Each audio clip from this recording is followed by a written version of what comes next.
Hello, hello. Time for more investigating. Let's see.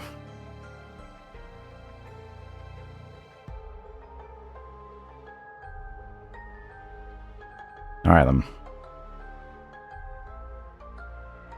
I was thinking about this game last night when I went to bed. Something I don't think I said out loud, it seems, you know, very obvious in retrospect, is that Lazarus Hurst is almost certainly, whatever his name is, Cloudsley? Edmund Cloudsley, right? I remember in this one he was doing something with aging or de-aging or something. There's some details of this event chapter thing that still don't really make sense to me. It might be worth going back and just looking at all of these now that we have the context of the knowledge of what happens. Let's sort of trace the story of the Golden Idol that we know so far. So in the beginning, Albert Cloudsley travels with Oberon Geller to the Horn of Thumb on Monkey Paw Island. Let's see, do you have a ring? They don't have any ruby rings. I'm not sure if they're part of the secret society or not. This is the first time we see the Golden Idol. So it's in the possession to begin with. I knew what you were plotting, you snake. I wonder what that means. Oberon Geller has rights to 1/3 of all valuables and any golden statues found for providing the map to the expedition site. Can't remember if we meet anyone else in the Geller family or not.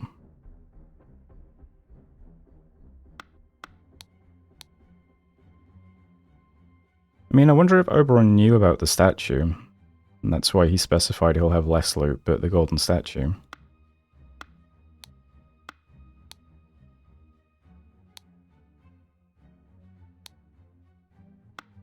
Interesting. Anyway, so they get the golden statue from Monkey Paw Island. Albert Cloudsley, unhappy with the the arrangement, kills Oberon, takes the statue for himself. Alright. So far, so good. Albert Cloudsley then... Okay, Sebastian Cloudsley next. So... I guess we skip... Albert Cloudsley? Actually, something else then. What was the date that this happened? Do we know that? This was 1742. Okay. We then skip to Sebastian Cloudsley. Do we have a year here? 1786. Okay. So the golden statue is still in their possession. And Sebastian Cloudsley here... He has a research code. I don't know if it's implied that he's actually researching the Golden Idol, though. Science of Anatomy and Chemistry. I'm not sure that he knows what the Golden Idol's all about. Either way, it stays in the Cloudsley family's possession. Oh, he does have a ruby ring. That's interesting. I wonder if that's significant. I feel like the ruby rings are for people who are part of the secret society, but maybe not.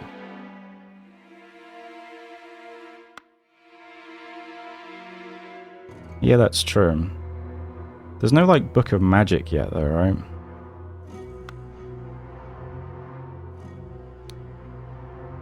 Still, he's a scientist of some description. And that was Sebastian Cloudsley. Okay.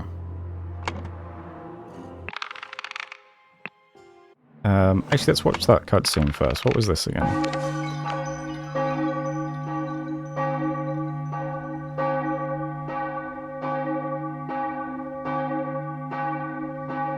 Yeah, so Sebastian's dead now. This is the guy in debt I can't remember the name of, and his wife. I think this is Rose, right? And is this Edmund? Let's check. I think so, right? Yeah, so that's Edmund. So at this point, let's read the will.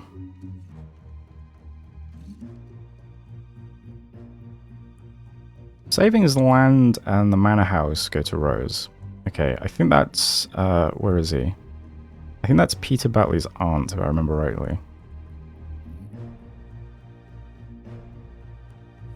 So Edmund Cloudsley is bequeathed the notes from his research I have undertaken on astronomy.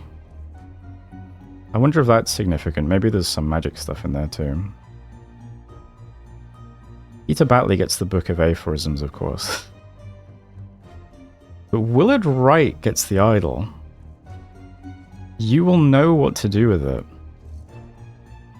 I feel like we don't know much about Willard Wright. I noticed that Willard Wright actually kind of looks a bit like one of the other characters we meet.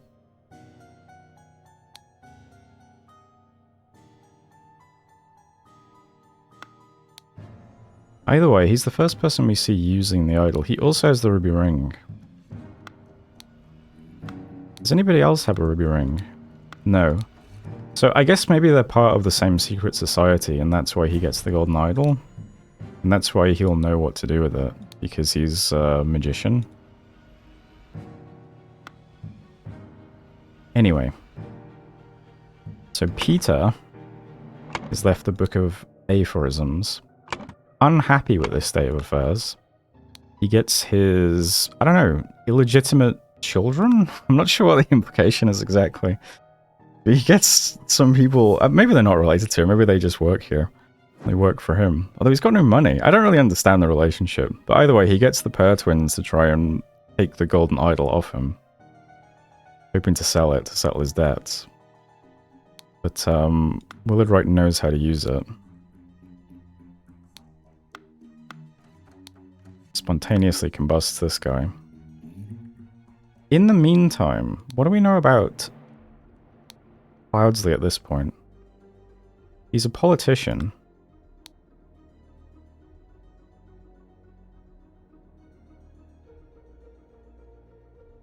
But David Graham becomes his fixer.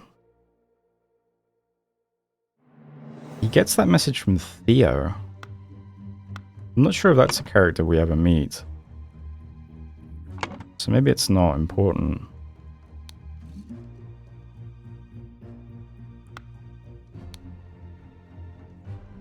Either way, this is when David starts working for Edmund. Edmund sees the golden idol being used. But I think that's it, really. Seems like he's the only one who's part of the secret society as well. Okay. So then we go on. We have the next person who dies is Willard Wright. I believe that's who this was, right? So Willard Wright had the idol. What was he writing about? So he was writing to the secret society. Okay. This makes a bit more sense now as well. May Griffin awaken. Interesting. I've attended our departed brother's send-off and accepted the keepsake that he bestowed upon our brotherhood in his will. Okay, so that's the golden idol. I shall send this letter tomorrow, September 10th. I hope it will reach you without delay. Okay. So the idol was for the order, the brotherhood. But that's David Garan. Although I think in this he's called Ash Blair. But that's David, right?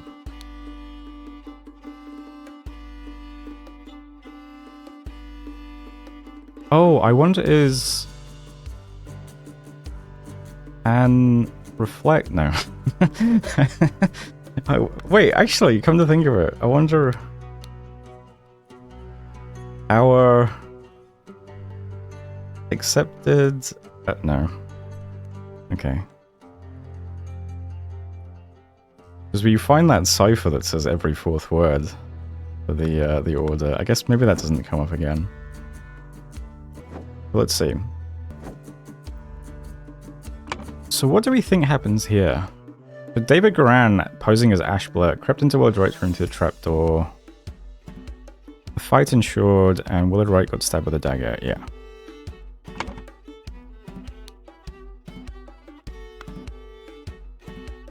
We don't actually see the golden idol in this one, do we?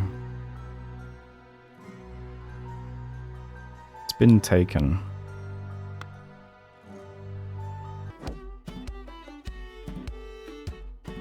So, maybe Sebastian just became curious about the idol in the previous one and just wanted to steal it. Because he killed Willard Wright by accident, we think. So maybe there was nothing, you know, maybe it's just one of those things.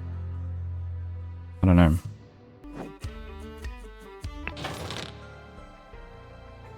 Next up, oh wait, what was the cutscene here? Good morning, Innkeeper. I heard a man was murdered here a week ago. Aye, a deranged convict did him in. Now bugger off. Tell me more about the evening when Willard Wright died. I will make it worth your while. It's a guy in a fancy hat. I wonder if this is, the guy whose name I can't remember the name of.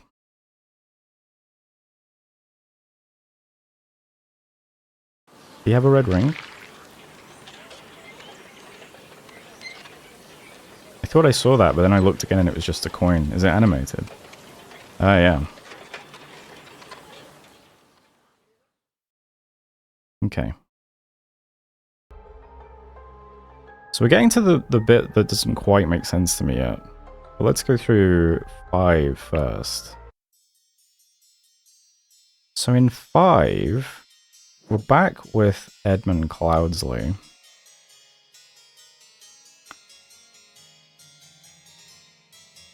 So he invites his... I think this is his sister, right? Or some sort of relation. They bring Peter along, hoping to sort him out because he's a massive leech on the family. He also invites Rose. Not Rose, what's your name again? Mary. But besides that, the important stuff here is that he's threatened by the Order. So what do we learn here now? Once more you have failed to answer our requisition. This is the last warning you will receive. Your transgressions against us demand immense. So presumably here they're threatening him because they want the idol back, right? The only course of action you have is to surrender yourself to our justice. Last chance for repentance, Serpent. We will unleash one of our stewards on you. Brotherhood of Mass. Okay. So he's being threatened by the secret society. He doesn't have the ring though. He's not a member yet. We don't start seeing that until the next story, I believe.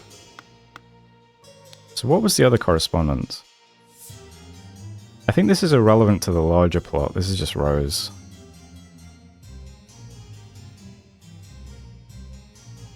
Since my return and move to Sebastian's manor, he has asked for financial support 7 times. Yeah. So this is about... Yeah, she is his sister. About Peter. Yeah.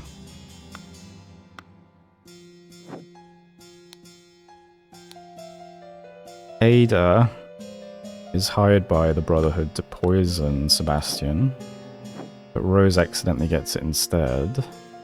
I don't think we have anything else to learn from this, though. I did notice, I remembered, this bedroom belongs to David, right? So David is cleaning up the barn until Wednesday. I plan to continue experimenting with the artifact. This is the golden idol that he's experimenting on. And I think the barn is where the next mission takes place as well. And it says, yeah, David can... He comes and goes in the night. So David is helping him with the creepy idol stuff at this point. So, this is the guy in the hat who is investigating Willard Wright on behalf of the Brotherhood of Masks. I can't remember his name though. Walter Keane. So here's where I don't quite understand things. Because... let's go through this. This is David Goran. He has 2 letters. One letter is from Edmund. I do not care what means you use to acquire what I need, but remember to be discreet as always. Note that I do not want it too decayed. The more recently it has died, the better. It's implied that Edmund wants a corpse. And it looks like that the chain of hirings here is Edmund has David as his fixer. Tells David he wants a corpse. David is in touch with Ian? And I think this letter is from him. One of the old workhouse geezers croaked yesterday, I'll arrange for a cart to move the corpse if you send me directions. And you quick before they bury him. I do not want to dig up that stiff. So...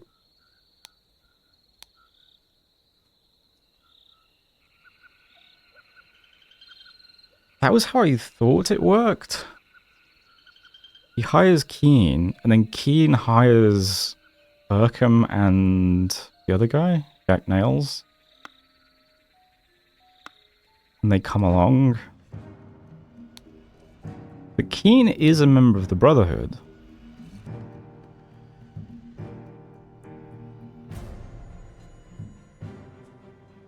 Is it just like... clearly they don't actually bring a corpse, because they just bring a scarecrow, so they're just trying to get in.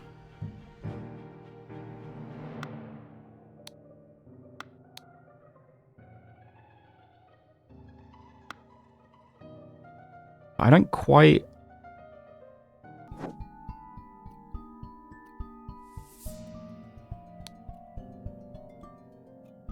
the idol is set to permanently increase the air in the vase, and the vase explodes. Has your gun been fired? A loaded pistol.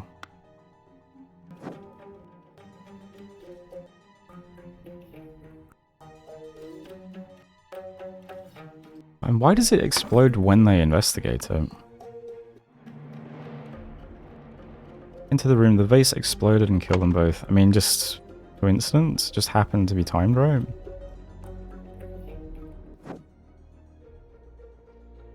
I don't get why, because for the next few chapters, Keane starts working with us, and I don't quite understand that bit. It seems like they came here to get the idol for the Brotherhood. I mean, these guys were just hired hands, right? I finally have the location of my target. Meet us on the team. Bring all your tools. You get your share as we agreed.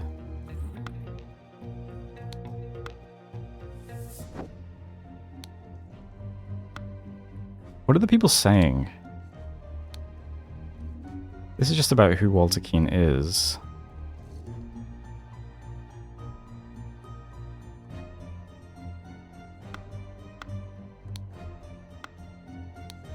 We don't really learn anything from the dialogue. The other important thing here, though, is this.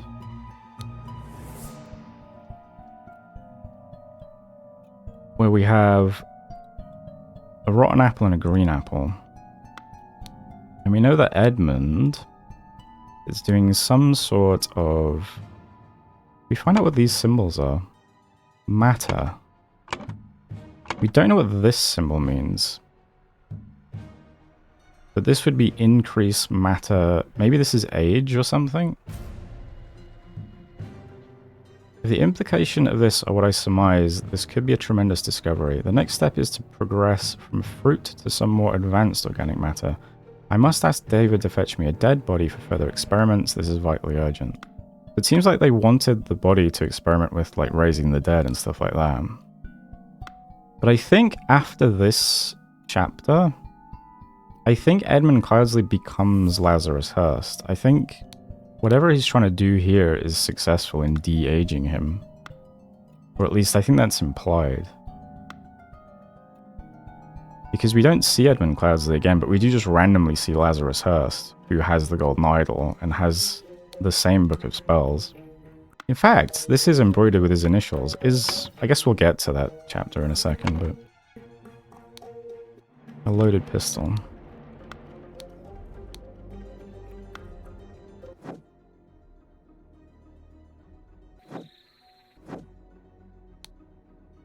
Everyone, you are not to visit any village or city without my permission. At no point may you disclose the location of the cabin. Mr. David Goran, you're in charge of all security and arms. Abstain, taste any food you cook before it is presented to me. I mean, he clearly knows that he's vulnerable. I feel like there's some piece of information around this point in the story that I don't quite understand. But anyway, let's leave that there then. And the cutscene, apparently I didn't watch this the first time, I didn't... So, David survives.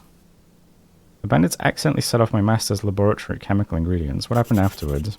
I managed to fend the rest of them off, but my master, Lord Edmund Cloudsley, got caught in the blast, which severely disfigured him, and soon afterwards he died, bless his soul. I think that's a lie, though. Because he was hiding in the chest, he was fine.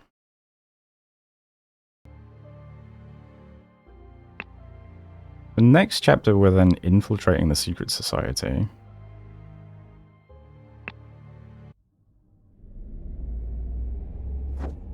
So here we just suddenly have Lazarus Hurst.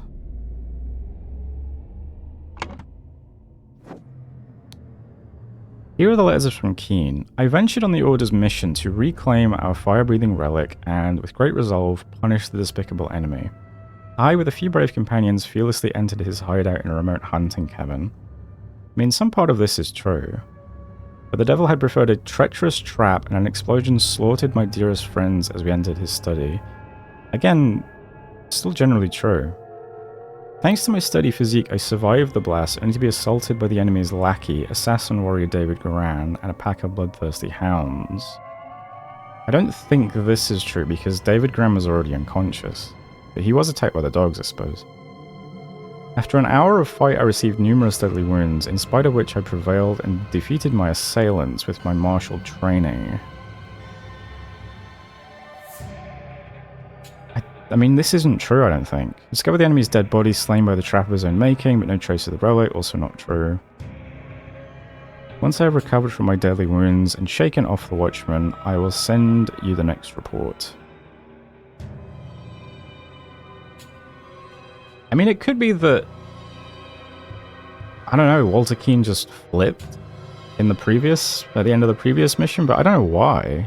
I don't quite get why suddenly Walter Keane is working with us. That's the bit I don't quite get. I must apologize 1,000 times for my absence, but how long ago is this? January 5th, 1789. Okay, so quite a lot of time passes, though.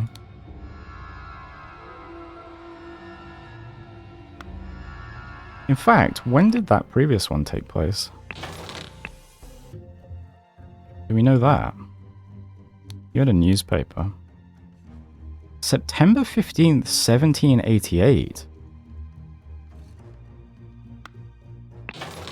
Interesting.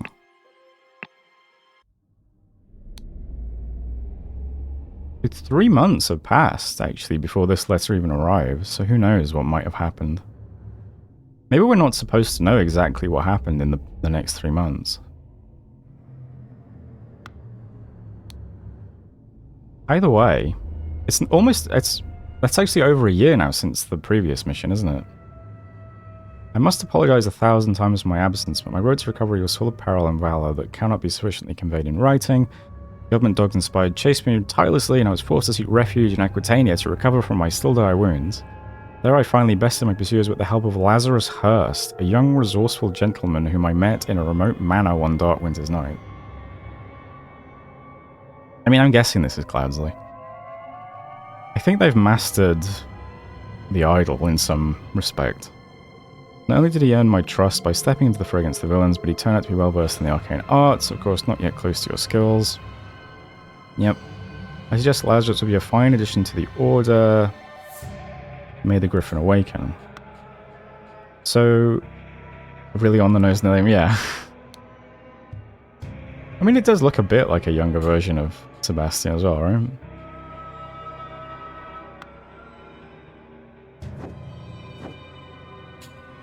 So at this point, David here and Ian have, you know, this was like a separate incident where... Actually, let's read what the guy who doubted Sebastian said. I object to the admittance of this individual, Lazarus Hurst. I submit there are darkened by the walls of Keane who vouches for him cannot be trusted because he is a liar and a thief. January 16th, 1970. Oh, it's 1970. January 16th, 1790. Okay, so this is then next year again. A lot of time has actually passed, hasn't it? He's a liar and a thief.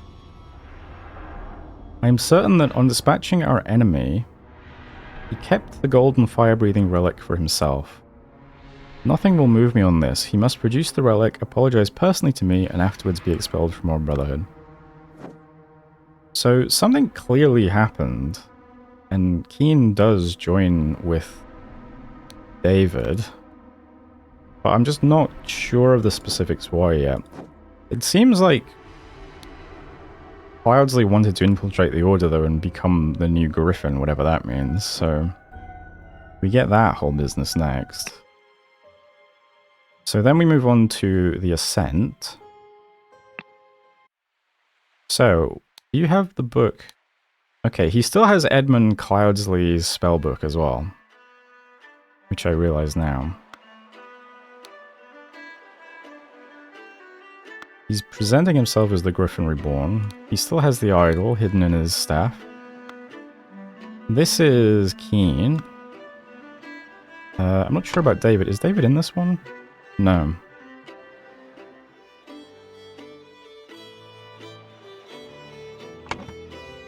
But the purpose of this mission, I think, is just to show he's become the new Griffin Reborn. Let's read the history of the Griffin. Oh yeah, well, you have to perform a miracle. If the miracle can be repeated, it is mere magic, and you will be punished with death.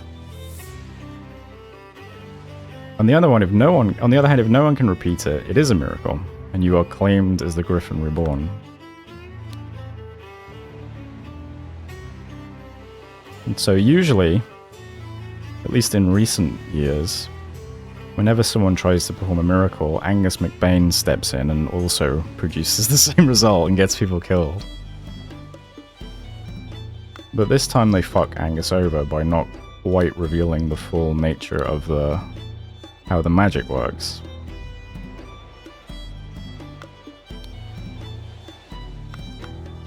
Let's see. Who has that letter, actually? I guess he pulled this letter back from the corpse.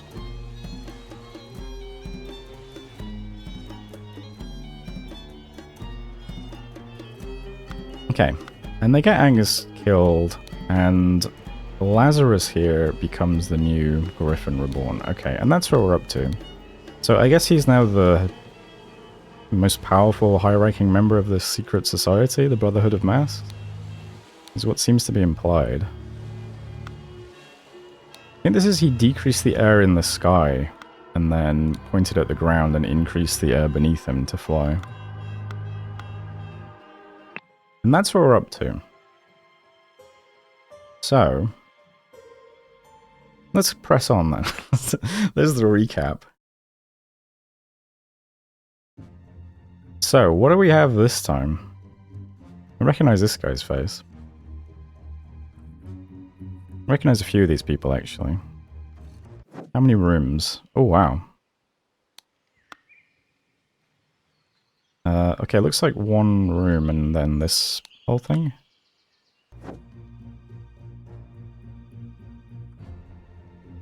I don't see our characters here, I don't think.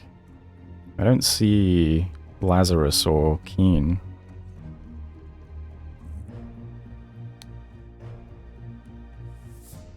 Okay, let's look at the corpse first. Who's the dead guy? This guy looks vaguely familiar. The man is not breathing and has a huge vertical wound on his forehead. I see. Listen, apologies for the shouting match yesterday. Let's continue our discussion at noon, Leo. Interesting I can't click on Leo. I can't click on any of these names. What's... That's unusual.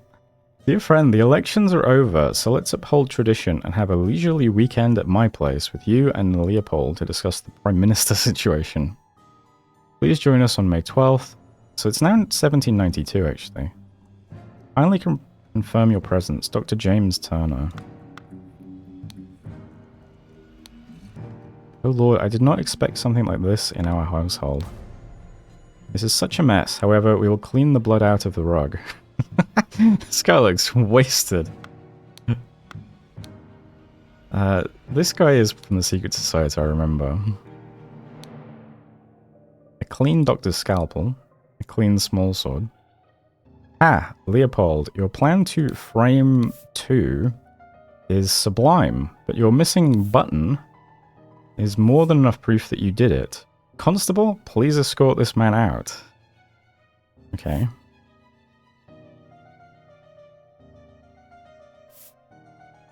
Why can I never put things down? Okay. Interesting. Are these two arguing groups? Is this Leopold, maybe? James, this is preposterous. You know damn well that he was killed by that Lemurian savage. Killed? Okay.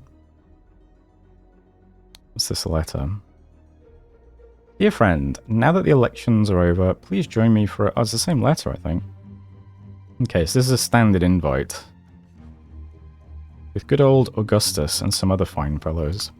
Wait, is that the same? I guess this is Augustus then, right? Maybe. Did you have an invite? No. Okay. This is outrageous. I thought you were an honorable man, Leopold. Not some Aquitanian agent trying to sabotage our friendly relations with Lemuria and provoke conflict. What? Okay. Who's this guy? He stole his life just like that. The doctor is a smart man since he saw through his lies. Okay, so there's a few different people. Dear friend, at one of the balls you said that you would love to meet someone actually interesting. I'm having a weekend of drinks at my manor, and a prince from the 11th clan of Lemuria will be joining us. Please do us the honor of your company too. Kindly confirm your presence, Dr. James Turner. Interesting. You're still yellow. Oh, this... Oh. Oh, the missing button, yeah, okay. So what was it you're saying? But your missing button is more than enough proof that you did it. The constable please escort this man out. Okay. This dude looks interesting. I hope the host did not notice me when he was leaning over the sleeping eye patch gentleman. What? Clean Lemurian War Club. Interesting. A brown stone slate seal. Bit of a tongue twister. A spicy smelling ornamental box. Dear Prince, as you know, I am a great aficionado of Lemurian culture. It would be my pleasure to invite a member of the two clan to spend a leisurely weekend at my estate with some of our own political dignitaries. Kindly confirm your presence, Dr. James Turner. Dear Prince, I heard that you got invited to a party by the director of Seven Seas Companies himself. Oh yeah, was that this guy, the doctor? I think that's him, right? I know you hate associating with these invaders and thieves, but this might be just the opportunity that we seek to reclaim our honor. Interesting.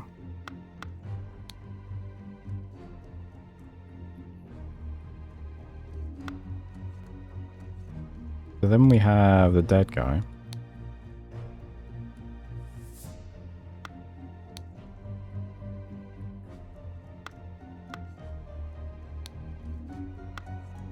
Okay.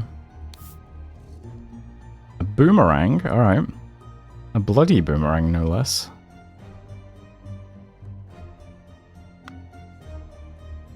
Here we have... Okay, he's got the button in his hand. I see. I hope the host did not notice me when he was leaning over the sleeping eye patch gentleman.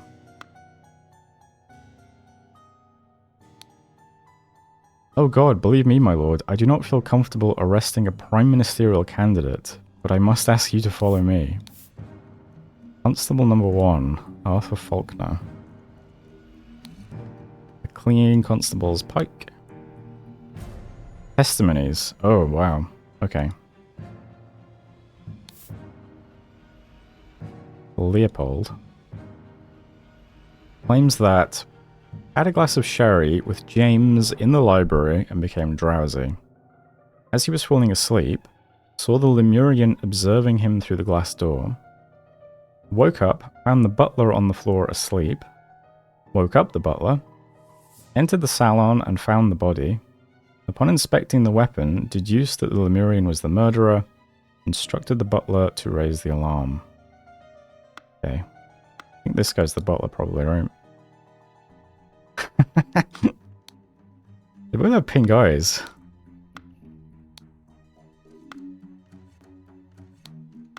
Okay. Gideon claims that played croquet with Ergen in the morning. They got bored and went to drink tea in the tea house. Ergen drew his attention to the interesting design of the chess house. Saw Lord Alistair Coke lecture the butler. Okay. Saw Master Turner come to the chess house and send the butler away, just as Ergen was remarking on the beauty of the chess house. Saw Lord Alistair leave the chess house and return shortly afterwards. Slightly difficult to understand what he says, potentially because he has challenges with our language. Claims that everything young Master Bell says is absolutely correct. Okay.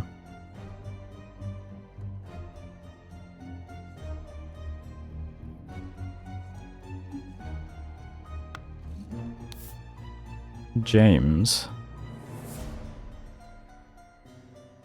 claims that he drank a glass of sour sherry with Blanchard in the library in the morning.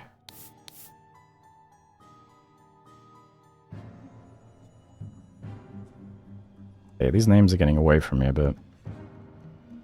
Then he went to the chess house where he found Lord Alistair and the butler, ordered the butler to clean up the library and get rid of the bad sherry, spent the rest of the time playing chess with Alistair until the alarm was raised. As the master of the house, he led the interrogation of the suspect. Alistair. In the morning, he practiced chess at the chess house and educated the butler on his lack of military training. Sometime in the afternoon, Dr. Turner arrived and sent the butler away. They played together and he was very close to winning when the alarm was raised. Okay, Podrick served Lord Alistair at the chess house in the morning. His master arrived and instructed him to dispose of the spoiled sherry that he and Lord Leopold had drunk, and then go to assist Mr. Spade in the garden. On entering the library to take away the glasses, found Lord Leopold asleep. Suddenly was overcome by dizziness and fainted due to his weak heart. Was woken by Lord Leopold and instructed to raise the alarm, then saw the deceased lying in the salon. And Billiam. Okay, claims that planted and pruned all morning by the chrysanthemum bush. Saw the young gentleman and the foreigner leave the croquet and go behind the manor. In the afternoon, moved to the rose bush. From there, saw Lord Augustus leave the fountain at around noon. Crossed his work on the roses until until the alarm was raised by Mr. Hill. Okay. Planted. Okay, this one might take a minute. This is some interesting, the seals of the 12 Lemurian clans. Very interesting.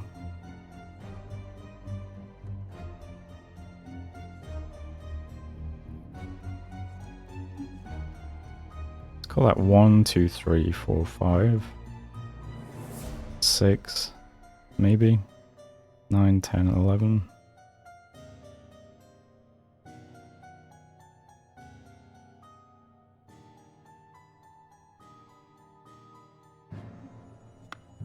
Okay. Psychoactive plants. Drugged symptoms. Dude, way too many names. Spotty onion. An illusion of unity with the universe. Increased appetite. Hiccups. Black poppy. Sleepiness. Whites of the eyes get pink. Okay. Well, this seems very relevant right now. Lemurian lichen. Hyperconcentration on one thing. Loss of perception of time. Rapid blinking. Redberry. Surge of energy. Vocalization of all your thoughts. Twitching aggression. Interesting.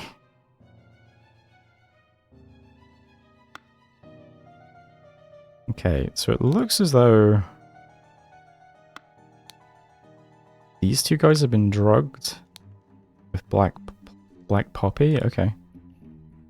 Let's keep looking. Swollen bottle of sherry.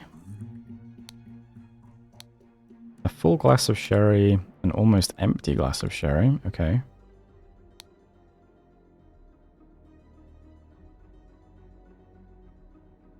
Okay.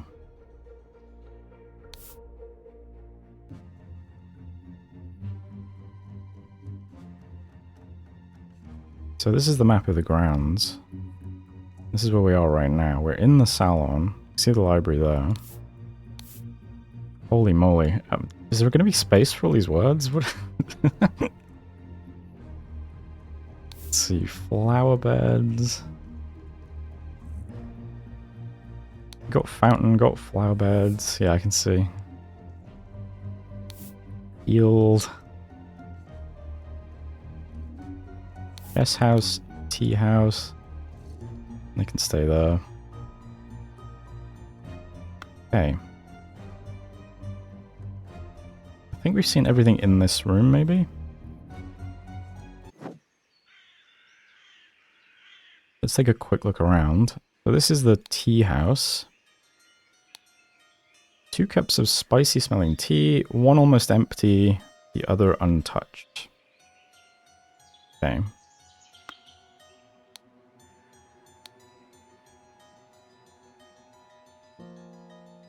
Alright, sure. Few people playing chess, looks good. Here's the fountain. London Gazetteer, May 11th, 1792. Who will be the new Prime Minister? The New Order Party, the moderates, the loyalists. The New Order Party have the most MPs, but it is clear the 2 old parties will form a coalition. This means either loyalist leader Blanchard or moderate leader Valentine will become Prime Minister, leaving Lazarus Hearst and his party in the opposition. Aha. Okay.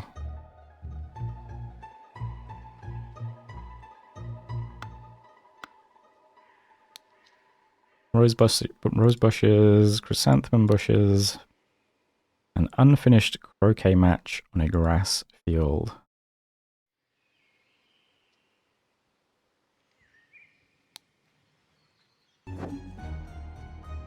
Okay, so that's the 2 doors. So there's the door to the library and the door to the salon. Okay.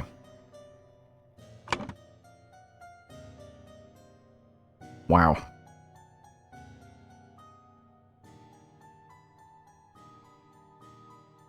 Okay, let's start with let's start with trying to name all these people. Which might, I mean, that alone might be, this guy's a Lemurian prince of the Patu clan. We don't actually know anyone's name though, do we? He could just be Prince Patu, I suppose. Maybe not. Okay, who do I know? This is the doctor.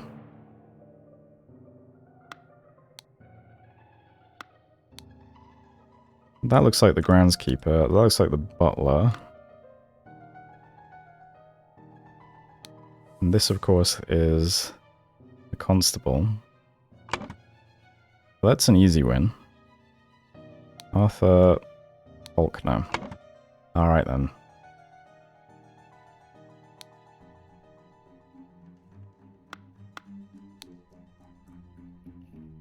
What's this guy's name again? Is it Walker or... I don't even have Walker. Where did that come from?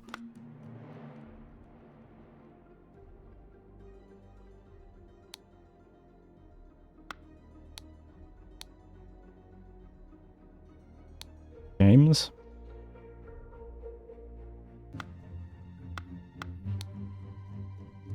Leopold. So this is Leopold, okay. James, okay. So this is James.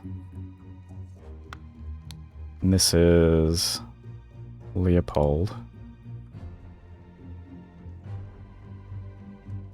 We will have some drinks and discuss what to do about that Prime Minister position.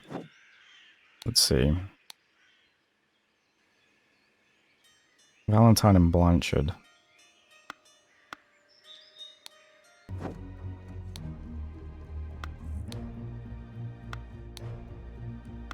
Okay, so we have James. We have there it is. We have James. I think it's that guy. We have Leopold, which is this guy.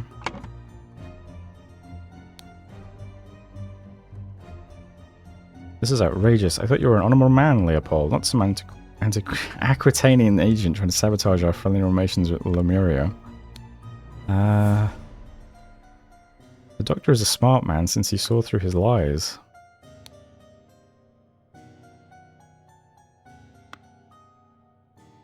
What are you guys saying? Okay.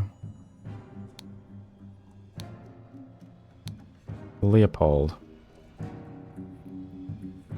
Claims that had a glass of sherry with James in the library and became drowsy.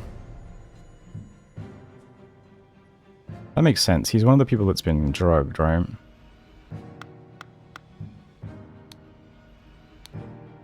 An almost empty glass of sherry. A full glass of sherry.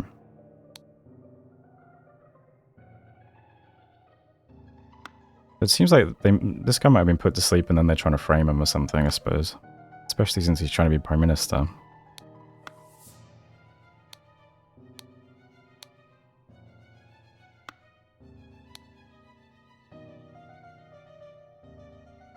Alistair Coke, Master Turner. Is he James Turner? I can't remember.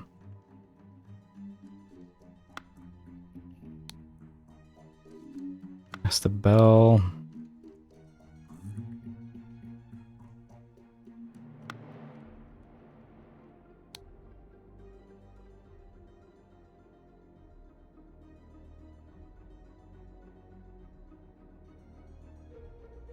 Woke found the butler on the floor asleep.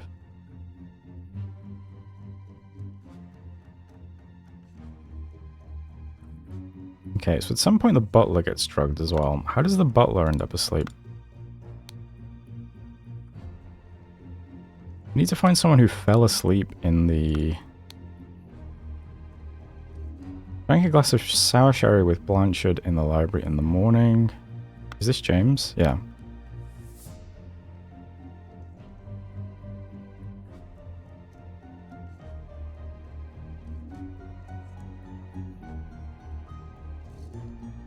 Is that Leopold Blanchard then? Just double check. Yeah, probably. Okay. Let's go with Leopold Blanchard. Drank a glass of sour sherry with Blanchard in the library in the morning. Okay, I believe that. Then he went to the chess house where he found Lord Alistair and the butler. Ordered the butler to clean up the library and get rid of the bad sherry. Spent the rest of the time playing chess with Alistair until the alarm was raised. As the master of the house, he led the interrogation of the suspects. Okay, who's Alistair? In the morning, he practiced chess at the chess house and educated the butler on his lack of military training. Okay. Sometime in the afternoon, Dr. Turner arrived. It's James Turner, right? And sent the butler away. He was very close to winning. Okay. James Turner. Okay. I think that's all correct so far.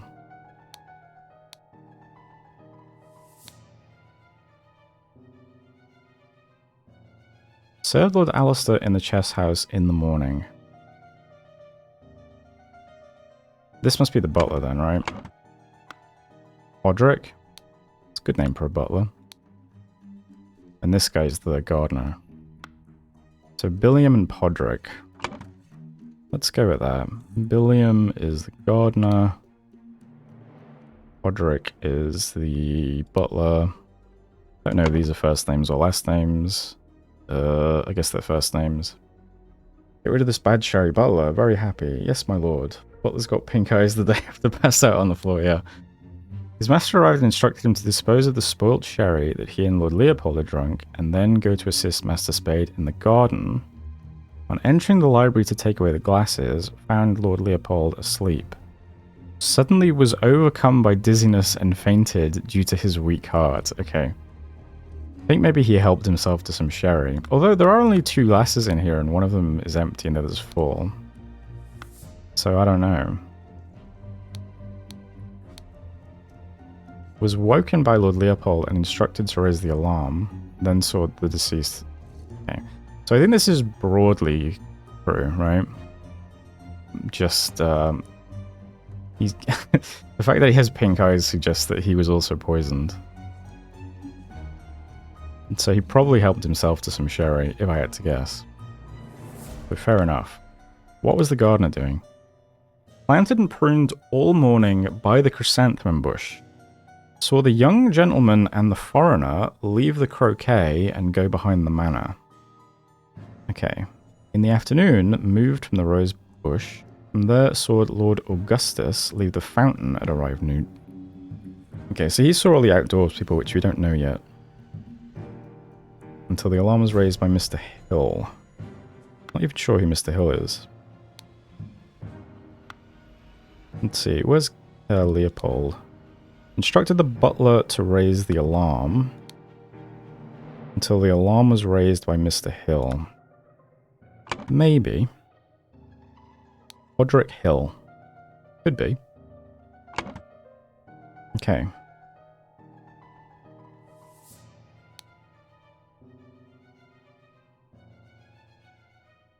Saw the Lemurian observing him through the glass door.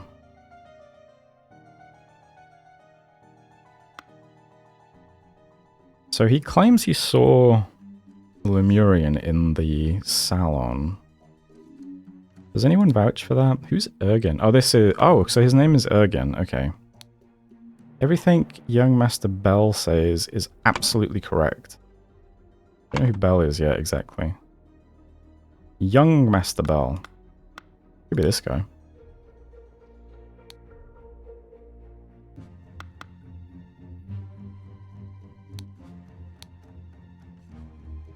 Okay, Ergen.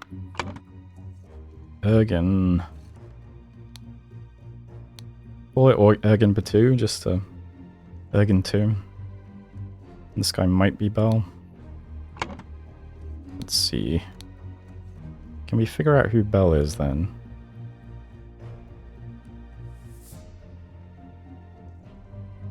Then he went to the chess house where he found Lord Alistair and the butler. Okay, who was the butler with first then? Lord Alistair. In the morning, he practiced chess at the chess house and educated the butler on his lack of military training. They played together. Okay, so who does James say he played chess with? Spent the rest of the time playing chess with Alistair. But we only get the name Alistair. What did Billiam say? He doesn't see the chess.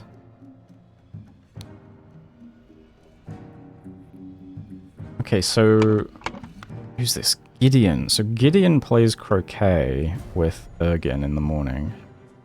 He got bored and went to drink tea in the tea house. Ergin drew his attention to the interesting design of the chess house. Saw Lord Alistair Coke. Ah, so it's Alistair Coke. Lecture the butler on warfare.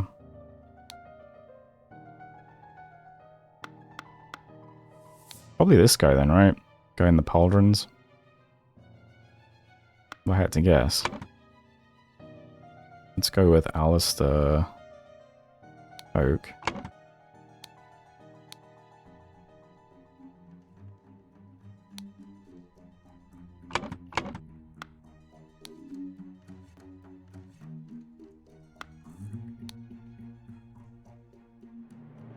Okay, this is Ergin, yeah. Gideon played with Ergin, went to drink tea, drew his attention to the interesting design of the chess house. Saw Lord Alistair Coke lecture the butler, saw Master Turner come to the chess house. Yeah, that's, yeah. This guy. Send the butler away, just as Ergin was remarking on the beauty of the chess house.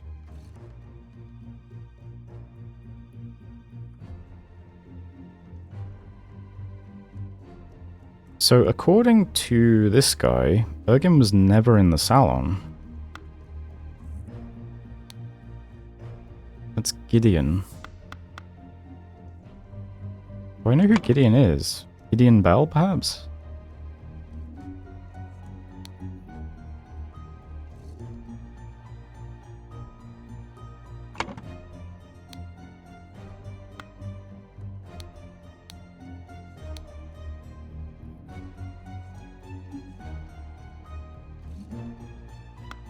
I mean, the invitation that this guy got, it did mention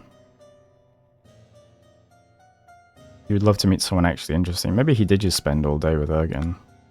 And Ergin says that everything Master Bell says is absolutely correct. So, okay.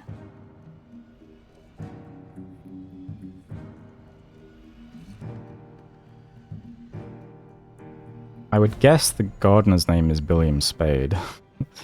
But, maybe I should look for that to be confirmed somewhere.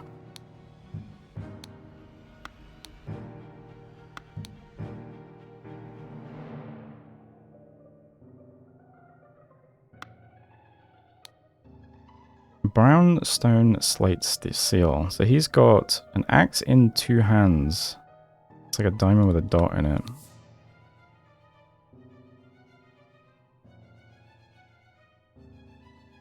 The seals of the 12 Lemurian clans.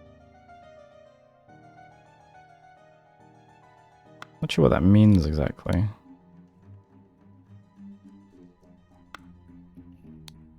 Wait, 12. 1, 2, 3, 4, 5, 6, 7, 8, 9, 10, 11. Ah, he's stolen one.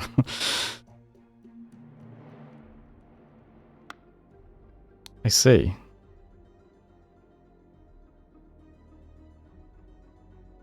I hope the host did not notice me when he was leaning over the sleeping eye patch gentleman.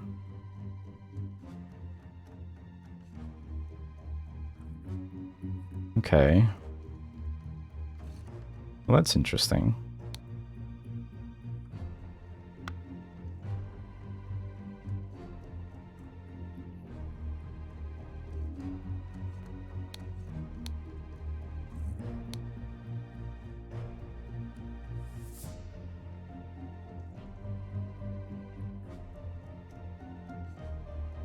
So maybe Leopold's really did see Ergin in the salon. And he was stealing something.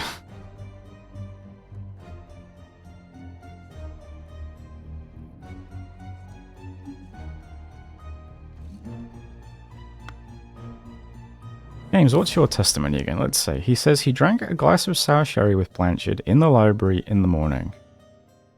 Then he went to the chess house where he found Lord Alistair and the butler. What are these? Psychoactive plants.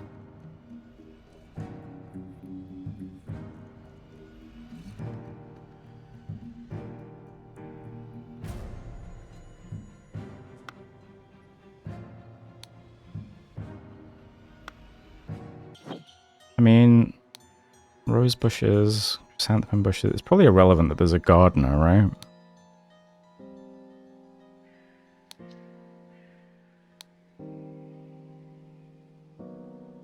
Two cups of spicy smelling tea, one almost empty, the other untouched.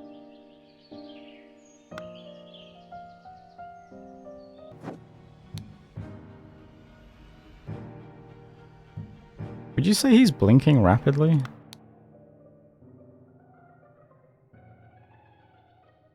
Hyperconcentration on one thing, loss of perception of time, rapid blinking.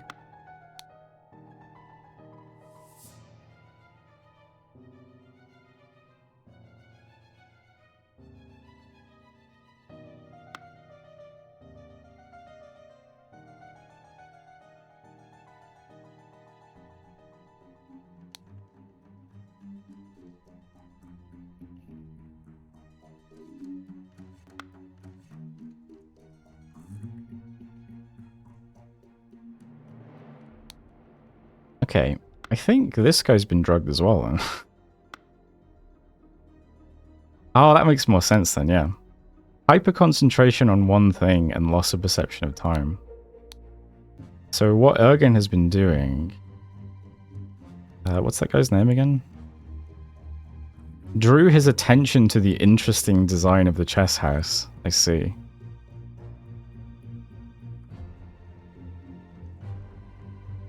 So he distracted him while he was drugged.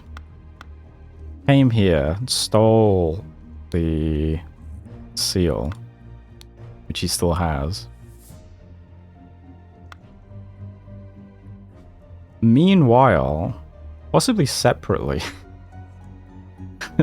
this guy's been drugged with the sleeping poison.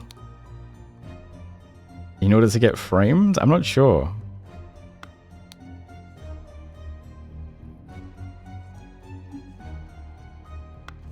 I think they're separate. I don't know. I don't know. I still don't actually know the victim's name or, or the gardener's last name. It must be Spade, right? Let's go through. Who do I let's just read all these and look for names now. Okay. Sure. Butler. Gideon. It's just as Ergen was remarking on the beauty of the chess house. Leave the chess house and return shortly afterwards. Says everything Master Bell says is correct, of course. With Blanchard in the library in the morning, then he went to the chess house where he found Lord Alistair the butler, ordered the butler to clean up the library and get rid of the bad sherry. Ah, I assume when this guy was leaning over the guy in the eye patch, he was taking his button, perhaps, to frame him. That would be my guess. As the master of the house, he led the interrogation of the suspect. Well, the alarm was raised. Alistair... Podrick... Yeah, Mr. Spade in the garden, okay. Take away the glasses. Found Lord Leopold asleep. Yep. Woken by Lord Leopold. Saw the deceased lying in the salon. Let's just put that down. So that was... So, we've got Podrick. So let's see, what does Billiam see then? Planted and pruned by the chrysanthemum bush, saw the young gentleman and the foreigner leave the croquet and go behind the manor. In the afternoon, moved to the rose bush, and there saw Lord Augustus leave the fountain at around noon. That must be this guy then. Lord Augustus. His name must be Valentine Augustus. But I would like to see where I saw the word Valentine. Maybe it was in one of the invites?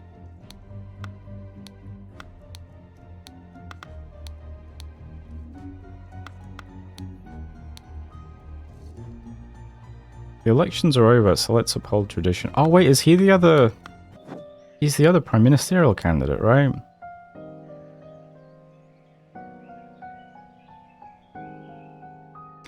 So they're killing one and framing the other, so that Lazarus can become prime minister, I think, perhaps, is what's happening.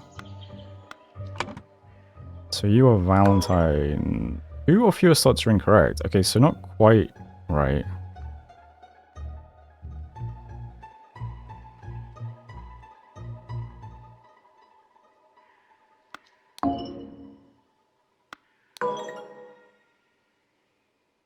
Okay.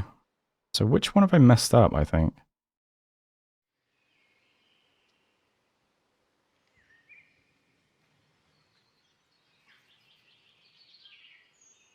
Is Augustus his first name? Oh. Okay. Thanks. Alright then.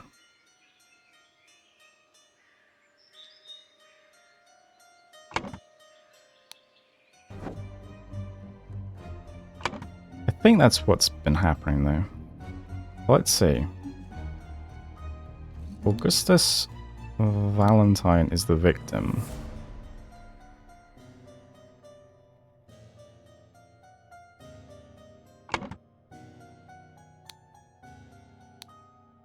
The man is not breathing and has a huge vertical wound in his forehead.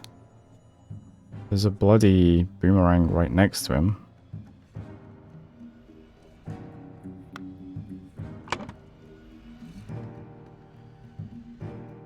Sure. The boomerang is the murder weapon. Actually, what else is there?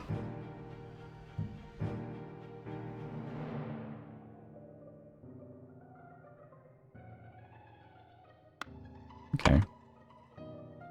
The salon is where he was murdered. I think that's actually correct.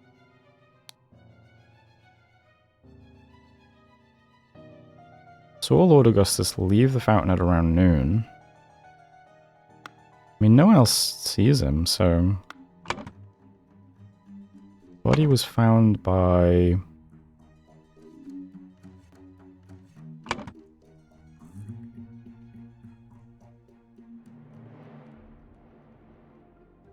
I mean, I assume James Turner is the one who actually killed him.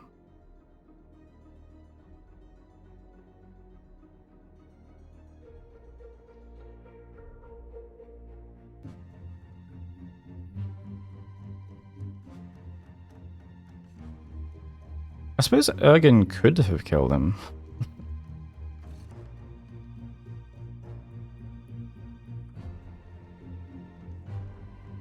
I'm actually not 100% sure, because, I mean... This might not have been stolen, it might have been, like, given to him to... I don't know.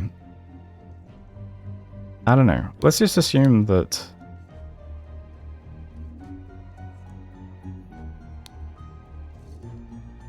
I mean...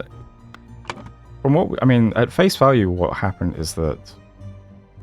Leopold found the body. So is that what it wants me to say, or... Yeah, okay.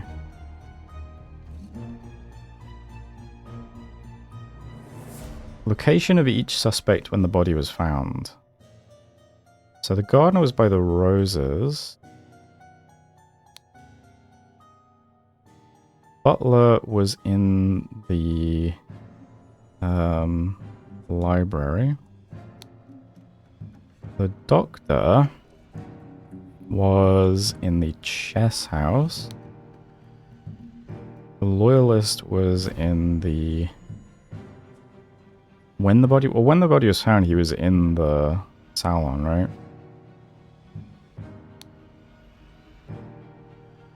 The general...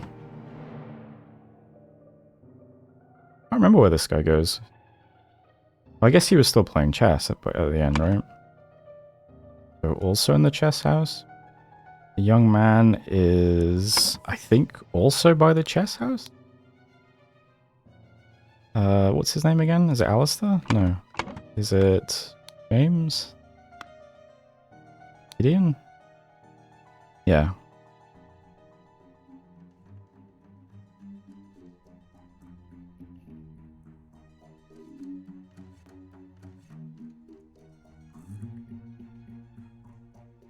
guess he might have still been in the tea house.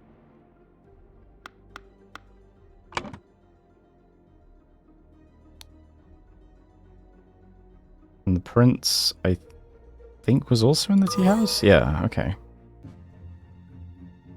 Okay. So, what actually happened? Or what are we going to say happened? I'm actually not 100% sure who actually killed him, though. I think it might have just been James who did it. James Turner killed... I could be wrong. Augustus Valentine in the... oh no, that's not in the early morning though, is it? It's... In the early morning he drugged... Leopold Blanchard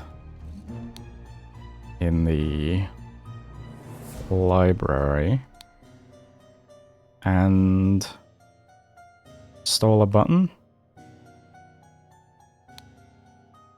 Is what I think happened. And then meanwhile, in the... What's it getting at here? Meanwhile, in the Lemurian... I think also...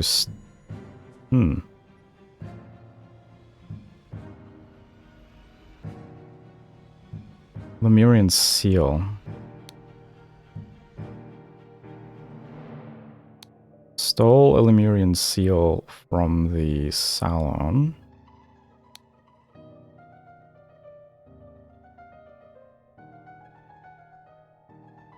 Yeah, I think this is also drugged.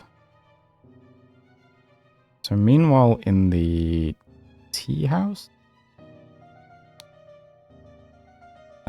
Ergen 2 drugged Gideon Bell and stole a Lemurian seal from the salon.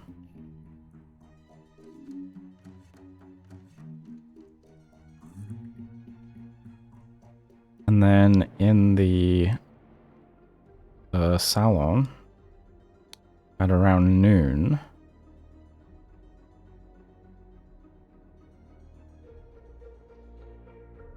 I think James Turner killed Augustus Valentine and planted the button on him to frame Leopold Blanchard. No, okay. Okay.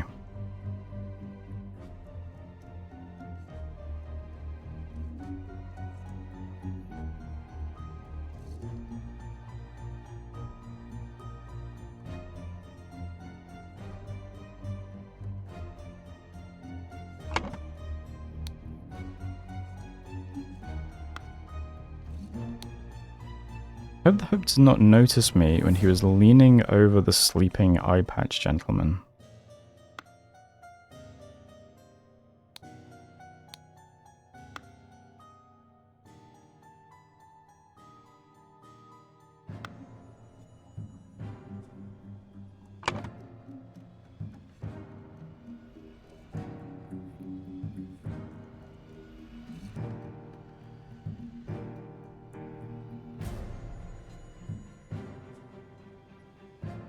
Only 2 slots wrong.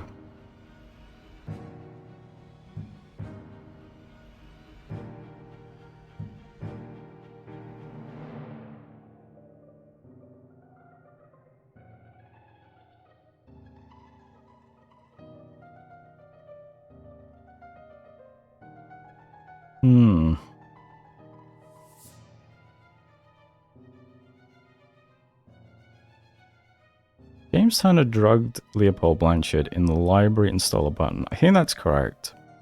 Meanwhile, in the tea house, Ergen 2 drugged Gideon Bell and stole a Lemurian seal from the salon.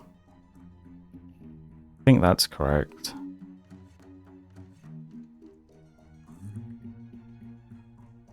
in the salon at around noon. Maybe it wasn't James who killed him? Then whoever took the button must have killed him, no?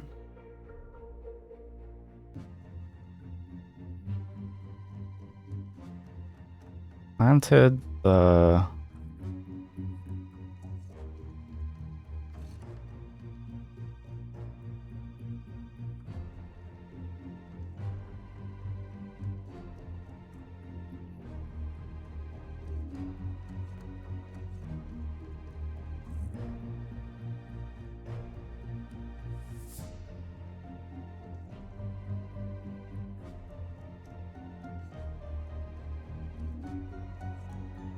Ah. So what do I have wrong? Oh, I guess this is what the butler got into.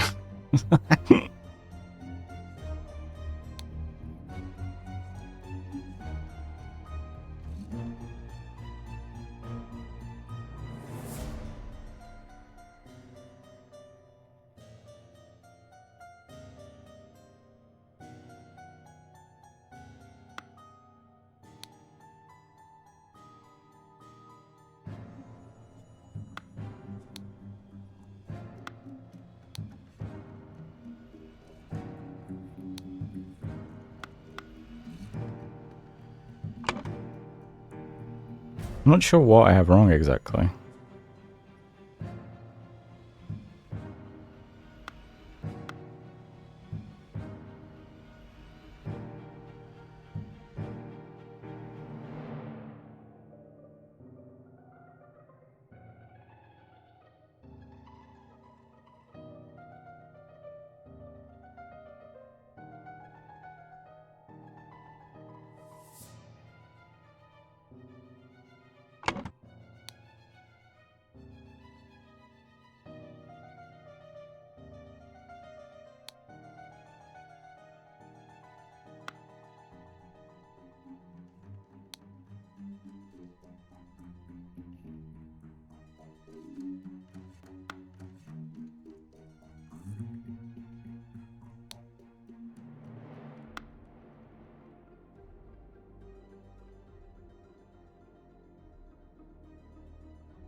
Let's see.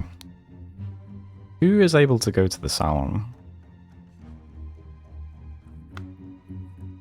Leopold saw the Lemurian observing him through the glass door.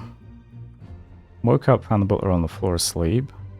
Woke up the butler, entered the salon and found the body. Uninspecting the weapon, deduced that the Lemurian was the murderer. Instructed the butler to raise the alarm.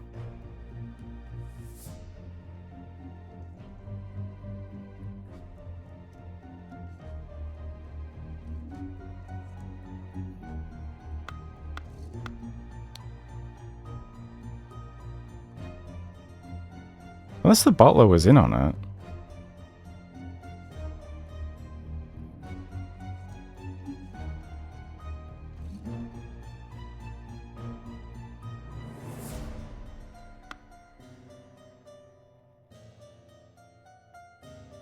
What does he say happened?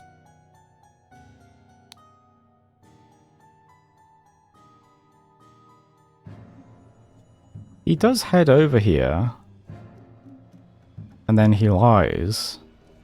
Which we assumed was because he stole some sherry, but...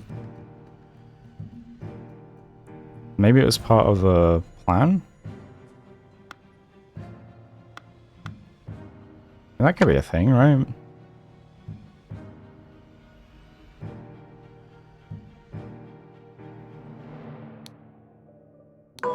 No.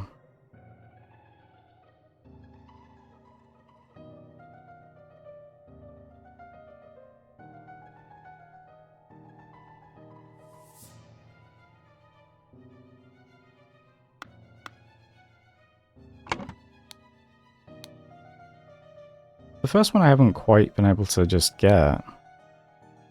Must be missing something. There is a lot to read, I suppose.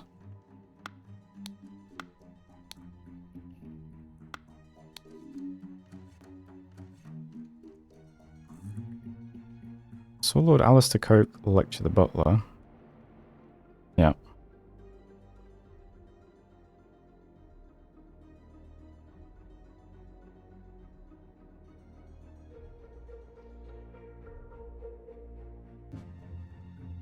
Saw Lord Alistair leave the chess house and return shortly afterwards. Oh, interesting. So that's this guy. Wait, where did you go, Alistair? They played together and he was very close to winning when the alarm was raised.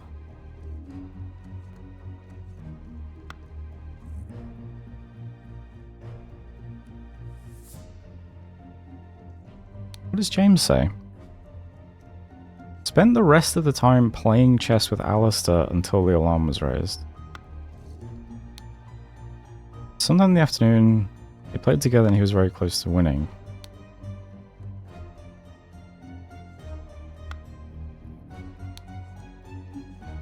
Will Master Turner come to the chess house and send the butler away? Saw Lord Alistair leave the chess house and return shortly afterwards.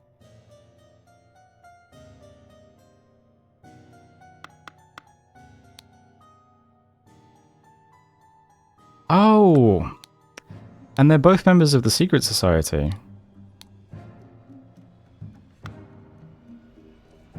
Okay. Okay. Coke did it then. Okay. And he has military training, of course. Alright, fair enough. That was the bit of info I missed. Okay, good.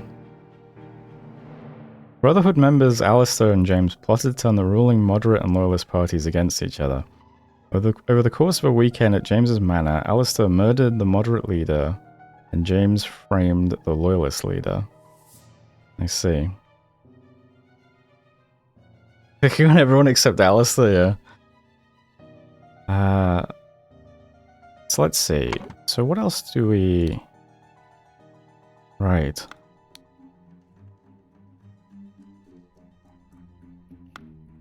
Pretty good.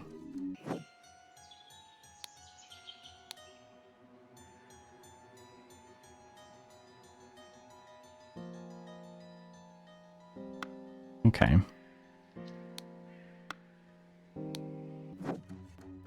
Is there anything else to learn here then?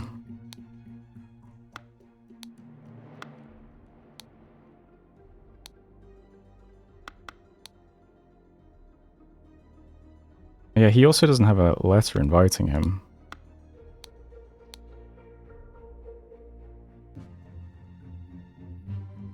Please join me for a leisurely weekend at my manor with good old Augustus and some other fine fellows. What to do about that Prime Minister position? What does your letter say? With you and Leopold discuss the Prime Minister situation. And then these two are kind of incidental. The Doctor is a smart man since he saw through his lies. I hope the host did not... Yeah, okay. I think this was just separate. Okay. Cool. You've proven that I can trust you. Here is the Brotherhood's artifact that I removed from the traitor Keen. Let me educate you on how it works. I set it to take heat from this cup of water. And I changed the symbols and used the idol to give that heat to something else. But there is much more that the idol can do. Love the political cartoon.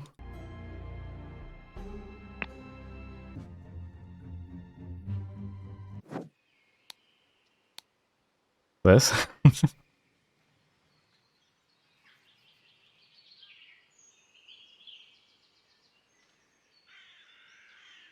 They're literally chasing seats.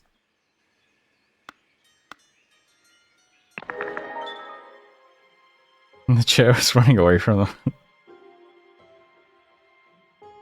Alright.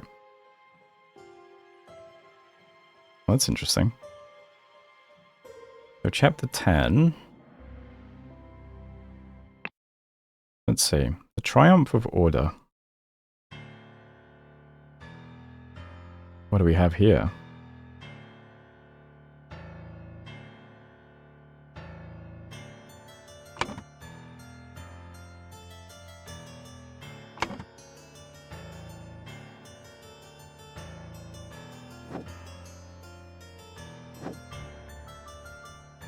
Four maxims of virtue.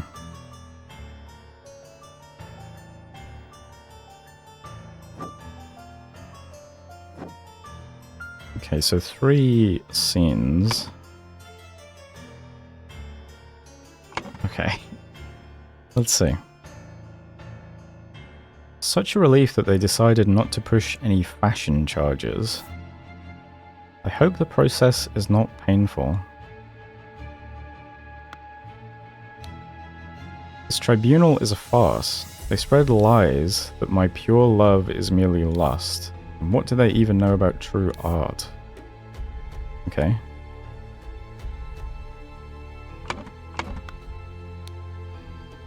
I felt it in my bones that I should have drunk less. Now we poor souls experience God's wrath.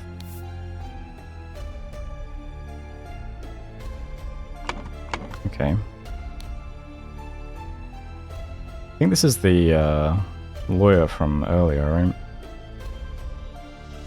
It is a thing of beauty to see order prevail. If it were not against the first virtue, I would feel very happy. Nicholas, I'll wager you feel the new regime rewards your diligence now. So tell me why I saw you spend more than 3 shillings on new clothes after I asked you to lend me money, and you said you had none to spare. I suggest you lend me some now, unless you want me to write up an official report about a 4th virtue breach. Your beloved brother.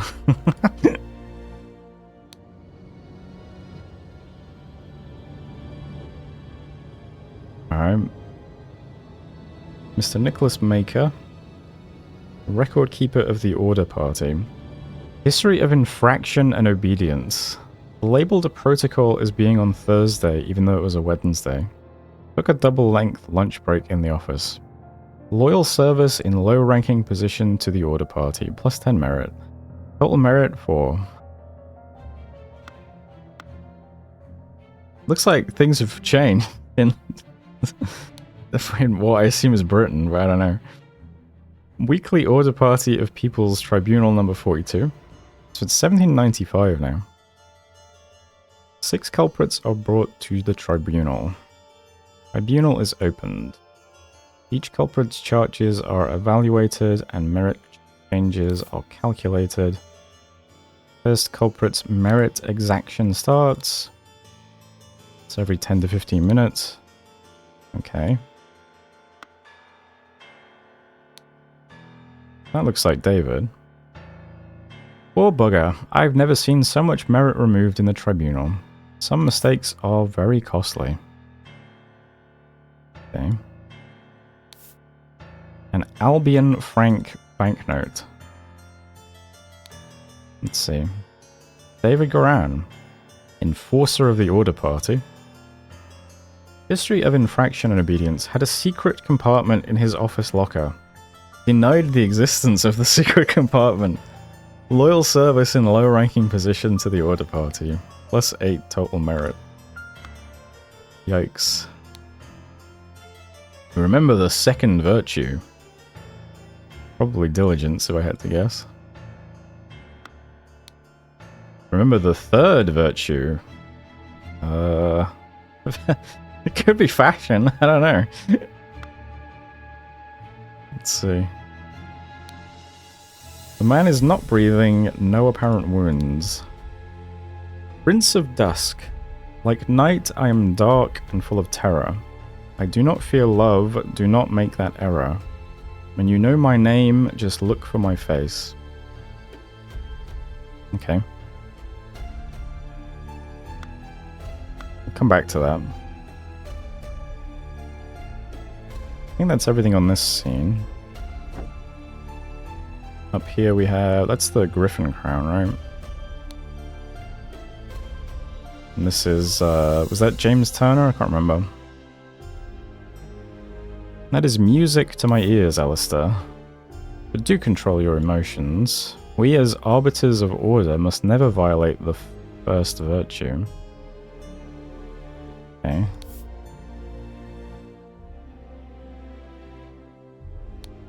A bunch of Albion franc banknotes. Dear Dr. Turner. Untidiness, maybe? I must regretfully inform you that during your absence from party business, your senior assistant Daniel has demonstrated extreme untidiness and thus breached one of the virtues. Let's see. James Turner, arbiter of the Order Party. Drank a full bottle of brandy at a picnic. Kept the book The Legacy of the Rose Dynasty in his study. Loyal service to the Order Party in high-ranking position, plus 20 merit.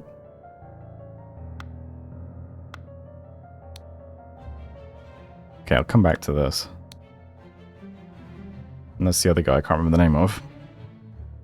What are you insinuating, James? I would never breach the fourth virtue. You know damn well that I keep no secrets. Okay, so the fourth virtue is honesty or something like that. Possibly. Dear Arbiter Coke, I am writing to inform you that our regiment's colonel was seen with another officer's wife in a potentially intimate situation. We implore you to send your agents to investigate this potential flouting of the first virtue. Okay. History of infraction and obedience. Slapped a sergeant in anger. Listened to marching music in his manner. Loyal service to the Order Party. Okay. Let's see. Fagnakin, Walter Keane, Lothar Richards, Just Baby. Oh, okay. Gideon Bell. That's the blue herd guy, right? Oh, Walter Keane is, yeah. Well, it looks like he's been expelled, so... Alright, let's go through them in order. Culprit, Mr. Fangor Quinn. Birth year, 1760. Charges. Claimed he had no wife. Has a painting depicting a naked person in his house. Scandalous. Broke his wife's favorite teapot in anger. Was observed spending a night with neighbor's wife. I see. Walter Keane. Charges. Flirted 3 times with different married women during the party convention. Wore ridiculous headgear at 5 public events. Claimed he had not betrayed a High Arbiter Lazarus during his ritual of ascendance. Expelled from the Order Party. Ah, yeah, because, I mean, did he betray him? I'm not sure. He gave McBain just enough information to get him killed. I assume that's what the Ritual of Ascendance was. Lothar Richards.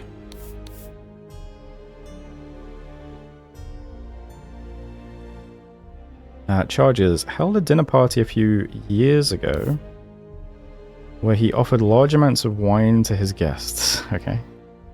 Got angry during the questioning and shouted at the High Arbiter.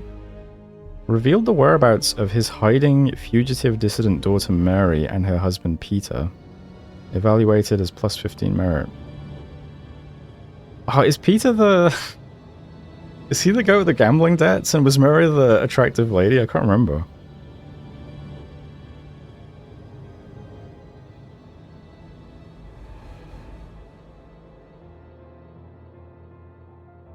Can't remember. Josh Bailey. Jin. Josh Bailey. Let's see. Charges. Left his work at Tannery early. Drank excessive amounts of gin at the Scrawny Cat. Drank excessive amounts of rum at the Old Oak. Approached a married woman with an indecent offer. Denied 4 times during questioning that he had done these acts. Okay. Culprit. Count Horace Webb. Albion, yeah. Has not held down a job since the new regime. Evaluated as 60 instances of non-work. Claims he works in his castle, helping his servants clean it. Possesses 15 books kept in his private library. Expressed willingness to donate his castle to the party. Evaluated as plus 200 merit. Gideon Bell. Wears an outrageous hairstyle. Broke down in tears 10 times during the questioning. Has refused to start working, evaluated as 5 instances of job skipping. Rejected the High Arbiter's request that he share information of his secret entrance to the castle of his cousin, the Sovereign. Respect. Okay. 4 maxims of virtue. I was wondering, that's Little Pip, right? In all truth, Lord High Arbiter, I would prefer storing no more than this. Okay. I am honored to help the party upkeep the 4 virtues. I only hope sitting here all day does not count as sloth. Okay. There are worse jobs than this one. And thank God tobacco is not considered an indulgence. A bit boring though. Too bad literature is forbidden. Okay. Since year 1792, when it gained a majority in Parliament and liberated our government from multi-party chaos, the Order Party has worked hard to improve society. Despite the vast popular support for the party, His Majesty refuses to acknowledge the authority of the party's tribunal. High Arbiter Lazarus Hearst has announced that in 2 months, the party and its supporters will participate in a peaceful march to the King's current residence to demonstrate the virtue of moderation. Okay. So, diligence, moderation... Probably, I think truth was the 4th one maybe, or...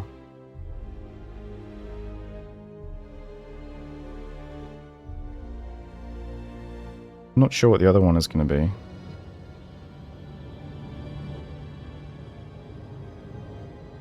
Beauty seems odd, but maybe.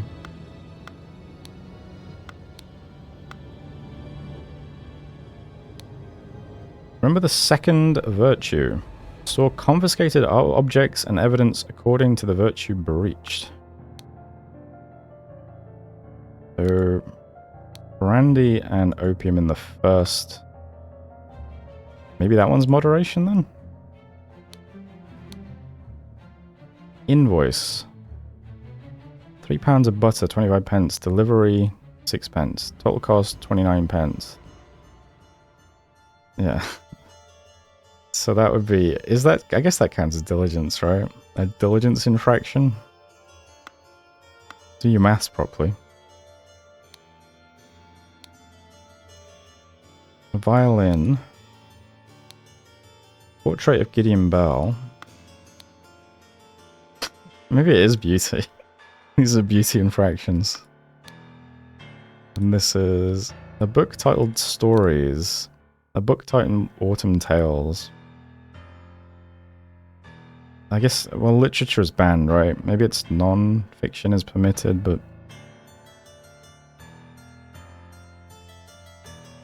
Maybe it's these.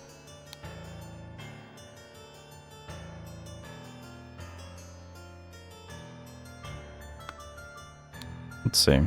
Silence. You will perform your function as much as is required. It is paramount to ensure order in our new society.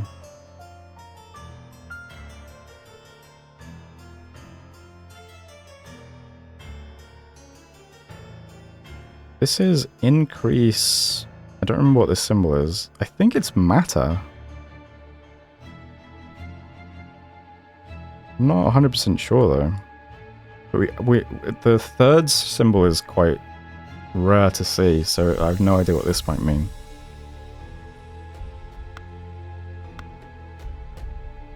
Okay. So what are we trying to figure out?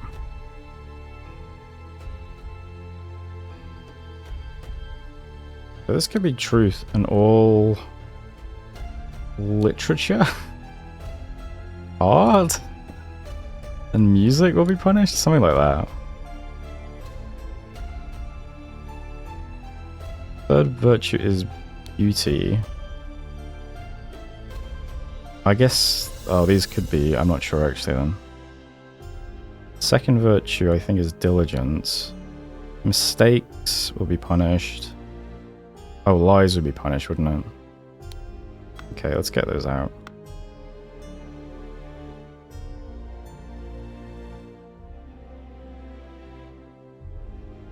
I think that's moderation. So excessive lust.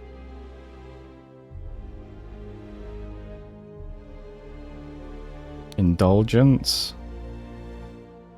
I'll double check these in a minute. We'll go back and look at things.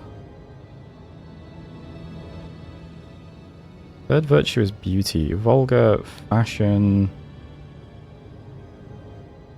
music. Probably art. Fourth virtue is truth. All lies. Literature.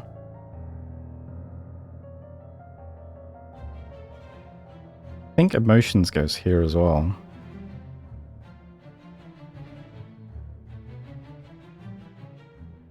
Untidiness. Maybe untidiness is beauty. Alright, let's go double check some stuff then.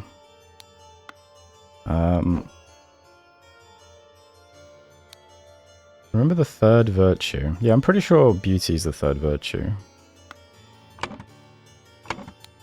Remember the second virtue? Yeah.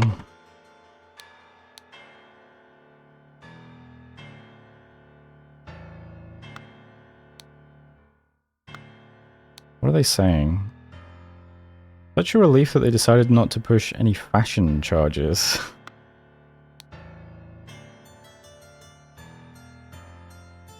They spread lies that my pure love is merely lust, and what do they even know about true art?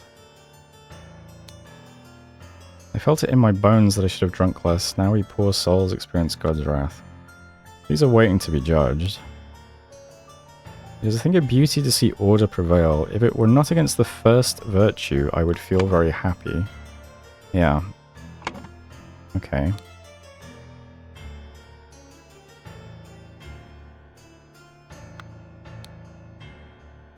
I've never seen so much merit removed in the tribunal. Some mistakes are very costly.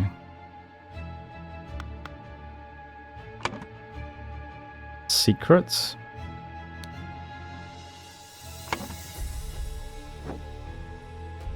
What else we got?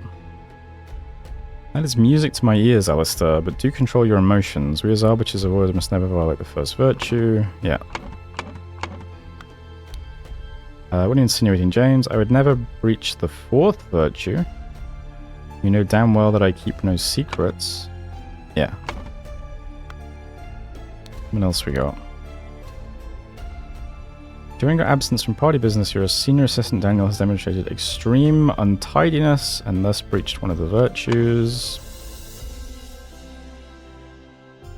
I'm not sure if untidiness is beauty or diligence.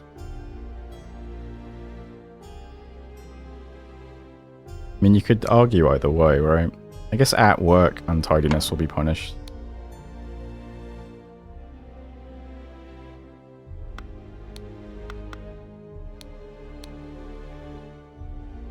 Seen with another officer's wife in a potentially intimate situation. It's flouting of the first virtue. That must be the last.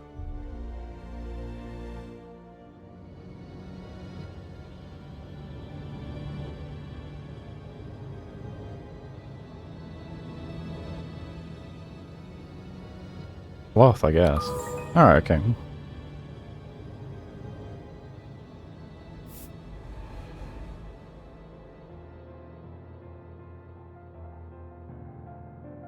Okay. There are empty slots. Punishment.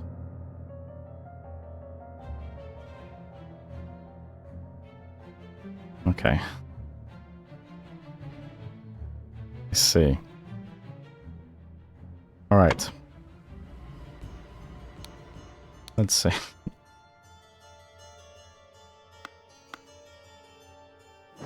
So I need to look through these guys. Okay, I see. Nicholas Maker. We don't care about you, do we? No.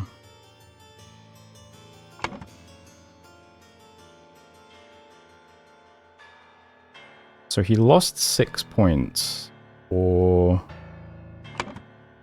mistakes and sloth.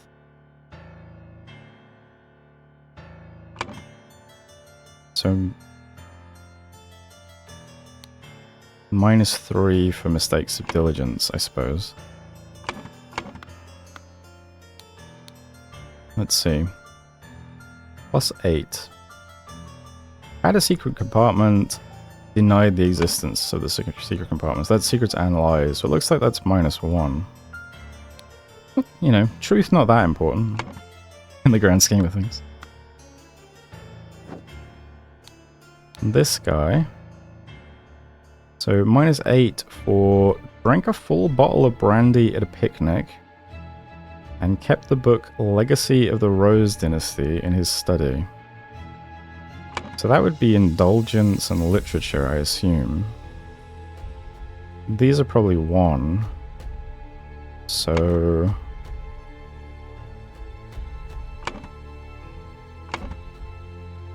you lost 1, which puts it on 19. So this is -7? Am I reading that right? Maybe they get progressively less important, which would make this 2, but let's see. Slapped a sergeant in anger. Emotions, I assume? Listen to marching music in his manner. Okay. So we know this is -7. But you put him on what? 13? And he got, yeah, -2, okay. Interesting.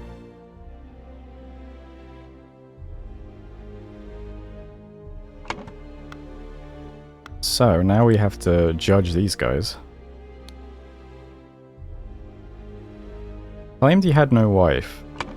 That would be -1. Has a painting depicted a naked person in his house. That would be -2. So he's on -3. Who is this actually? Fangor Quinn. He's on -3. Broke his wife's favorite teapot in anger. Oof. That's him on -10. Was observed spending a night with the neighbor's wife. Yikes. That puts him on -17. Very disappointing, Fangor Quinn. Next up, Walter Keane. Let's see. You're going to end -2. Flirted 3 times with different married women during the party convention. I mean, is that 3 separate instances? That would be -21 right off the bat. Okay, I'm adding it up. Just, you know, give me a second. Wore ridiculous headgear at 5 public events. Okay, that's an extra 10.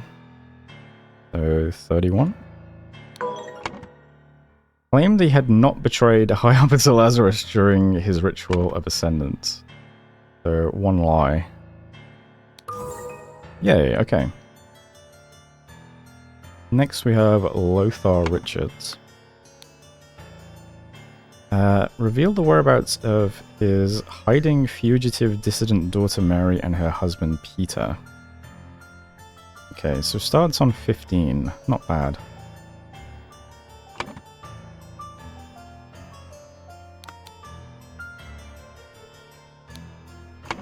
Okay. Held a dinner party a few years ago where he offered large amounts of wine to his guests. That must be indulgence, right? So that's a -7. I think that puts you on what? 8?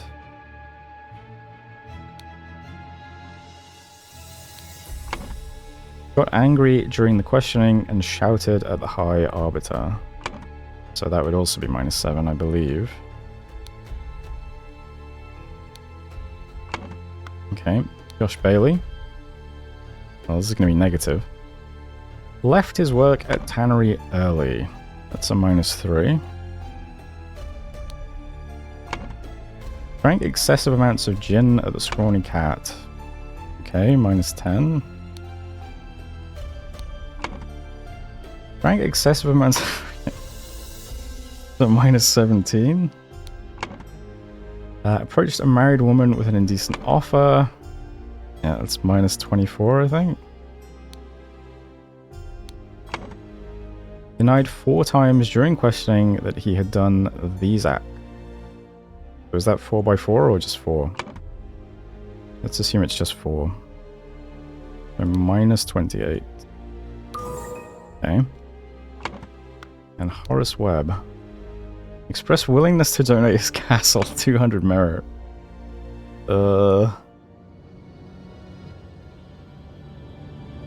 Interesting.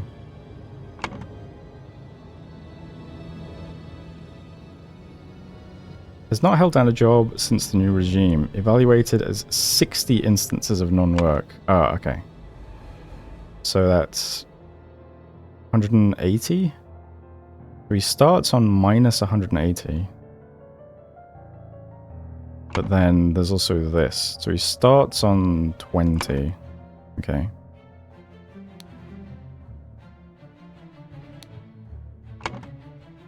Claims he works in his castle, helping his servants clean it. Claims. I guess that's a lie. So -1.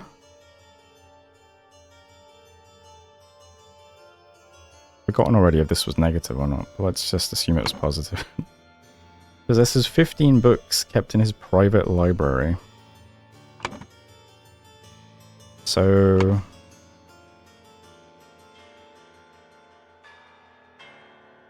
is that 15 instances of literature? Which would just be -15. And put him on 4. I guess I'll find out. And Gideon Bell. Wears an outrageous hairstyle. Let's go with vulgar fashion. Broke down in tears 10 times during the questioning. Oof. That's -72, I think. Has refused to start working. Evaluated as 5 instances of job skipping. So 15.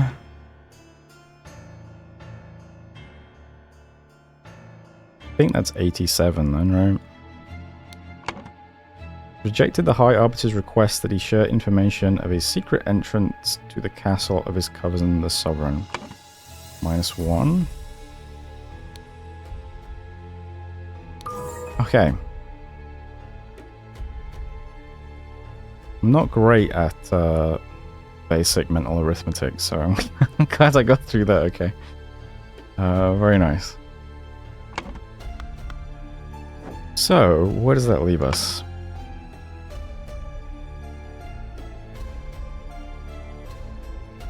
Since Order Party has seized power. Okay.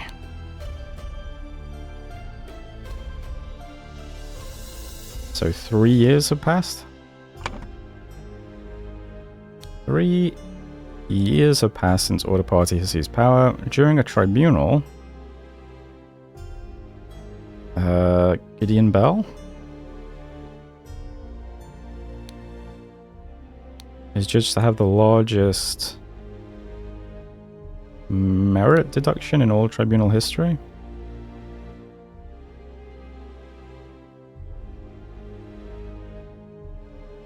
Is that what we were seeing?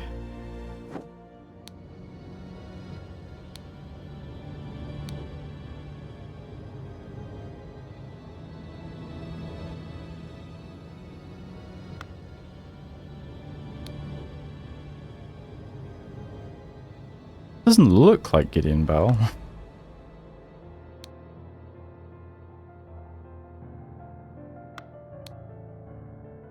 I've never seen so much merit removed in the tribunal. Some mistakes are very costly.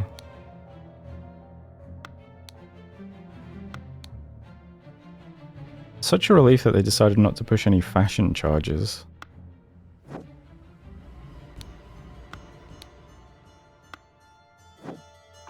I mean, okay.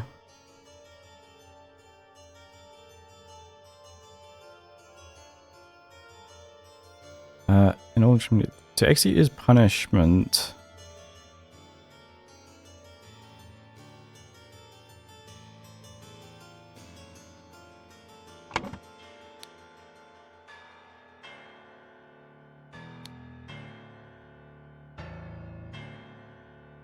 Is this the aging thing?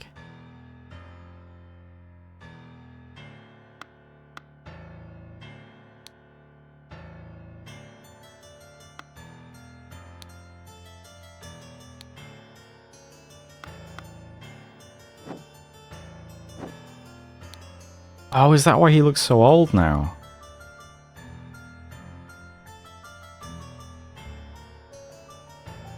I see.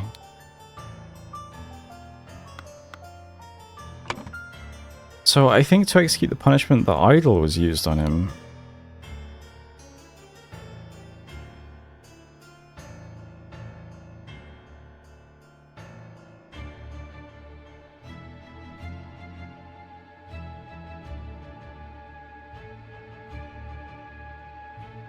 Is that right?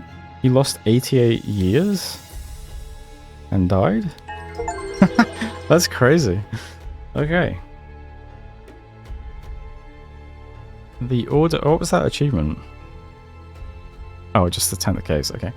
The Order Party has seized power and now enforces the 4 maxims of virtue. The young Duke, Gideon Bell, was judged during the tribunal to have lost 88 merits. The High Arbiter of the party, Lazarus Hurst, used the idol to decrease Gideon's youth by 88 years, thus making him 108, which resulted in his death. Crazy.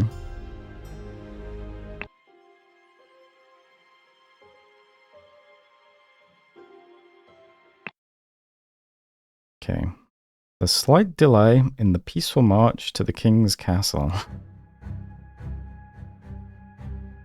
Alright, what do we have here?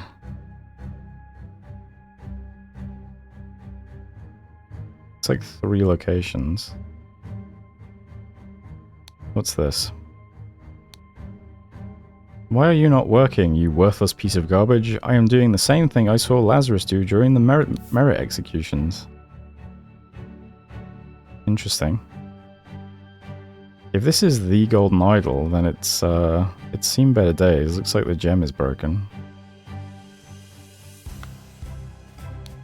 Slightly dented saber.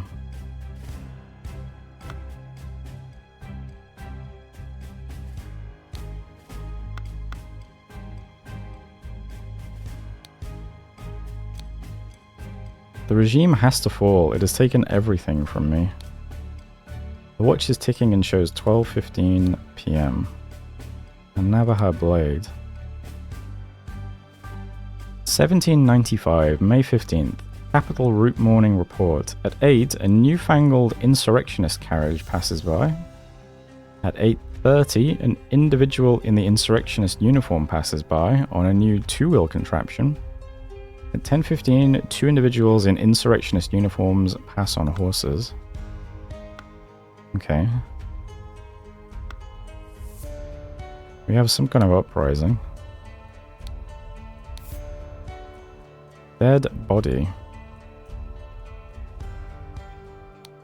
A man in a helmet with numerous cuts on his body, not breathing. Slightly dented saber with some blood on it. Belchester Castle, Blackfields, Crow Towers, Woodshires, Fort, Capital.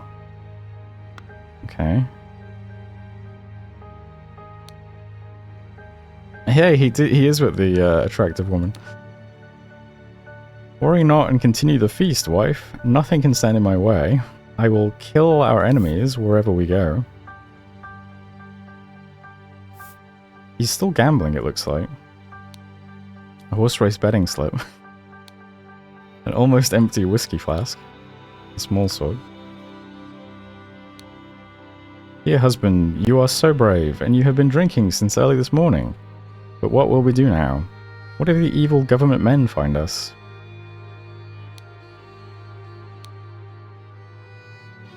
Become the pure flower that I know you can be for me. Edmund Cloudsley, 1788. Dear Mary, I know where your unworthy mate is hiding you. Soon I will free you from his dirty paws and ship him to colonies. While you I will put on a pedestal of sweetest praise, and you will become my ideal wife, Edmund. 1795, March 15th. For you I would fight a tiger and win, Peter Batley. Mary, my uncle Edmund Cloudsley died in some robbery and I am rich. Now your father will see me for the man that I am. Let's marry.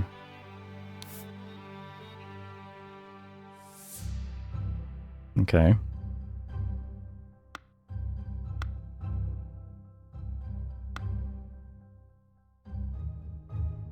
Is that bird? Oh, it's a horse.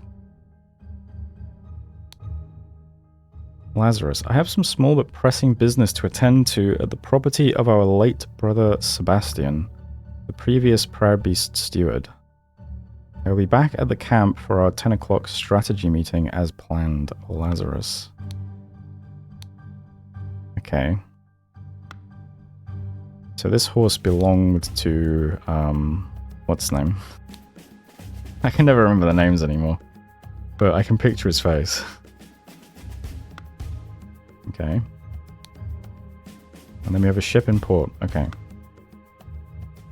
So, let's check out the locations then. Was it 4 locations? Okay.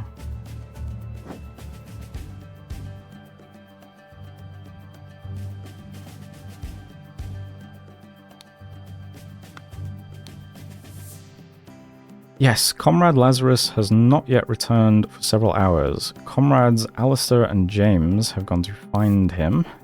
If they do not return, we will organize more search parties to find the lost. Okay.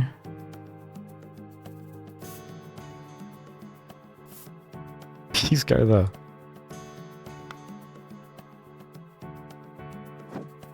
Oh. Alright, Belchester Castle, Party Camp, Bellwood Crossroads, Blackfield Manor, Lover Islet, Islet, Cloudsley Cabin, and the Little Mermaid Inn. Okay. Lazarus Hurst.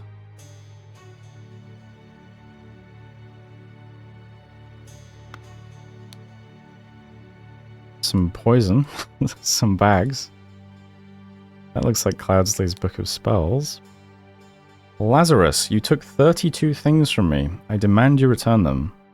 If you refuse, I will make the story of your true origins known to the other party leaders. At 11:30 on May 15th, meet me at the place the idol was stolen from our brotherhood, and poor Willard Wright met his death. So that's the inn. Come alone and bring proof, something personal of yours, to give to the Veiled Woman. Tie your reply to the pigeon and release it from the cage. It will find me. Okay.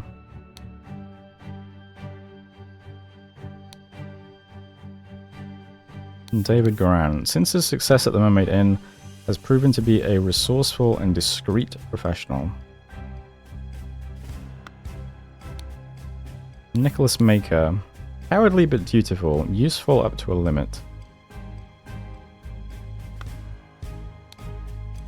Alistair Coke. Pompous and vain, but being a military man is ready to obey and ready to kill.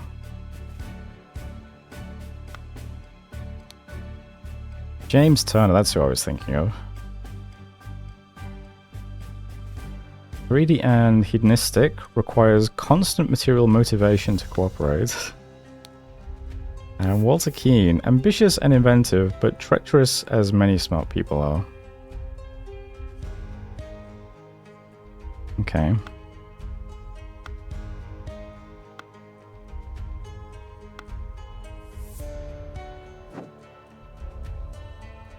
So Lazarus might have been getting blackmailed and gone here. See, what did the note say again? You took 32 things from me and I demand you return them.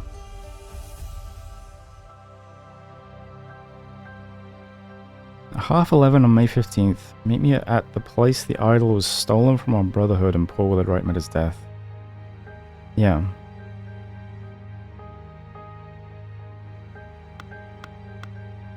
Okay. Next location then. What is going on here? Looks like a Brotherhood member. Is this another location? Oh god. This is a big one. Who's this guy? So he's a... Is this steward of the Dark Hand or something like that? Oh, I recognize that voice. It is you. Isn't it poetic that you have fallen for the same trap as you did all those years ago? Straw men are your bane.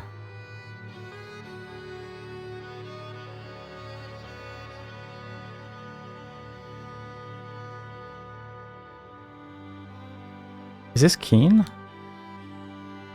An empty musket.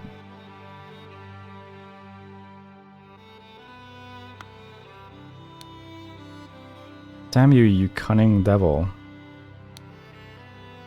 You'll find me in the place where we two first met. There we can talk.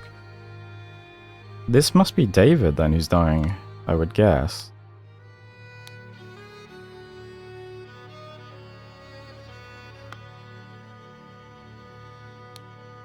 A newly invented transportation device. Looks great. So this is the barn.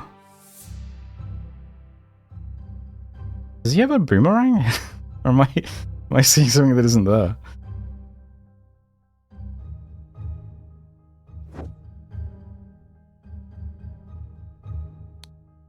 Oh, does this have a bullet hole in it? A scarecrow with a hole through its head. I see.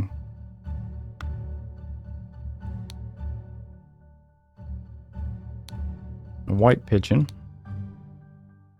I admit I may have treated you unjustly after our long cooperation. I will come alone in peace so we can discuss your compensation.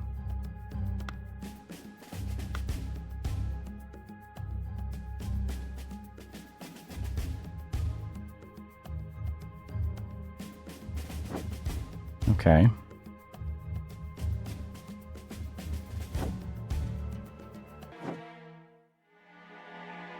Oh, and this is, I don't even remember. Was this Sebastian, or I can't remember which character it was.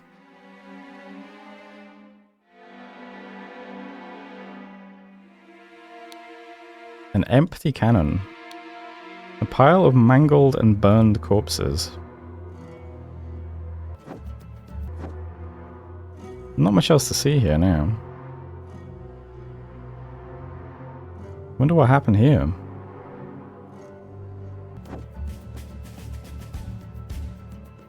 Okay, so what's happening at the Little Mermaid? That looks like, was it Ada?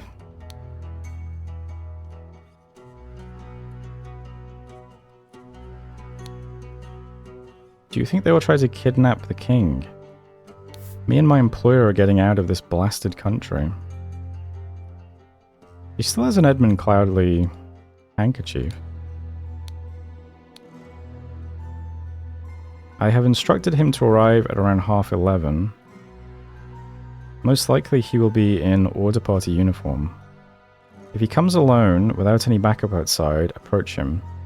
If he gives you something that belonged to the one who escaped your tonic, you may proffer him the instruction slip I gave you. Conceal your face, he may recognize you. Yeah, this was one of Cloudsley's... She was the cleaner who tried to poison him on the orders of the Brotherhood of Mass.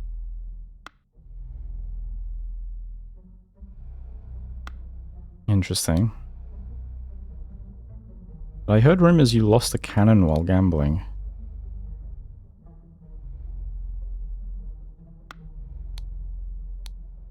3 Albion Francs, Stiletto Blade, a hand of cards. Nonsense. I am not an idiot. What are you saying? You'll think that we're... Nonsense. I'm not an idiot, but real men like us could beat those Order Party ninnies even without any weapons.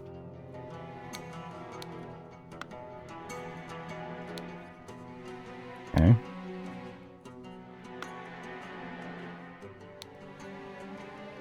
Dandelion Room, Ada Baker. That's her.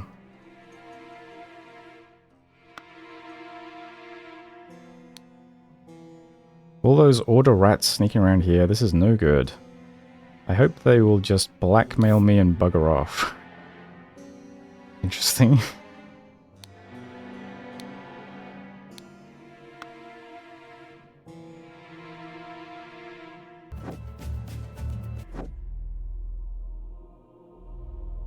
So I don't get to see anything else.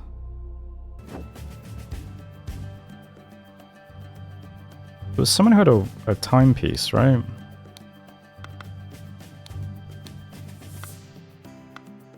Was that this one? The watch is ticking and shows 12:15 p.m. When were they supposed to meet?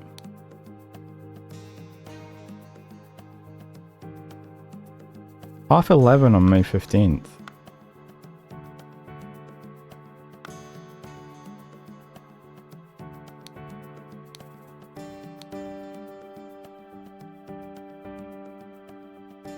Half 11 on May 15th. Meet me at the place the idol was stolen from our brotherhood and poor Willard Wright met his death. So this is Lazarus being asked to go to the inn where Ada is waiting. If he comes alone without any backup outside, approach him. If he gives you something that belonged to the one who escaped your tonic. Ah. So he must have given her the handkerchief at that point, I think. You may proffer him the instruction slip I gave you. So we don't know what the instruction slip... I think this is after the meeting's already taken place.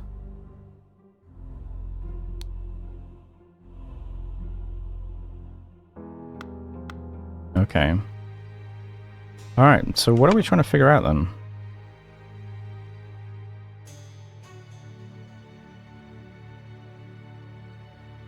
So 3 people are dead. Let's see. I mean, this sure makes it look like, James is dead.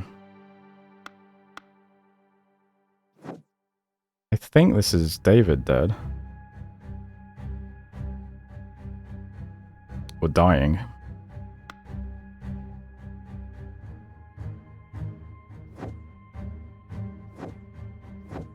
Who else is dead then, actually?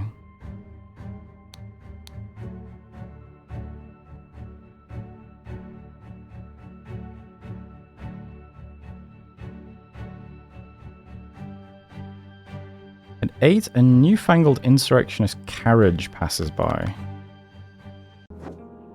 That would be that. And they get to hear and die. That's a lot of people, though. Oh, this dude. Who is this?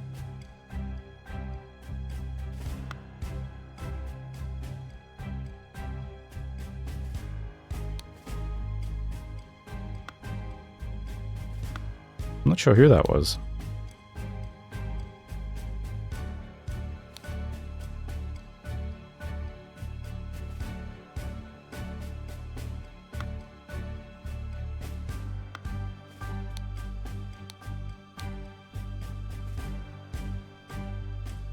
On the new tour, this is David. Separately, I think. 10:15, 2 individuals pass on horses. Oh, maybe this is James?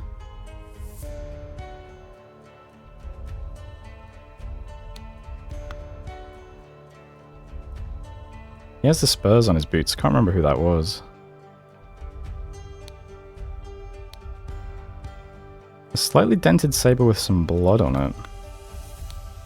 Are you injured? Ah, yeah, okay.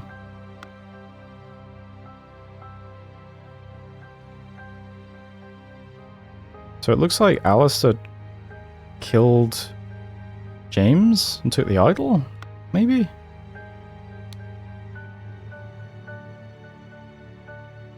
Sure seems like it. And that's his horse.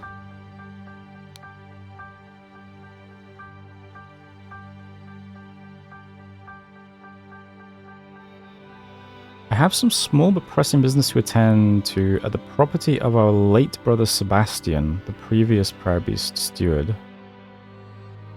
I'll be back at the camp for our 10 o'clock strategy meeting as planned.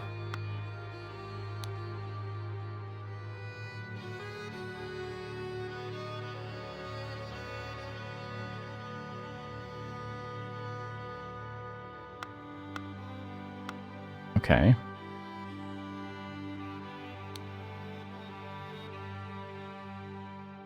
Oh, there's a cannon missing from this boat. So, you're the captain of the ship? You lost a cannon while gambling. And the cannon was brought here. Huh?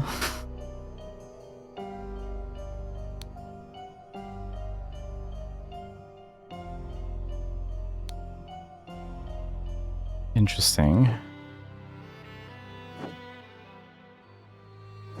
Am I missing anything else? I've got all the words. There's the camp. We've seen everything here, right? What was this? Lazarus has gone to the inn. Okay.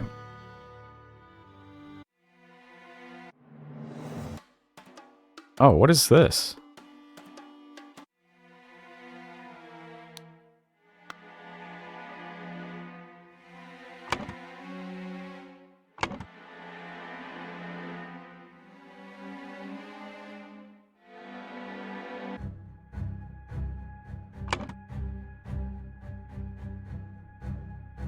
Is it... What? Do I have to look back for further clues or something, or what? I'm not sure.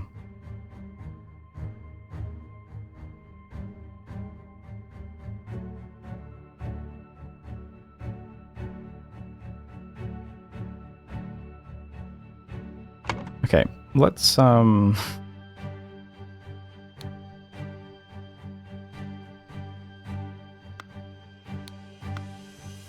Okay, where is the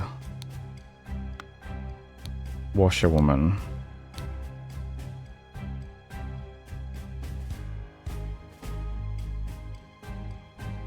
I mean, this is all happening in the morning.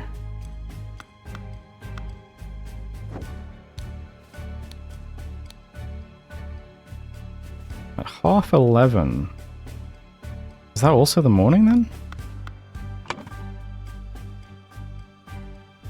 Early in the morning, before noon, and in the afternoon. Okay, so nothing is happening late. Hey Oliver, how's it going?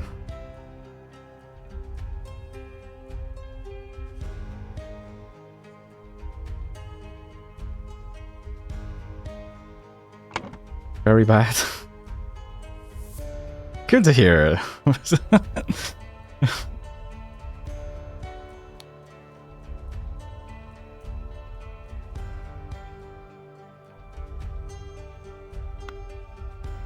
Okay. Oh no, I pressed the wrong thing. So, the first people... Lazarus must leave.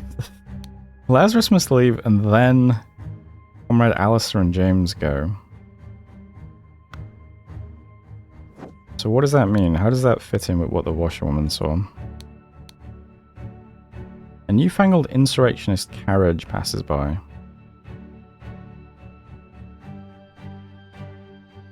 So this must be Alistair and James. This is David, though, I think, on the bike. So is this Lazarus? But we see the carriage here. And the cannon and a bunch of dead bodies. So I'm not... Also, yeah, is this guy's name Sebastian? Yeah, Sebastian Cloudsley. Okay.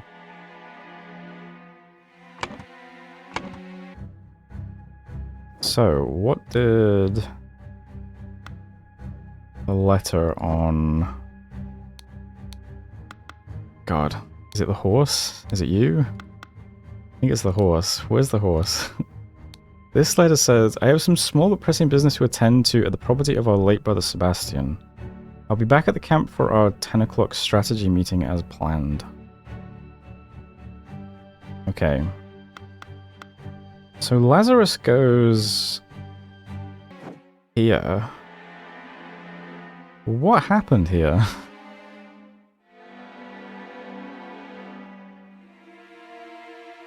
He goes here before 10.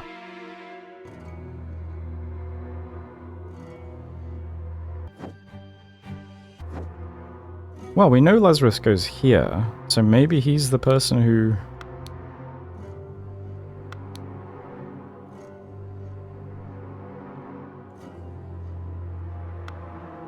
I'm not sure.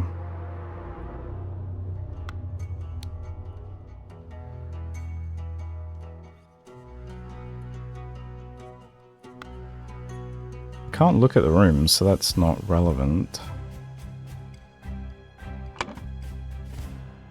Okay.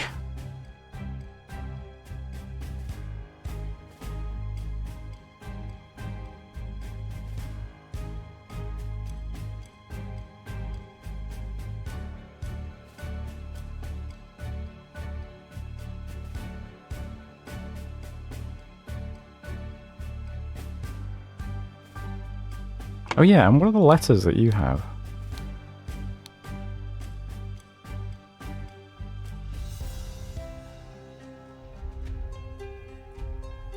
I know where your unworthy mate is hiding you. Soon I will free you from his dirty paws and ship him to colonies. While you, I will put on a pedestal of sweetest praise, and you will become my ideal wife.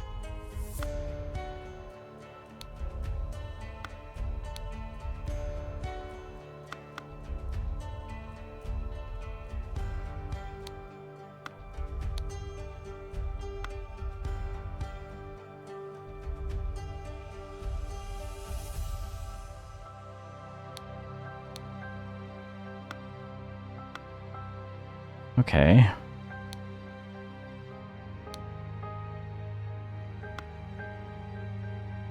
You're just trying to fuck with the golden idol. Yeah, let's read Lazarus's notes on people as well now. A resourceful and discreet professional. He's up to his own business. Okay. Alistair Coke. Pompous and vain, but being a military man is ready to obey and ready to kill.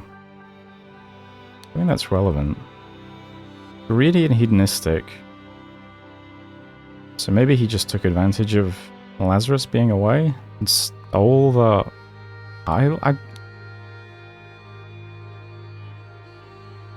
Walter Keane seems to be meeting with David to kill him. Let's go look at David again.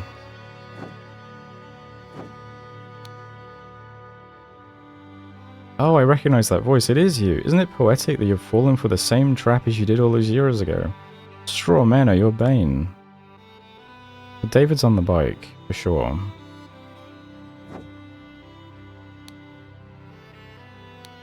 A white pigeon.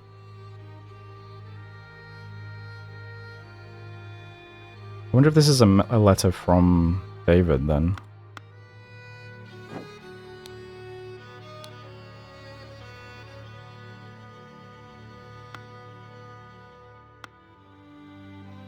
Okay, so when does the bike pass by?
Okay, let's just try to figure this out then.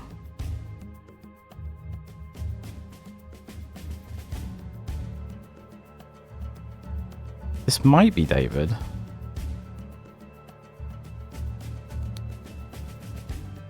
David Goran went to the... what is it called? Barn? Do we have barn? Castle Camp, Crossroads Manor, Islet Cabin Inn. No.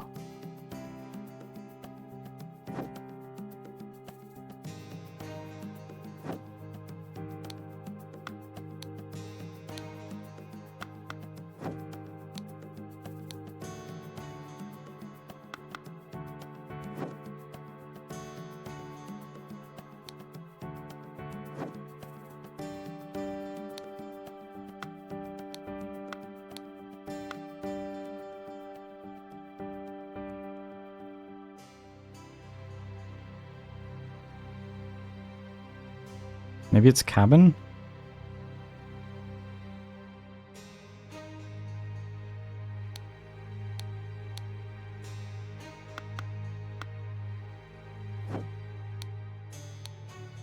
Let's see, try and see where I found the word cabin now to see if that's what that building's called.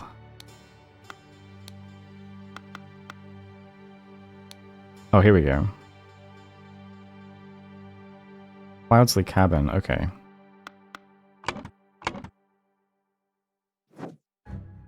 Yeah. So early in the morning, David Goran went to the cabin to...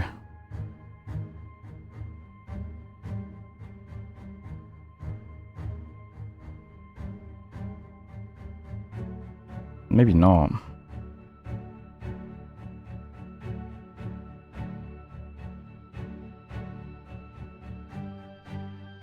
This might be the Golden Idol stuff, though.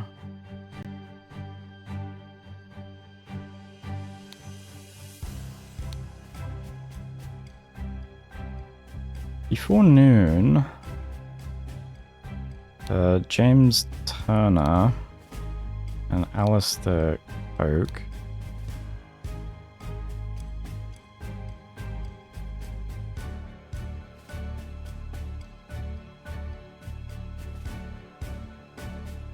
went out to try and find Lazarus Hurst. Instead, they found the Golden Idol at the... On the way back, they started a fight over it.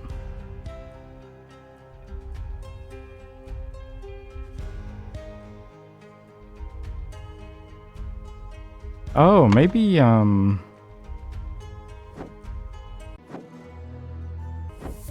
where's that?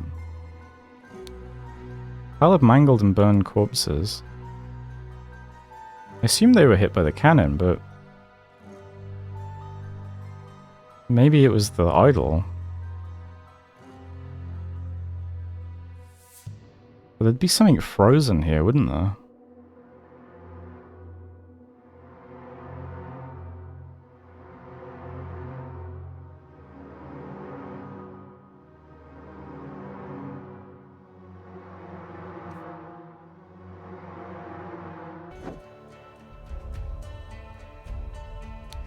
What does the note say that James had?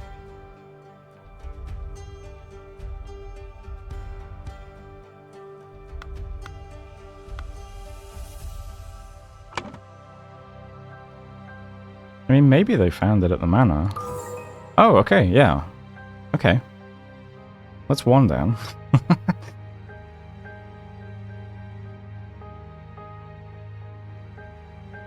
This I'm not sure about. Who else went out in the early morning then?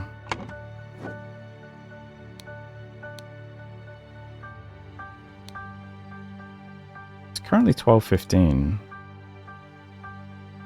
At 8, a newfangled insurrectionist carriage passes by. And we know the carriage ends up here.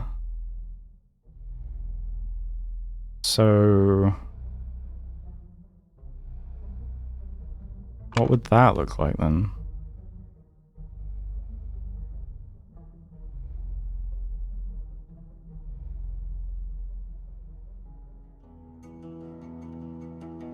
I'm not sure.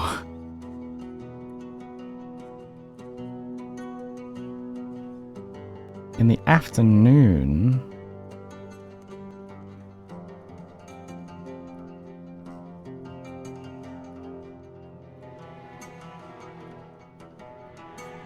I mean, Keen does look very old.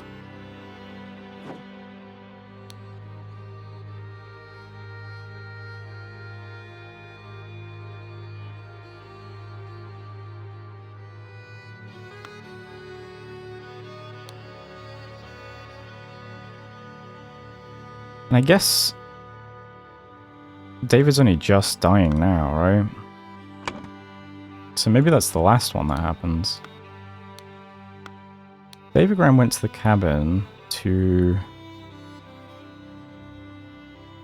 kill Walter Keane because Walter Keane had tried to...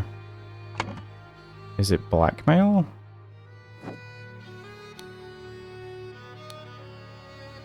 I admit I may have treated you unjustly after our long cooperation. I will come alone in peace so we can discuss your compensation.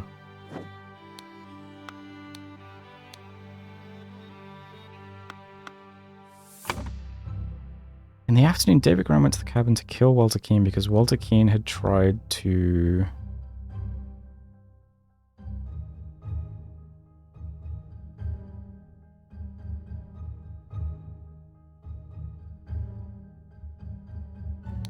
blackmail David Graham to get his lost years back?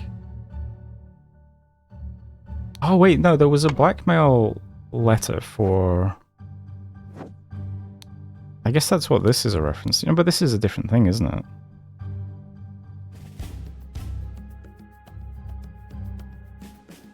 You took 32 things from me. This must be 32 years. Oh, wait, I can check, can't I? Yeah, Walter Keane lost 32 years. Okay.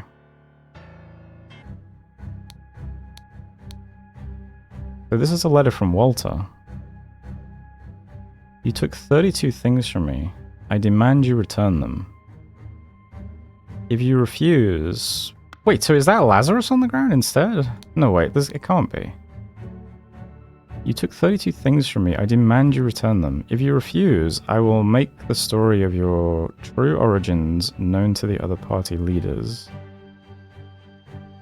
At 11:30 on May 15th, meet me at the place the idol was stolen from our brotherhood and poor Willard Wright met his death. Come alone and bring proof something personal of yours here to the Veiled Woman.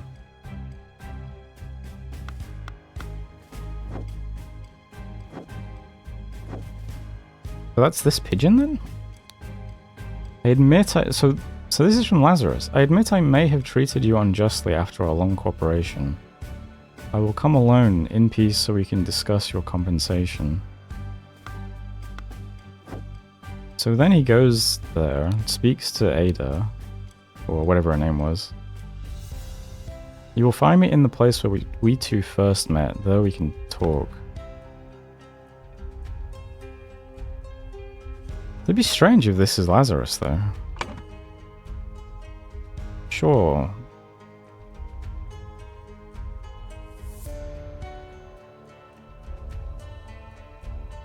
Oh, I can't put Lazarus in. Oh, I can. In the afternoon, Lazarus Hurst went to the cabin to kill Walter Keane because Walter Keane had tried to blackmail Lazarus Hurst to get back his lost years? No.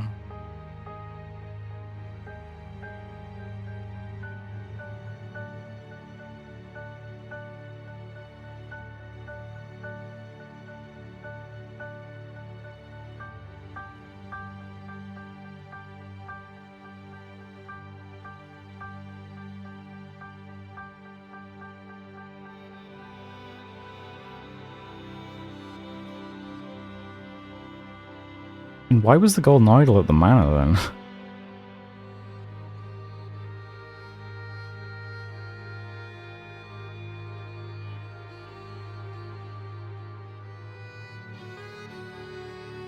Wait, the reason I thought this was David originally was because he recognizes his voice and says he fell for the straw man trap. But it was David who fell for that, really.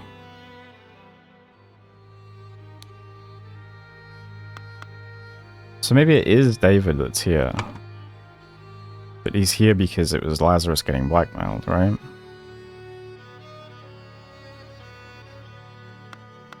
Let's try that. Okay. Alright. Okay. I have no idea what happened in the morning, though. It's just so weird.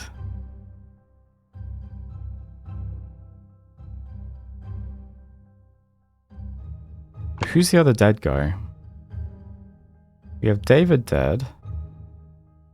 We have James dead.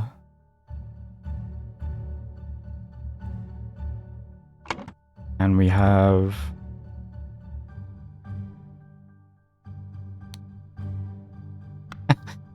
who's the I don't know who the other dead person is. What? There's a pile of mangled, burned corpses, but...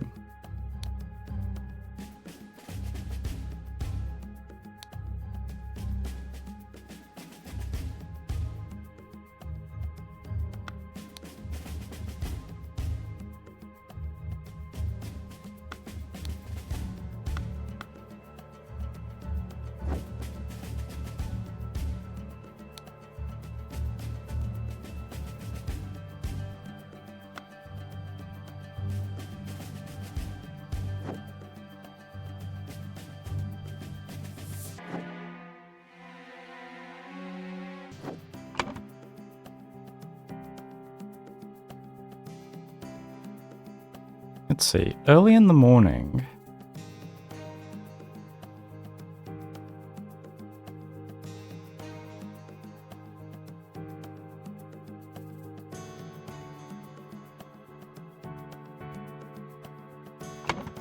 There must be a corpse somewhere that I'm not thinking of.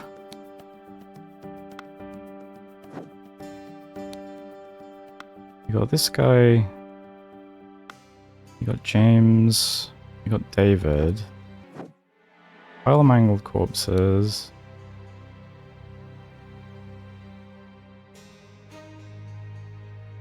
Did something happen with these guys?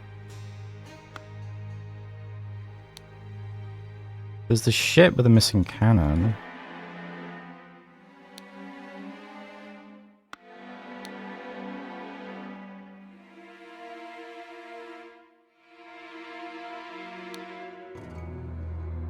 This is already all done.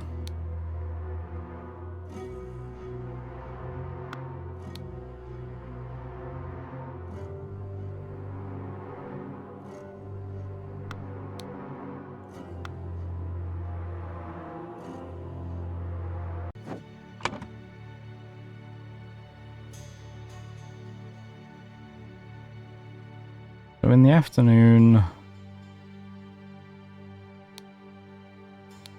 Walter Keane killed David Goran at the cabin. Before noon,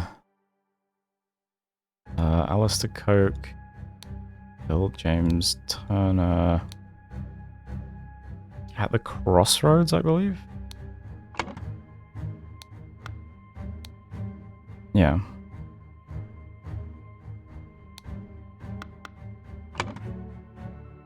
And early in the morning...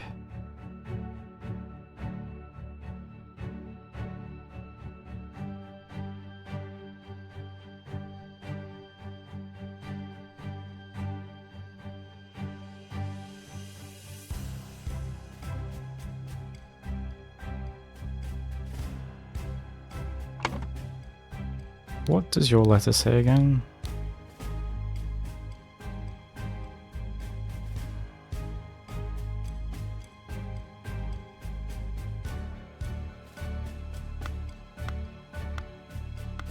Hmm. Washerwoman, what did you see in the morning again? A newfangled insurrectionist carriage. I assume that's just Lazarus.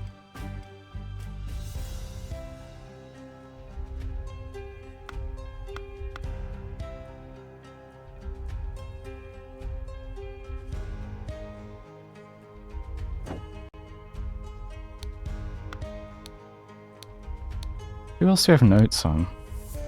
David Goran's dead. Nicholas Maker is clearly alive. Oak's alive. Burner's dead. Walter Keene's alive. Mary and Peter are alive. The only other person I could say is dead, then, is Lazarus, right?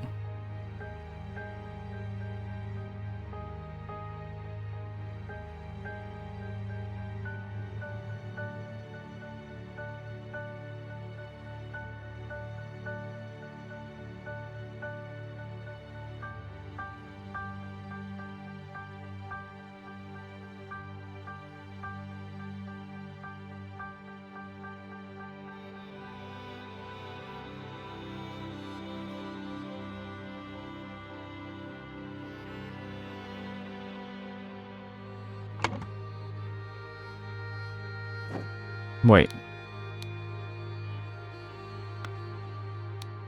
Where's the letter from Peter?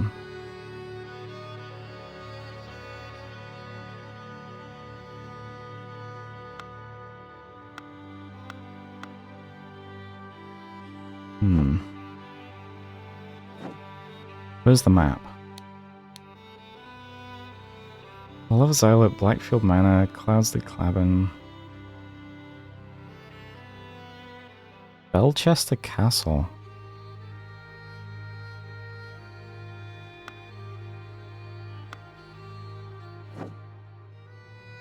I can't investigate the castle.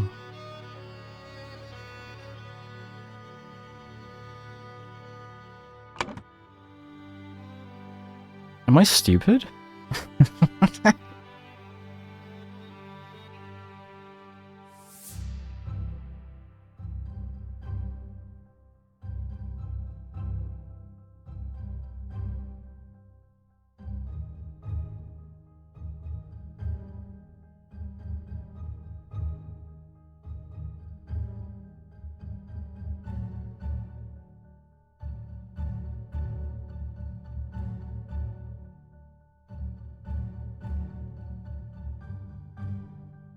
It can't possibly be that Lazarus actually came here to kidnap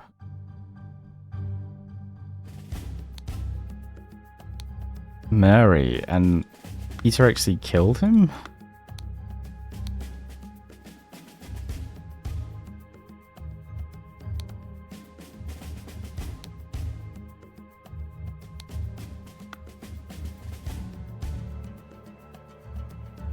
Does that make any sense?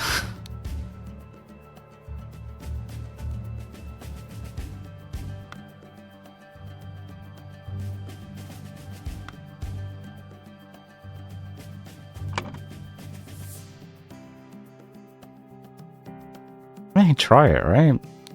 Lazarus went to the...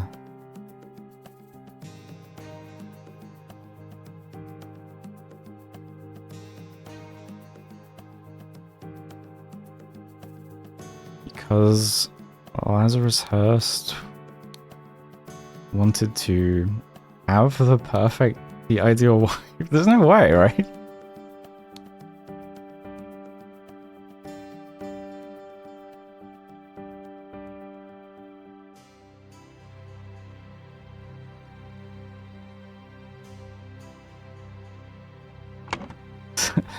What does the letter say again?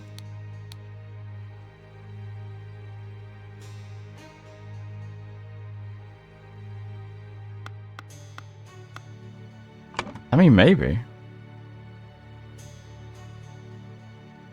I mean, it could be kidnapped. So early in the morning, Lazarus first went to the...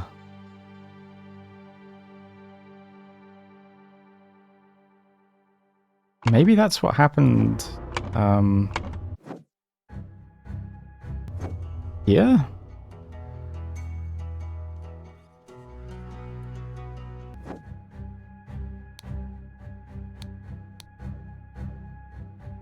Wait, maybe he won the cannon.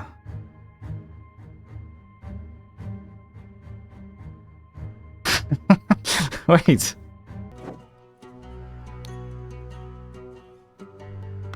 Okay. Maybe he won the ship's cannon? Then how would he know to... How would he know to...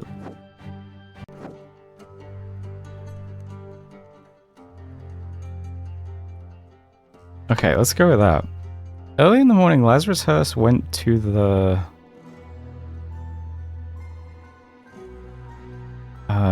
manor to kidnap Mary, whose last name is now Batley.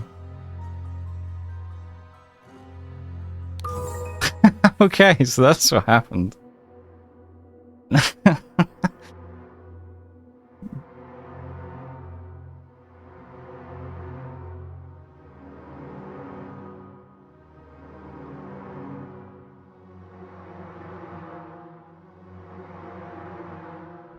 Okay.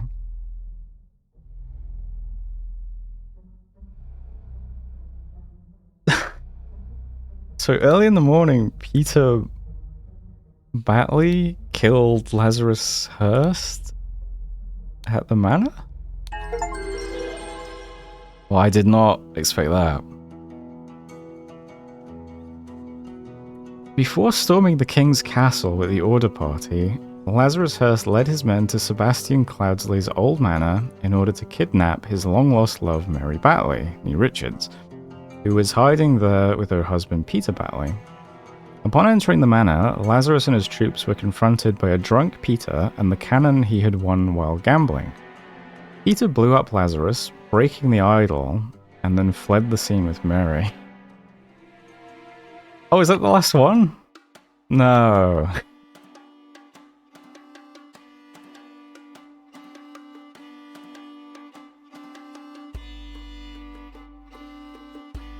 Hey, weren't you at the Order Party? Oh no, I was never part of that ghastly organization. I can take this gilded brass trinket for scrap metal. You can have 3 sous for it and call yourself lucky. Raz, thanks. Well, that's a fun game. I might just buy the DLCs and do the DLCs now, because that was cool.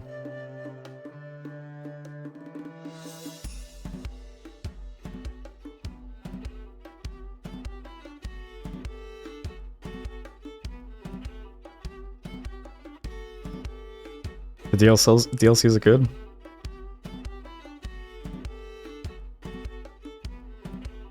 Which one should I get first then? Because I'm pretty sure there's 2, right?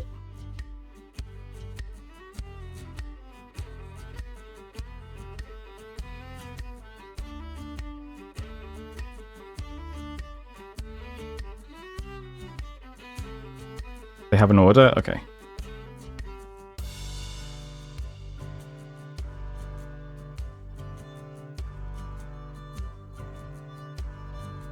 Thank you for playing The Case of the Golden Idol. Let's see, Epilogue. So there might be something else. A grand vision of a better world.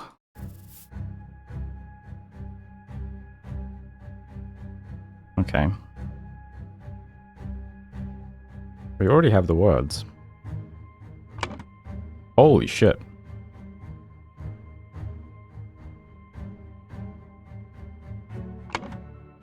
What is going on here? Witness the power of the idol in my hands and swear loyalty to Lazarus Hearst. We will build the ideal society. Let's see. The Brotherhood of Masks. Only one thing is worse than imbeciles with power. The rich and noble have a social club with mystical rituals and other hogwash, and they're so stupid that they did not realize when they had some truly miraculous technology in their hands. However, they are influential and persistent, and have already caused a great deal of harm to me and my goals. Walter Keane has told me more about their organization and practices. If he tells the truth, and they are truly devoted to their religious entity of Griffin Reborn, I could gain some powerful allies for my next move. Forward a Party Manifesto. All citizens are equal. All citizens must serve society to the full extent of their abilities. Citizens must be evaluated according to how virtuous they are. A society with internal contradictions is unsustainable. Therefore, it must be led by the most virtuous citizen. The king should step down, the aristocracy must be abolished. The more virtuous citizens are better able to serve society, therefore virtuous citizens deserve to gain more time on this earth, and bad citizens deserve to lose time. This is unbelievable. My pure Mary is joined in matrimony with that clown Peter Batley. He must have done it out of grief for my death. Such a hasty decision goes against every principle of virtue. Therefore, I consider the marriage null and void. She will come to me once she learns I still live.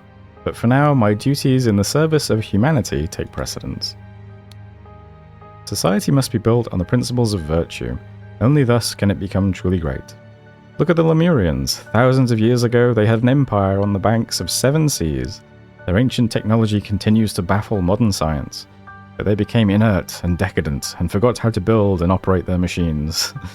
As you do. Their empire crumbled because it was built on pleasure-seeking, not virtue.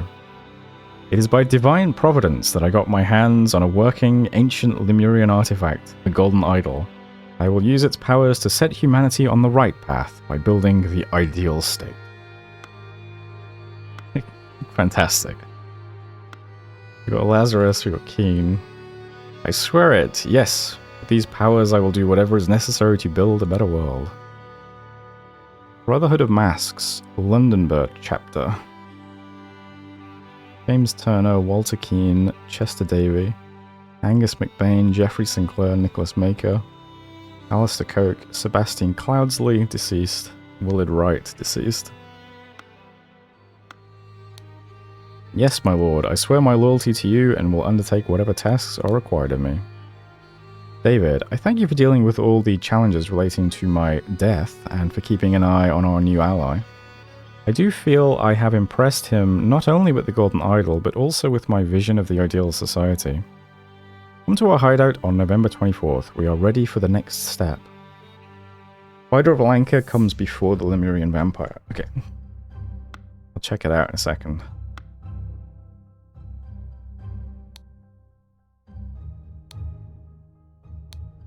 The man is not breathing. Donate to a veteran who lost his leg in the noble defense of his homeland. Half-empty bottle of gin. Okay.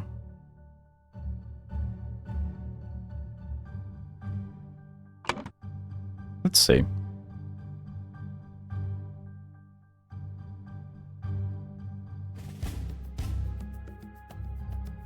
So it was Sebastian Cloudsley left the idol to the Brotherhood in his will, but then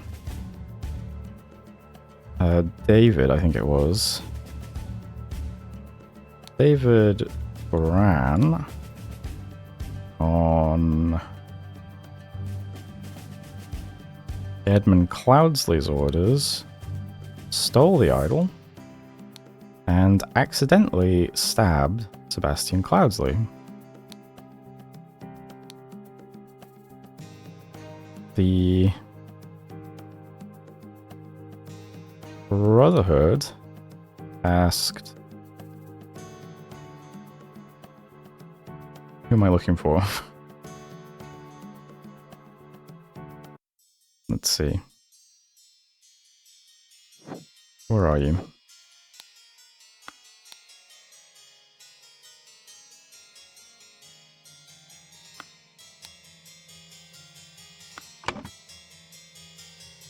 Ada Baker?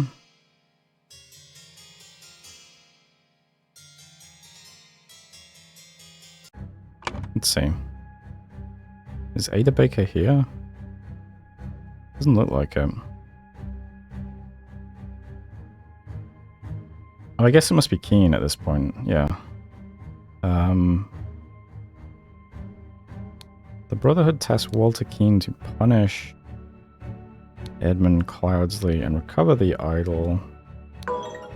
Not quite.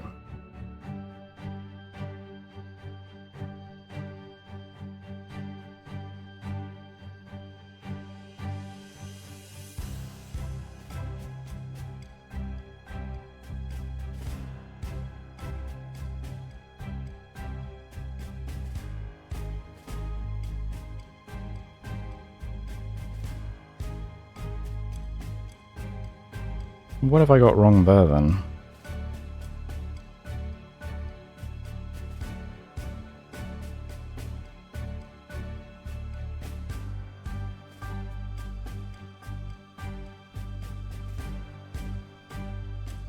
Oh, right, yeah, thanks. Willard Wright. Okay. Bastian Cloudsley left the idol to the Brotherhood in his will. But then David Goran, on Edmund Cloudsley's orders, stole the idol and accidentally stabbed Willard Wright. The Brotherhood tasked Walter Keane to punish Edmund Cloudsley and recover the idol, but his attempts were fruitless. Okay. During one attempt... Okay, this must be when he flipped. So during one attempt, Walter Keane was captured, and I presume it was Edmund then. Edmund Cloudsley convinced him to join his side. Edmund Cloudsley used the idol to make himself young and infiltrated the Brotherhood under the new identity of Lazarus Hearst. Then he claimed to be Griffin Reborn and transformed the something, presumably the Brotherhood, into the Order Party. Okay. Brotherhood Masters. I guess this was Alistair Coke. Actually, he's got the list, hasn't he? Not you. Alistair Coke and James Turner. Brotherhood Masters, Alistair Coke and James Turner helped Lazarus Hearst seize power in the country and enforce the rule of virtues by taking youth away from common people and giving it to the... Is that correct? That's crazy. By taking youth away from common people and giving it to the Order Party members. Right before the final showdown with the uncooperative king, Lazarus Hearst wanted to kidnap Mary Batley, but was shot by Peter Batley, and the idol was broken. What a fun story. There we go then.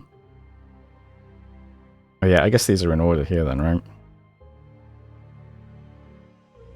Well, that was fun. I'm not sure if it's like a... I'm still not sure if it's a good, fun like game to watch on stream or not, but I'm having fun playing it anyway, so... I'll just, I'll keep doing it. And hopefully you enjoy the background noise. Let's see. Am I able to just start this? I don't have the DLC, so I'm not... Huh? Wait. Go back. I don't... Do I have the DLC?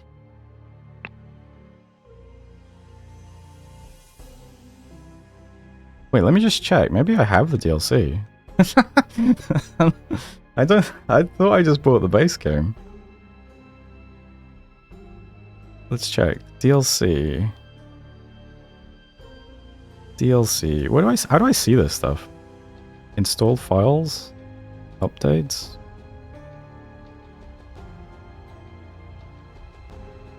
It says DLC in the lower left corner. Oh yeah. Do I just have them both? I'm looking in like Steam. How do I see in Steam if I own the DLC or not? Like, how do you do that? I don't know how to see that. Betas control a game recording privacy. It's not that. There's a tab called DLC. Let's see, if I click this... Oh.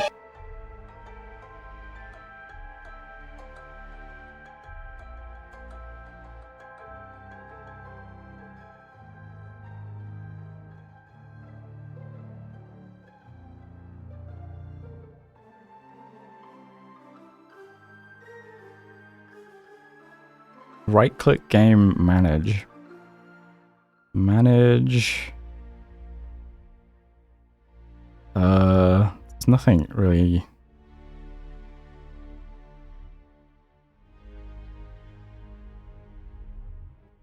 Why is this so difficult? How... It must be somewhere. There's like gonna be some random thing somewhere.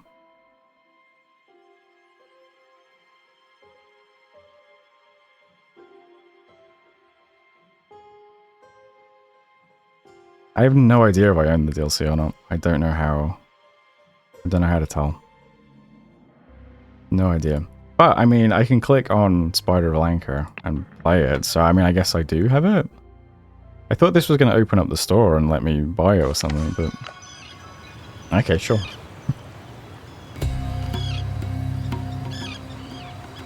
This must be the place. Play Pat Jack with a boar.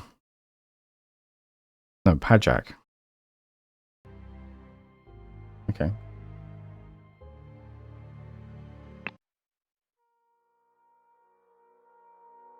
Let's give it a go then. Looks like one location. Lots of people though. A lot of people are dead already. Okay. Let's start with the people then. Who are you? Let us leave this unsavory watering hole. You do not appear to have sustained any serious injuries, but perhaps a stiff drink will help settle your nerves.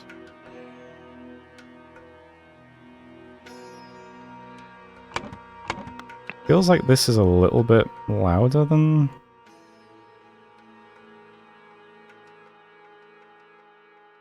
that too quiet now? It sounds alright to me, I'm not sure. Whoops. Okay. Perhaps a stiff drink will help settle your nerves. Here's a blue rosette, an empty pistol, and a loaded pistol. Okay.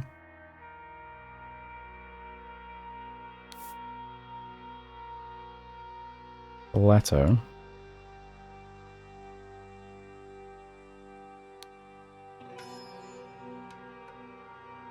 Dr. Oberon Geller. I feel like we've heard that name in the previous game. Surgeon and hypnotherapist. Island of Lanka. Surgical kit.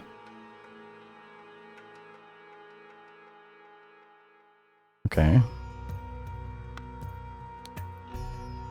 What in the blazes? They are all dead. Thank you for saving my life, kind sir. This guy's a yellow rosette. My dear Zubiri. Okay. Upon my arrival in just a few days, we will depart for Nyampurpur together. While you await me, I beg you continue to apply yourself to your studies. As Lemurians, we may be held in high regard in Lanka, but we must not become careless and besmirch the Kera family name. Okay, let's assume this is correct then. Father. 1741. This is earlier than the other game, right? Are you skilled at Pajak? Test yourself and win money in this grand tournament. June 2nd at sundown at the port in the Yellow Lily. Okay.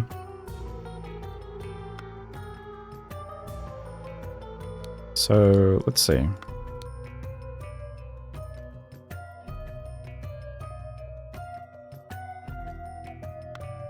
Okay, so his dad's urging him to continue his studies. Looks like he wanted to go gambling though, which, you know, Fair enough.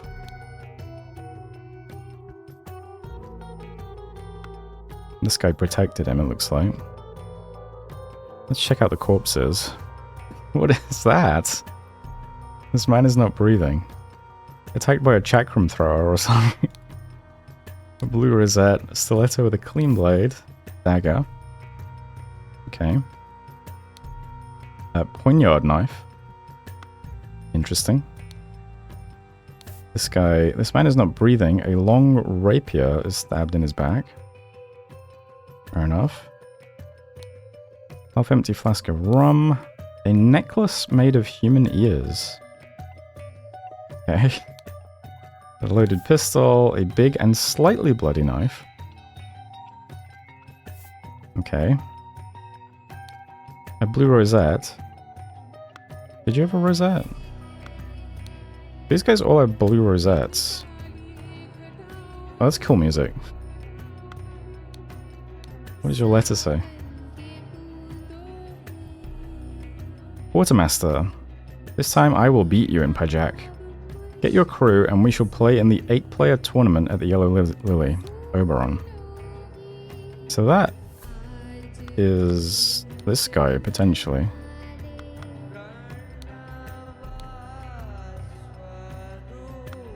Okay.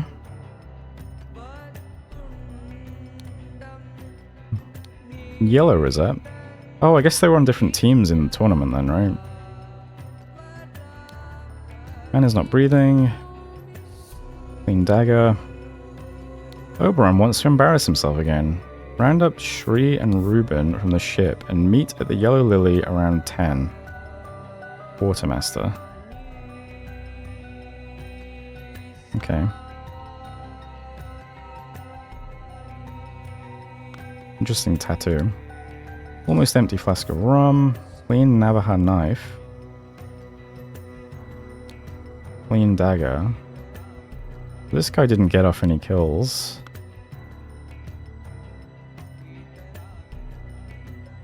This guy might have killed this guy.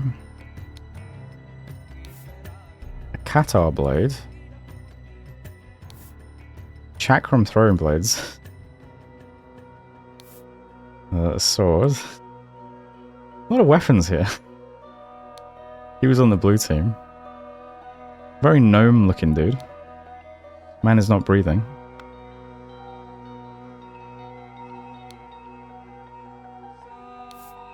A huge and bloody mace. Let's put this over here. Yellow team. My strong friend. Join me tonight for the Pajak tournament at the Yellow Lily. Bill will be present. Okay. So long as he wins, however, he does not become crazed. I mean, maybe he's on their team then. Please bring Gabriel as a precautionary measure should Bill lose his temper. Oberon. Actually, weren't you on the other team? You're yellow, you're blue. You're blue. Okay, I don't know. I'm gonna ignore the colors for now. Yellow rosette. Man is not breathing and has a harpoon sticking out of him. Okay. Man is asleep and appears to be completely drunk. Oh, well, that's nice. Stiletto with a clean blade, clean sword. Almost empty flask of rum. Hey, it's the Seven Seas Shipping Company. It is crucial to our operations in the South Seas to secure trading fortresses in the Lanka archipelago. Regrettably, Lemuria continues to object to it and advises the local rulers against our presence. The Lemurians cannot project their power directly, but they still have the spiritual authority in the Lankan kingdoms, which used to belong to the now crumbled Lemurian Empire. And the Lemurian influence on Lanka must be broken.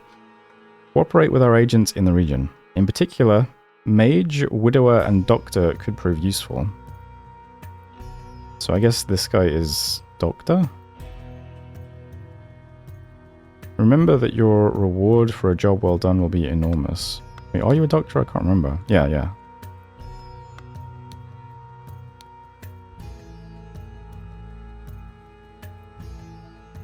7 seas shipping. When drawing lots for match pairings, arrange it so the newcomer plays against the best player here. He wants to test his skills. Okay.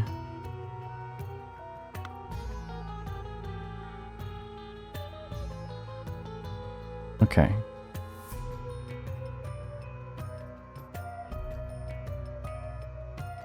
Oh, so maybe it's one player's yellow and one player's blue at each table. We have 4 tables. 1, 2, 3, 4, 5, and 8 players. Yeah, okay.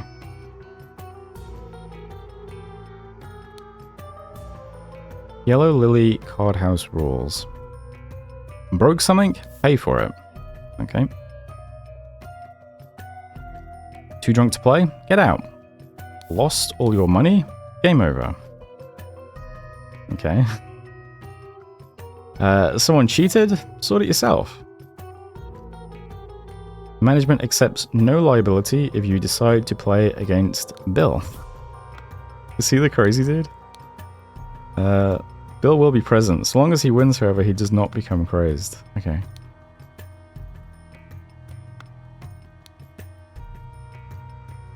Maybe this is Bill.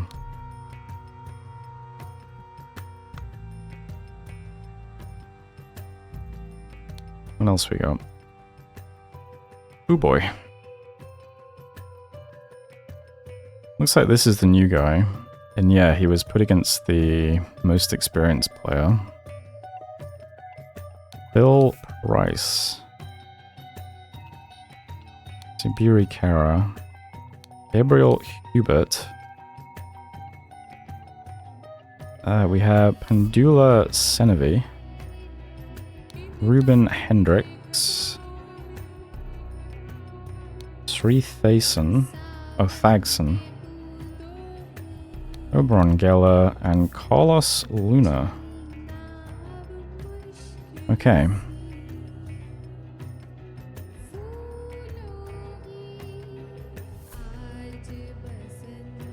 Okay. So these guys didn't even play yet. Looks like they... Well, I mean, there's 4 tables. You would have thought they'd be playing simultaneously. Okay. Let's look at the tables then. I think that's everything else looked at, right? Yeah. Alright, so we have a drunk guy over here who was playing against... Well, who was Oberon playing against? Carlos Luna? Might have been playing against him, I don't know. This clue has been added to the thinking panel. Ooh boy. Alright, we've got all the words at least. That's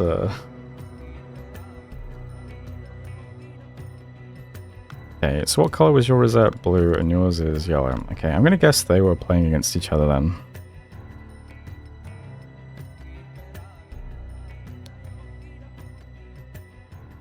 Oberon 1.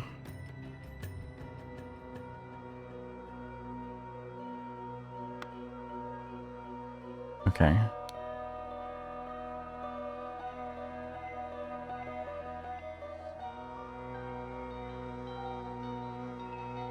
How do I read this? What is...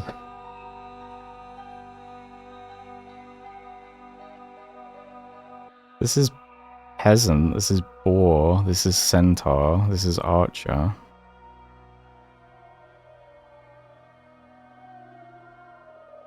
I'm not sure what any of this means yet though. Spilled drink here.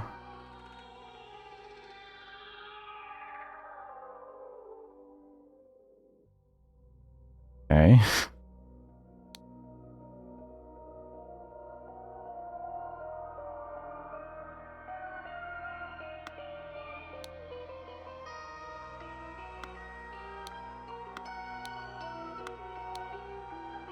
Oh, interesting. This has...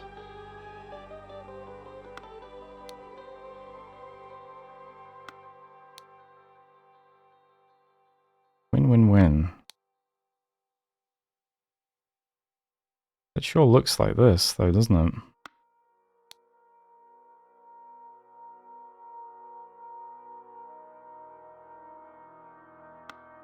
Okay.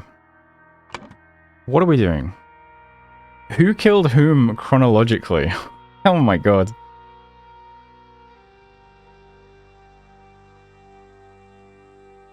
Alright, well this is interesting. We know this is Oberon Gala. We know that this is Zubiri Kira, I think. Alright.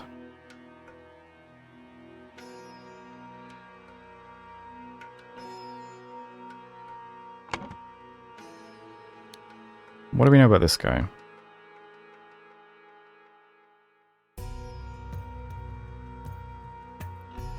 We know that this guy is not Bill or Gabriel.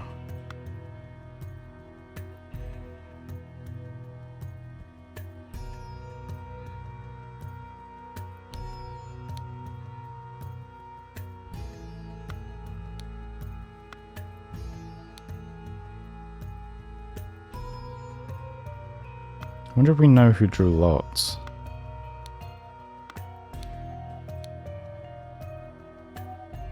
Quartermaster, this time I will beat you in Pajak. Get your crew and we shall play in the 8-player tournament at the Yellow Lily.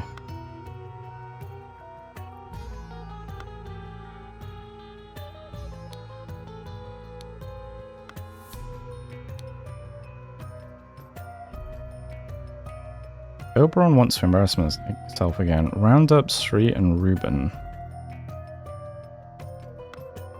This guy also isn't Sri or Ruben.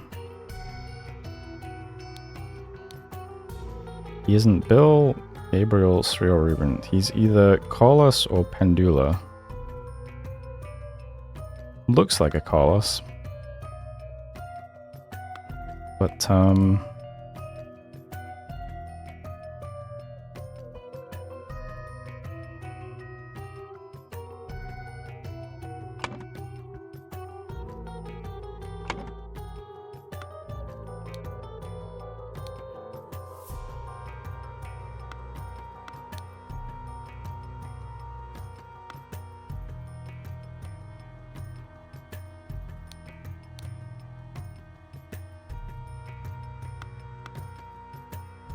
I feel like this is Bill.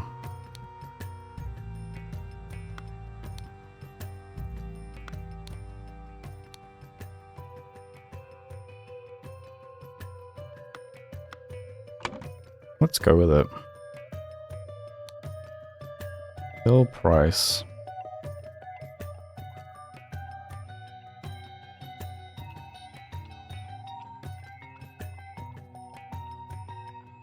I kind of want to say this guy's Carlos because he's alive, but I don't know, maybe that's wrong.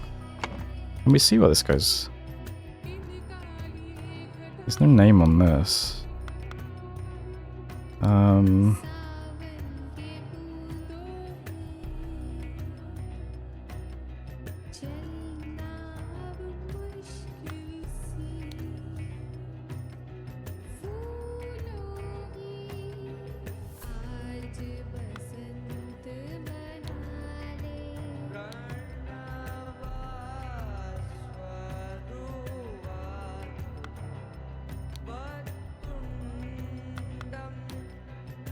I'm pretty sure that's Bill.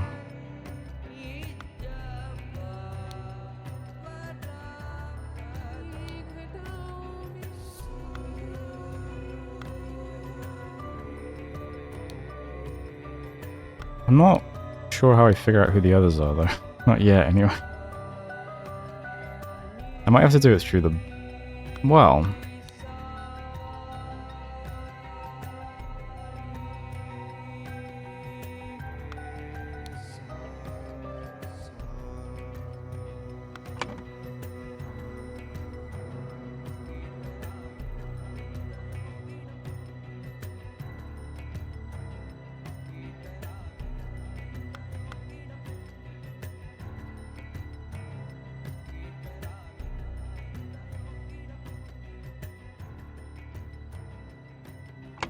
Must be missing something.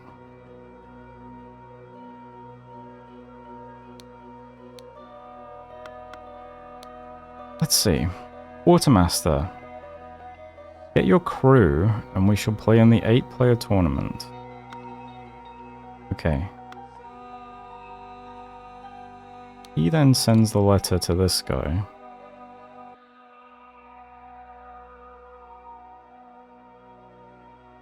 It's Sri, Robin, Bill, and somebody.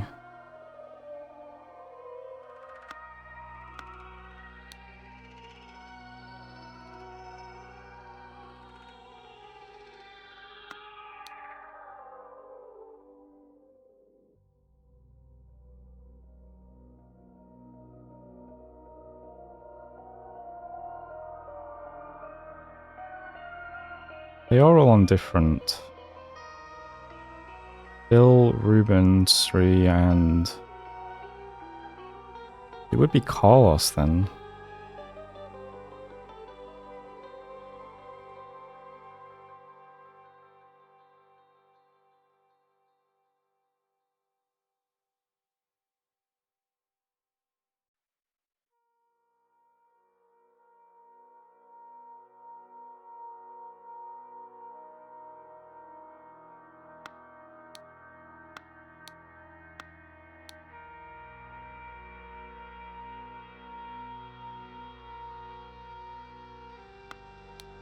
Although it sure looks like this is where Oberon was playing. So let's go with that. If we assume that Bill, Sri, and Ruben...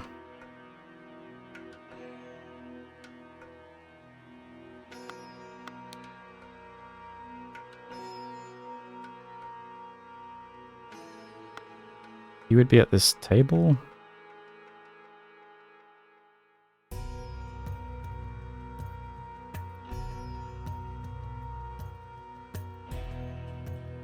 So it would be those two playing against each other. It would be this guy and him playing against each other. That would make it these two playing against each other.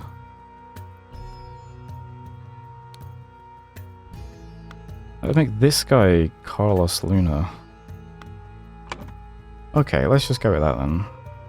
Carlos Luna.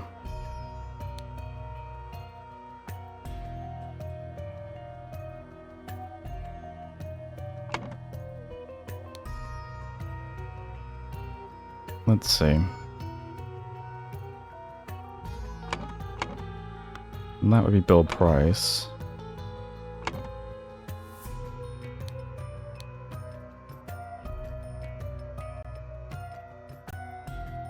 Please bring Gabriel as a precautionary measure. Could Bill lose his temper? So Gabriel and Ruben.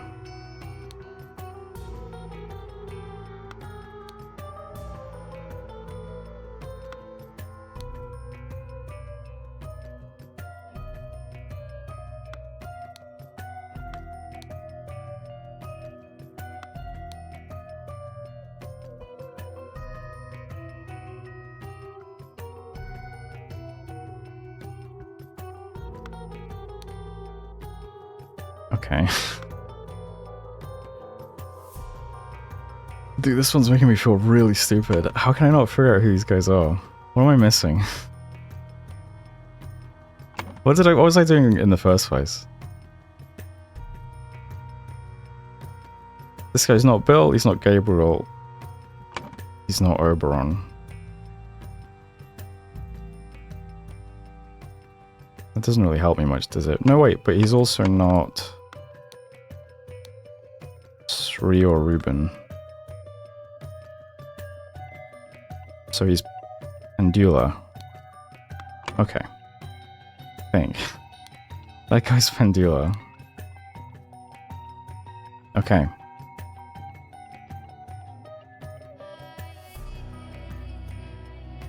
I think. Does that let me figure out who the rest of the guys are? So Pendula was playing against Sri Thagson, so that would be him. Okay. And then we have Ruben and Gabriel.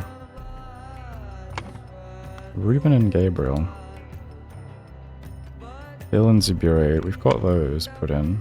So who am I missing? I'm missing Gabriel and Ruben, and they were playing each other. Okay. So that would be these two. Please bring Gabriel as a precautionary measure should Bill lose his temper.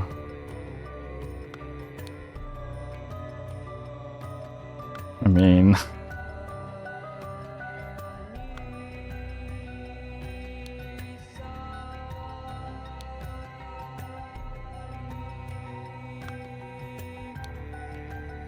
That can't be this guy then, right? So this guy must be Gabriel. Let's see. Let's see how many errors this produces and then go from there. Alright, I got it. Okay, I'm not that stupid, I'm just slow. Yeah, I get there in the end. Okay. So we know who everyone is, that's a good start. Next...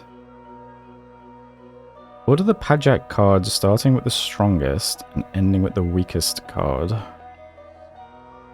Okay. So we have Archer, Boar, Centaur, Peasant. How do I work this out? So this was 2 for Oberon. Does that mean I'm looking at the third hand? Oh no, I guess this is the 3 hands. So Boar beats Peasant? I guess?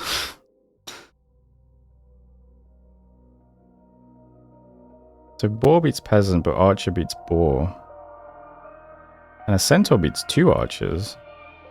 I guess it's Centaur, Archer, Boar, Peasant?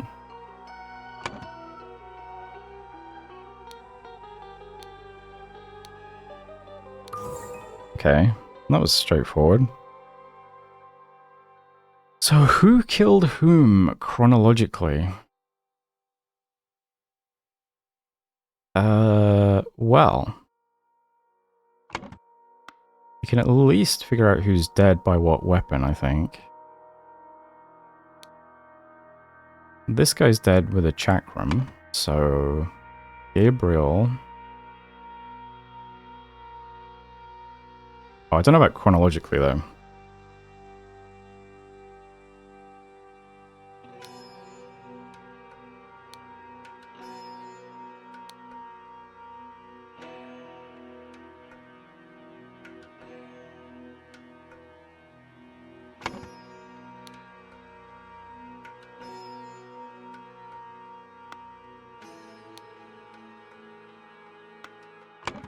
Yeah, Gabriel was brought along in case Bill gets aggressive. So it looks like Gabriel was going for Bill. I'm not sure if he got him or not because the weapon is just sticking out of his back, but he might have done.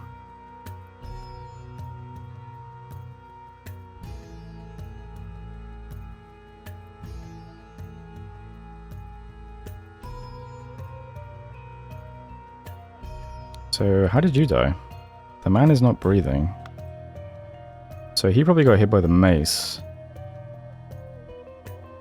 We know they knew each other. Did Bill lose?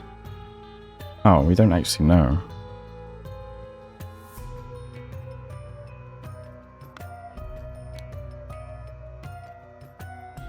Oh, but... Okay, I see.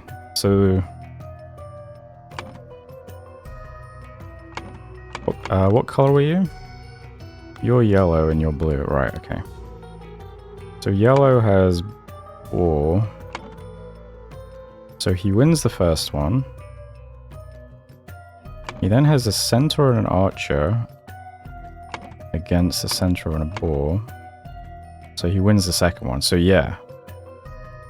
And then he has an Archer against the... So this dude wins all 3 rounds. So let's assume that this sets him off. He tries to cut off his ear, it looks like. Seems to be kind of his thing. Maybe that's why there's blood on his knife. In in response, Gabriel stabs him in the back with a sword, which prompts Thagson to kill him with a chakram, which prompts Big Man to hit him with the mace, which prompts this guy to throw a harpoon at him. He does have a nautical tattoo. In fact, that looks like spearfishing, so... Okay. I think that's what happened. So, the first person to get a kill is actually Gabriel, who kills Bill with a rapier, which prompts Thagson to kill Gabriel with a chakram, which prompts Angela to kill Thagson with a mace, which prompts Carlos to kill Angela with a thrown harpoon, I believe it was, which prompts... How'd you die? Gunshot? An empty pistol, okay. Which prompts Oberon to kill Carlos with a pistol. Okay. Perfect. I love it when a plan comes together. So what happened? It looks like Bill lost quite badly a Pajak game to Zubiri Kala. Bill Price thought Zubiri had cheated, I assume. So he tried to take Zubiri Kara's ear. Alright then. The young Lemurian Zubiri Kara, bored of his studies, went down to the Yellow Lily to participate in a Pajak tournament. He played against the skilled but hot-headed quartermaster Bill Price and won.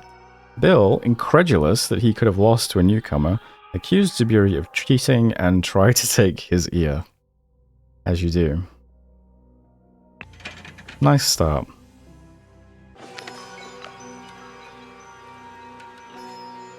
Today is the most important day in your life, children.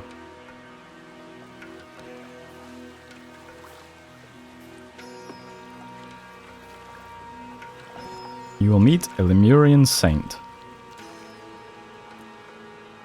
And other powerful people. Okay. The unfortunate accident at a Raja's court. Okay. Looks like one screen again? Oh no. We have a few screens, okay. Room. Nice. Oh, we have quite a few places actually. Alright, so 1, 2, 3, 4. Holy shit. 5? What is this? You're overwhelming me with places. Okay. We'll start out here then. Who's this guy? I did not expect my first 7 Seas assignment to conclude so shockingly. No wonder these savage countries need to be civilized. Nice guy. Albert. So that's his name. We must strengthen relations with Abaya. Abaya the Radiant. Okay. In order to establish a trading outpost in Lanka and bring these 4 locally produced pigments to Europe. Usharik, produced in mines filled with toxic gas. Aphid, gathered from silverback piranha-infested lakes. Okay. Lacquer, harvested from nesting crickets. and sector gathered from sector spiders. Our cultural tolerance department has provided a gift, a statue appropriate to these devil-worshipping societies. Find out if they appreciated it. Consider pretending to be a devil worshipper too. 7 Seas Central Official London Borough. Okay then. Sword. We have... What is this? Gift on spoon in mouth? A tobacco pouch. A pipe. 7 Seas Company Associate Travel Guide. Navigation. Navigating by star. Once you are facing the North Star, you are facing north. Navigating by crescent moon.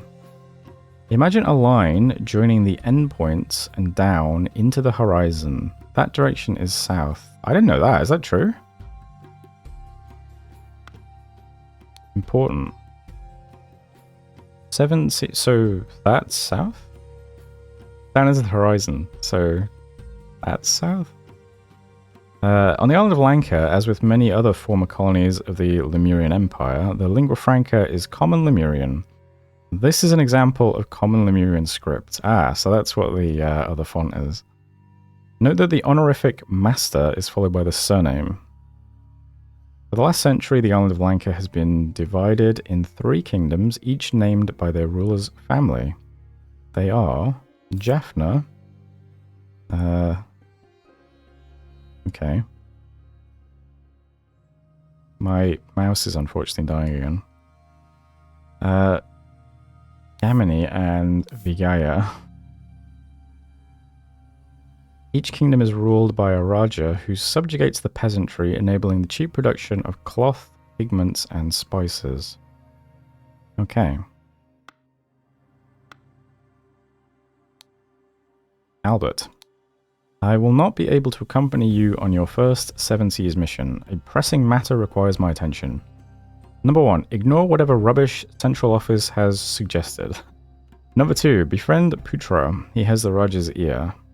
Number 3, when you arrive, place the gift in the location as instructed on the wrapping paper.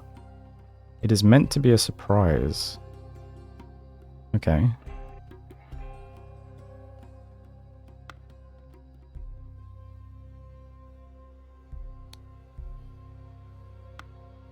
Okay.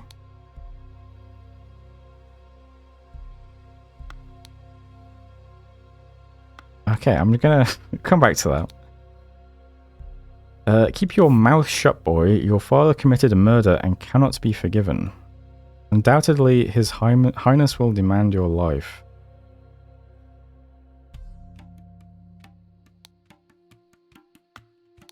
We have a key. Position guards outside the Chamber of Trials during the test in the morning.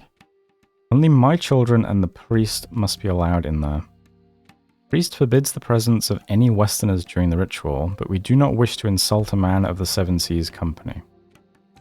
Entertain Albert Cloudsley, Esquire, by showing him the gardens during the ceremony. Oh, is Albert Cloudsley the guy from the very first mission? By showing him the gardens during the ceremony.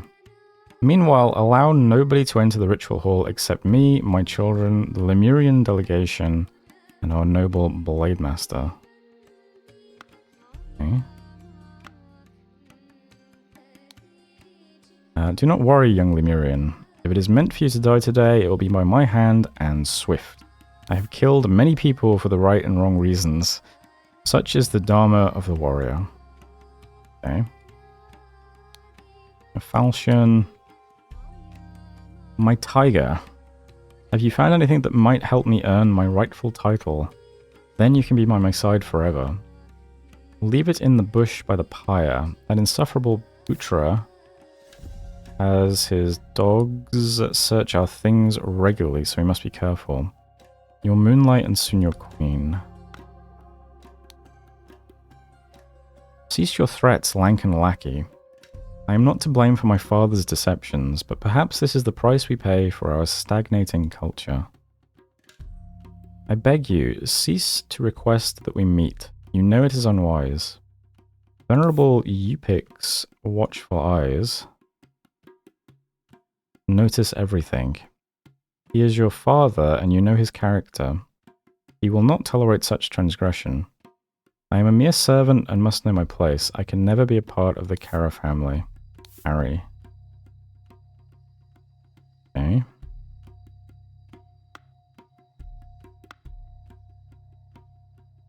A lot to take in here. Besides that, we just have a bunch of locations, so... Let's see, what is happening here?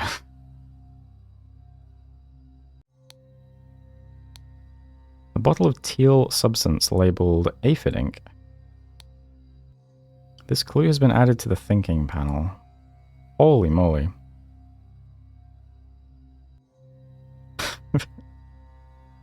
What am I looking at here?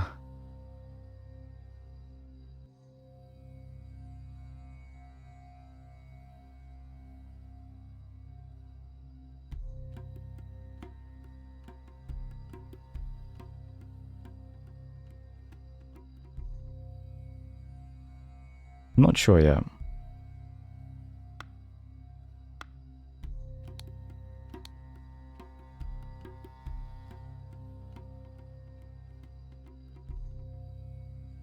I mean, whatever it is, someone has solved it.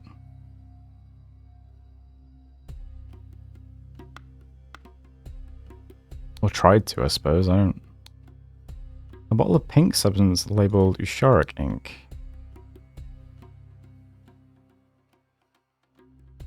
Okay. Is this the same test? Is that the same shape?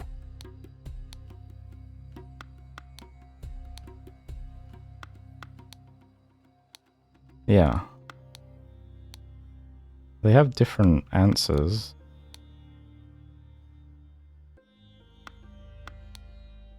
Or different verdicts? Or I don't know what this is exactly.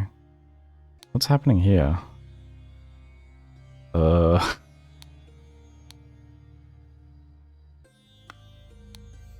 woman is not breathing. What am I even looking at?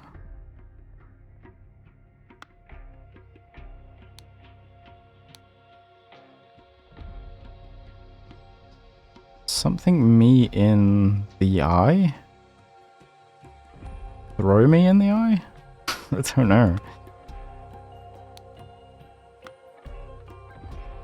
Oh wow, this is animated. Okay.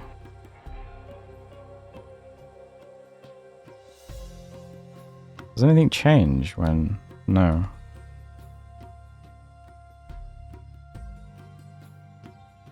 Okay.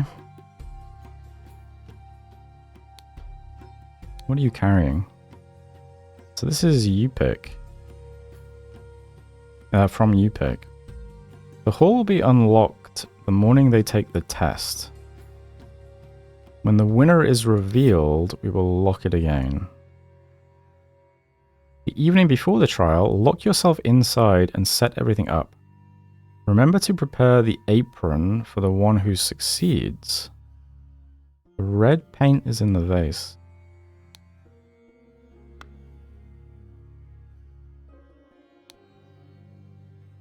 My tender petal. I spend my nights restlessly thinking about your sweet lips and eyes. Let us meet again at midnight on the 12th of November in the orchid garden. There we can have privacy to share love and secrets. Your warrior, Jayan. Okay.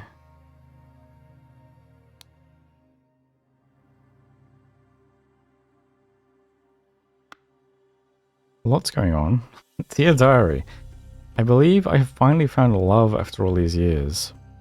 I wonder if I can leave my servitude and marry this brave fighter. The poor boy will be heartbroken, but he should have understood a long time ago that I have no interest in him.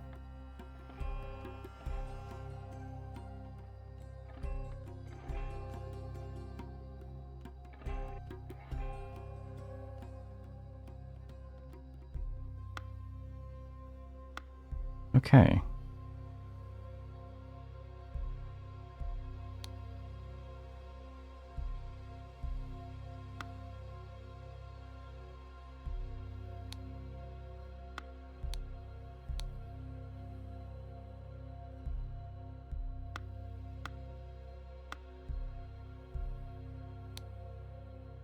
following people only are allowed in the ritual hall on November 16th. During the testing procedure in the morning, the Lemurian priest and the potential heirs. Okay. During the ritual of the blade in the evening,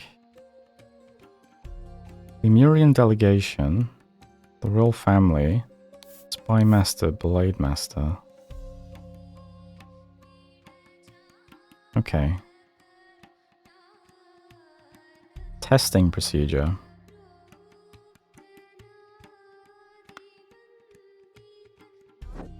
And what's up here?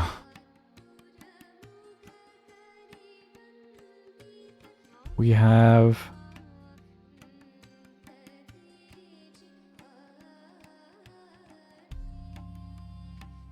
What? A woman drinks something. Lies on the thing. A blade comes down?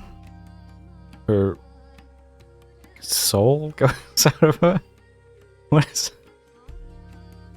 Goes up, comes down. And then I have no idea what this is. Okay.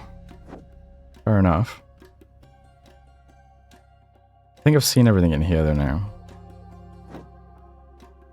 Next location. We have a large statue, okay. Stop putting all these over here. We have the bush. Did not get precise answers, but this will help. 1. Rotate the line every fourth same color. Circle, circle, square.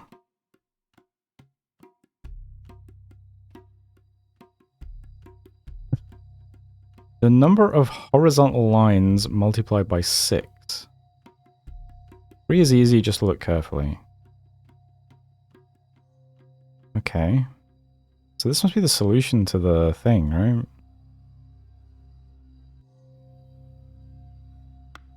Horizontal lines multiplied by 6 sounds simple enough, right? 1, 2, 3. That would be 18.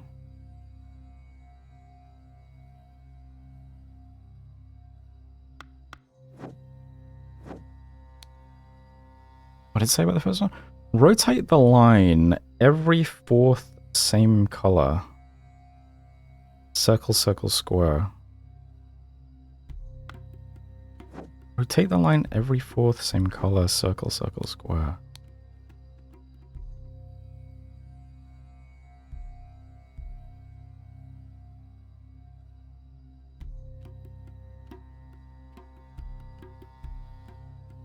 Oh, okay. Circle, circle, square, circle, circle, square, circle, circle, square, circle. So the next one would be a circle. But this is wrong here as well.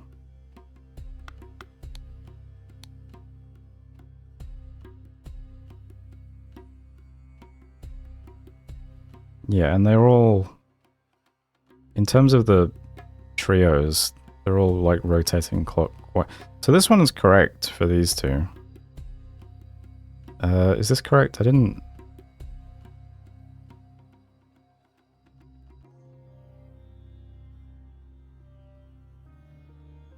Yeah. It's the only one where they all meet at the corner, isn't it?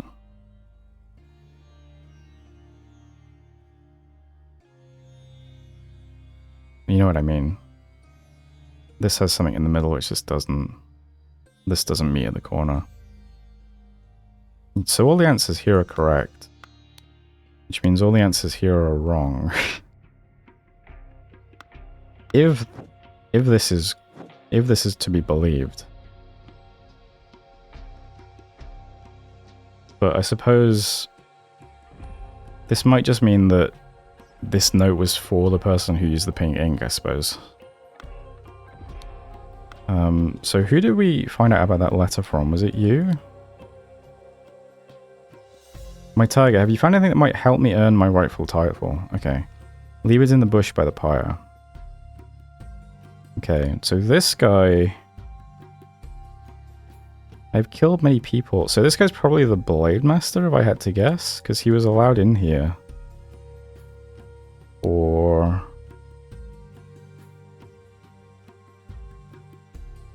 he might have picked up some information. I don't know. That would be my guess. So he gets some insight, leaves it for his... I don't know, his lady friend. Okay. Have I hit space yet? What am I even looking for? Okay, who are the people?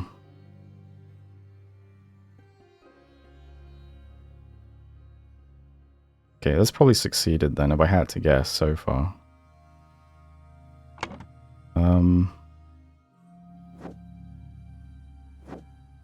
Wonder who this is then.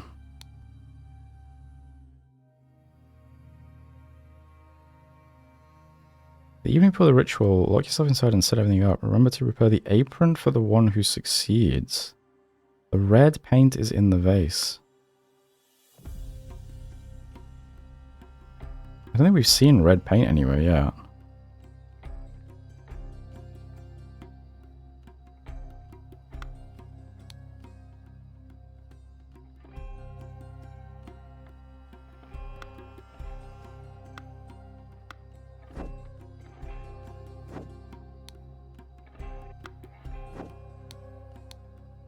Is that this person? I don't know. Let's keep looking at stuff anyway. What do we have here now? This woman has a huge wound across her abdomen beneath an apron. Okay, so this is apron. She is not breathing. Yeah, that's a big wound. Okay, so this was probably the woman who underwent the thing of the blade, if I had to guess. The wooden apron and clothing beneath it have been slashed. There is a mixture of blood and red paint on the wound. I see. A stiff ornamented apron made of wood. Right.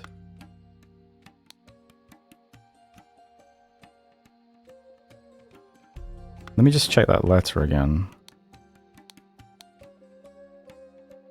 Even for the ritual, lock yourself inside and set everything up. Remember to prepare the apron for the one who succeeds. The red paint is in the vase. Okay. Not sure what happened here exactly, but it doesn't look good. Okay. November 15th. Tomorrow is the big day and my heart trembles with anticipation. If Tissa passes the test, I will not feel I have failed. I will witness his ritual of blade with joy in my heart. Okay.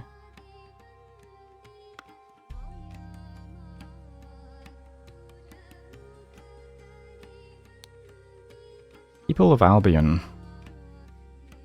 The best way to learn this language is by looking at the Seven Seas Company's gift to the Raja. Read and learn the Albion language. Despite their name, the Infernal Guard are dedicated to a noble cause, fighting fire. Yelling to clear the way, they hurry to the place of ordeal to do their unenviable job. The guards do not feel fear, and smirk at things that would be agony to commoners. They bravely step into the infernal limbo and do their duty. Challenges they face are like lava, and obstacles can be ominous, and during the nights even otherworldly. But inattentiveness is a swift killer. Ignited with bravery, they step into nightmares. Their burden is monstrous, they often yell commands, already fatigued. If accidents can cause such misery, intentional cases are more odious. But the men, unclean and tired, run to the place of terror to face whatever horror awaits them.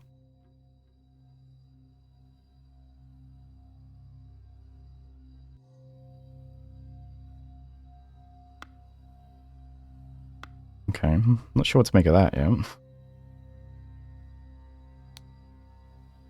May you travel from darkness to light, from death to immortality, dear sister. Death is a mere illusion. It appears to those who cannot grasp absolute reality. November 15th. Tomorrow is the great day. The ritual hall will be opened and Anula and I will be evaluated. May light guide my sister in the test, for she is worthy of the title. If fate judges me to be the one, then I am ready to undergo the journey through the blade to the sun and back again to claim my birthright.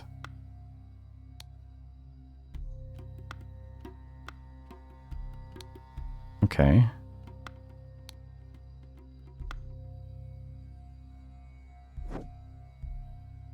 What else have we got? Okay. What do you call this? Is it just a terrarium or a beetle, a centipede? Let's put the bugs over here. Cricket. A small spider. I think the crickets were related to ink, right? A scorpion. Okay.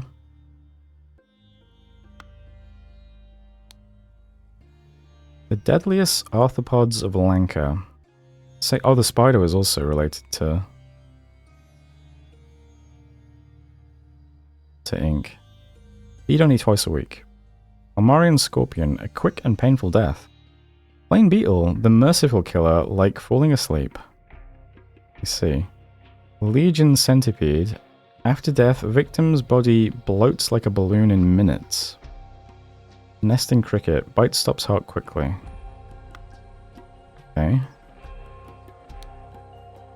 This clue has been added to the thinking panel. Okay.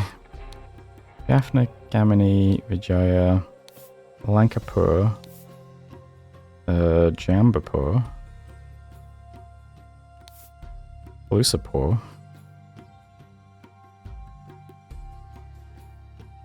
Okay.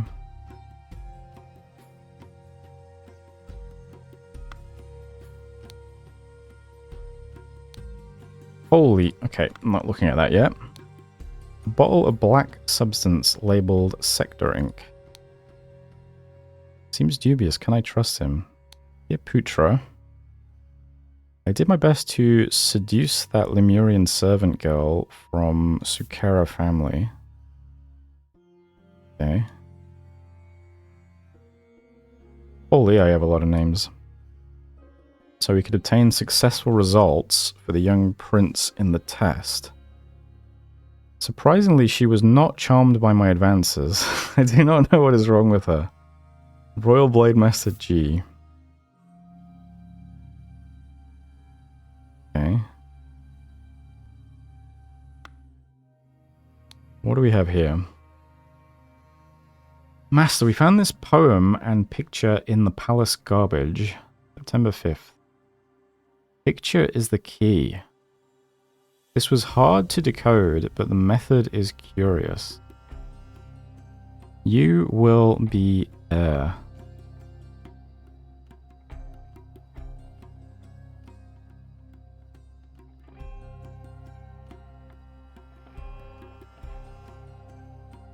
Picture is the key.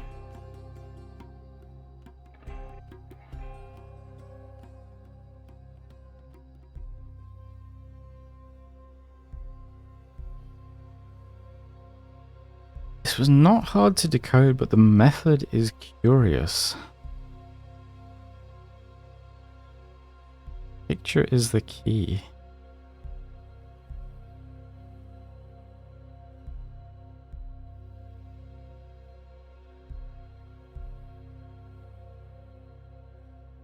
Okay, is it just each word on the line that is related to the picture?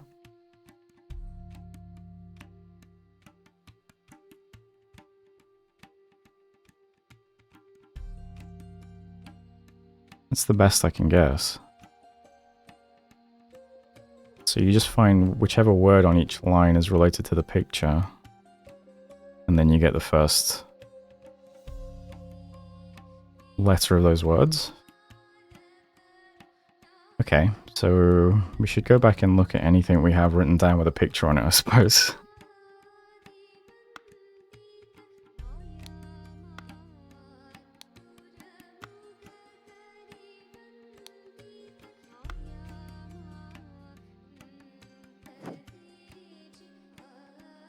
Let's see. What do we have that has a picture? Like a real picture.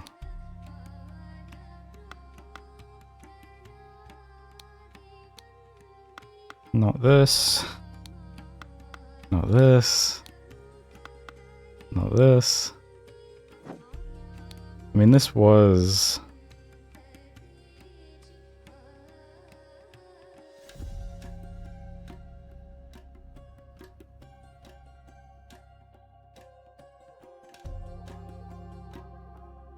Stuff related to fire, then? If?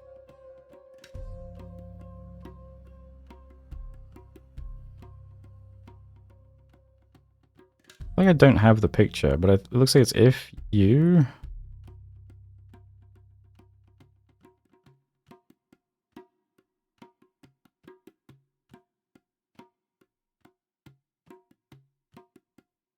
If yelling ordeal unenviable.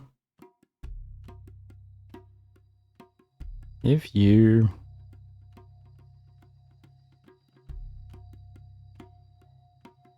fear agony. Is stuff to do with hell, maybe? Fear agony. Infernal limbo. If you fail lava? Ominous?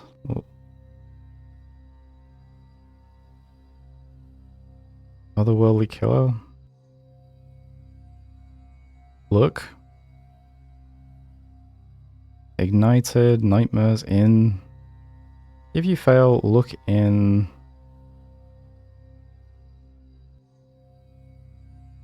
Monstrous. Yell my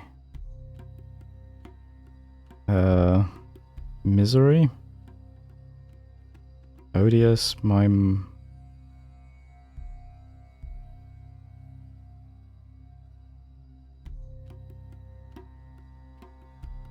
mouth. Misery, odious, unclean, terror, horror. Oh, because the demon statue's here. Yeah, I guess it's stuff related to demons, right? Infernal fire, yelling, ordeal, unenviable. If you fail, look in my mouth. Okay.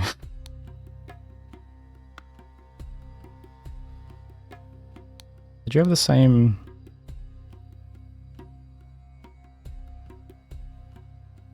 Oh yeah, it says here, by looking at the Seven Seas Company's gift to the Raja. Okay. Yeah.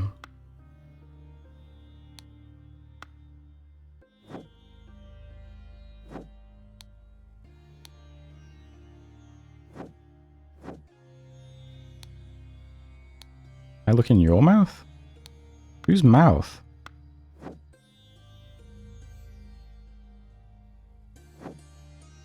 Okay. Did I look at everything here? I think so, right? So it's just this area to look at next. You wanted life for life, O most radiant and magnificent Raja. Has this information satisfied your needs? For sharing this secret, I will allow your Zubiri to live. But he must join me... Oh, so this is his dad. He must join me on the journey as insurance for your honesty. You are free to leave with your delegation. Okay.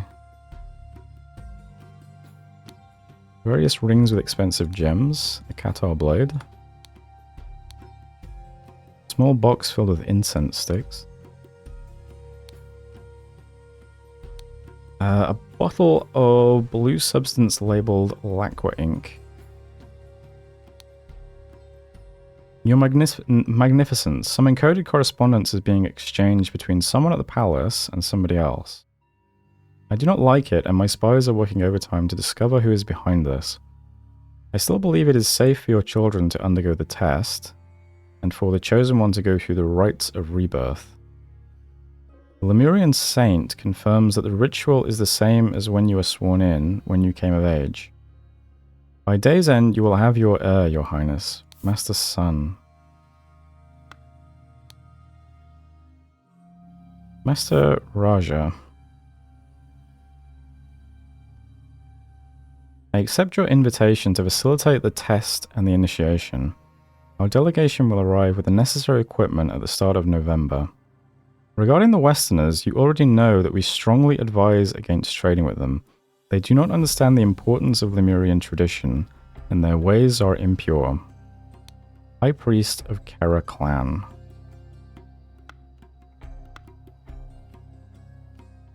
Okay. That was a lot to go through. So what can I say off the bat? So this guy and his dad are here. These are the Lemurians. What was your issue? Cease your threats, Lanka lackey. I am not to blame for my father's deceptions. But perhaps this is the price we pay for our stagnating culture. Keep your mouth shut, boy. Your father committed a murder and cannot be forgiven. What? Is this information? So he told him something. Ensuring this secret, I will allow your Zubiri to live, but he must join me on the journey as insurance for your honesty. Okay. Meanwhile, separately, there's some sort of ritual going on, which I don't fully understand yet.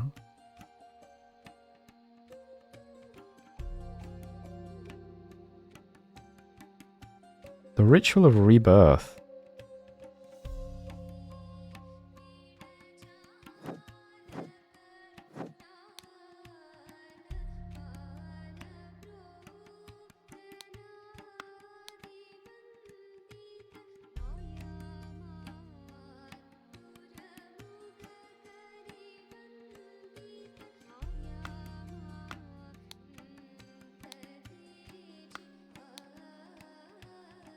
If Tissa passes the test, I will not feel I have failed. I will witness his ritual ablaze with joy in my heart.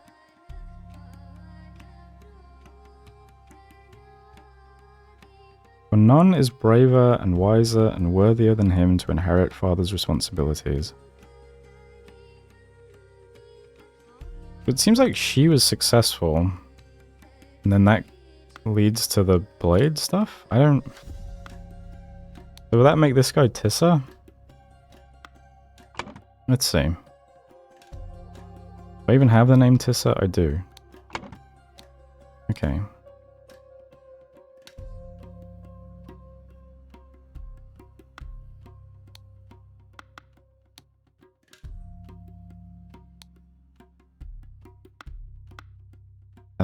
Did I figure out the Raja's name?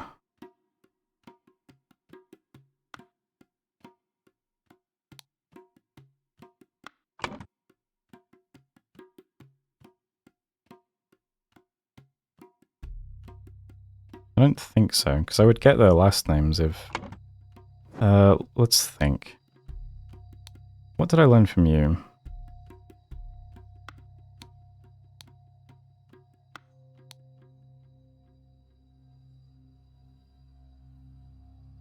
Okay, note that the honorific master is followed by the surname. For the last century, the island of Lanka has been divided into 3 kingdoms, each named by their rulers' families. Right. I need to figure out which kingdom this is then, I take it. So let's go look at the map again. And I assume I have to figure out where I'm oriented. Based on... Can I see the North Star anywhere, or... I can see the moon, but it's... Does that help me?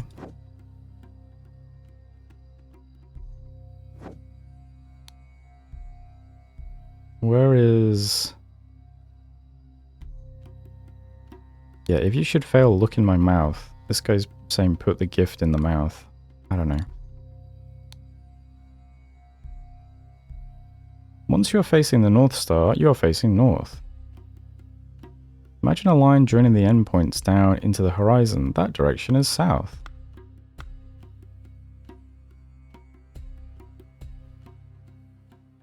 I don't know, so this is south? Does that help me?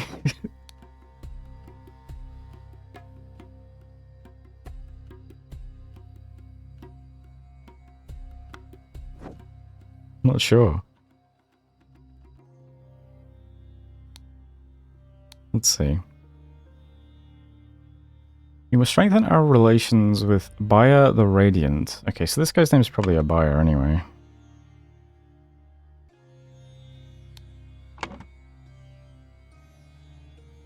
In order to establish a training outpost in Lanka.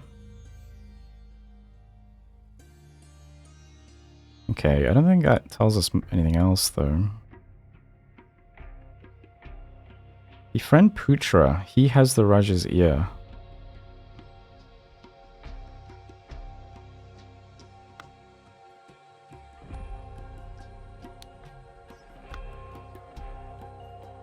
Okay. Can't tell who this guy's befriended though, of anybody. Position guards outside the Chamber of Trials during the test in the morning. Only my children and the priest must be allowed in there. The priest forbids the presence of any Westerners during the ritual, but we do not wish to insult a man of the Seven Seas Company. Entertain Albert Cloudsley, Esquire, by showing him the gardens during the ceremony. Will accept me, my children, the Lemuran delegation, and our noble Blade Master. This is Blade Master G, I'm pretty sure.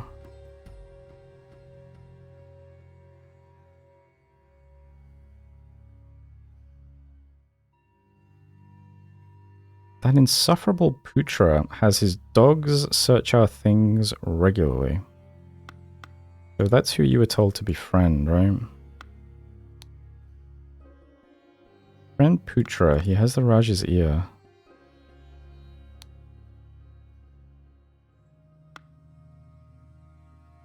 Could be this guy then. I don't think we see any other characters, do we?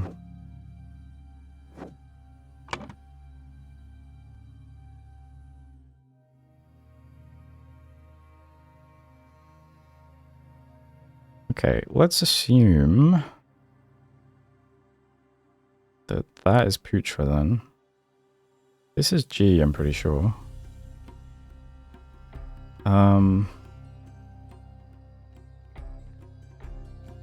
This, of course, is... I forgot his name already. Let's see.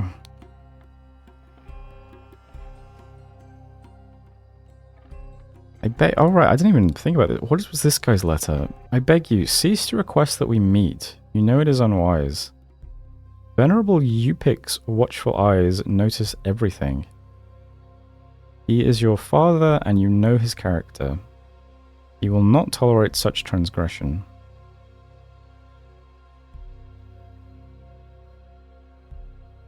Okay, so his dad is Upik Kara then, I guess.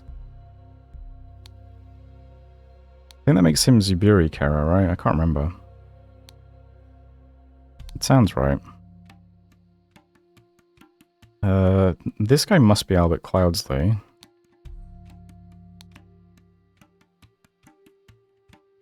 Okay.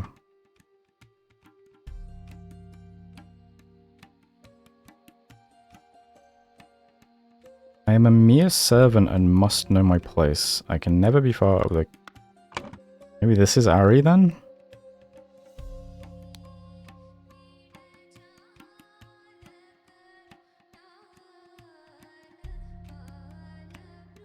So who does that leave? Anula, maybe? Let's see if I can... Where did I find that name?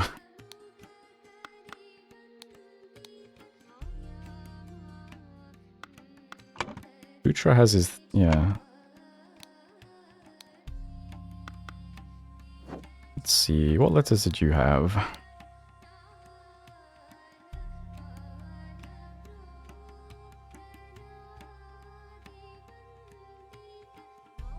Don't understand this at all.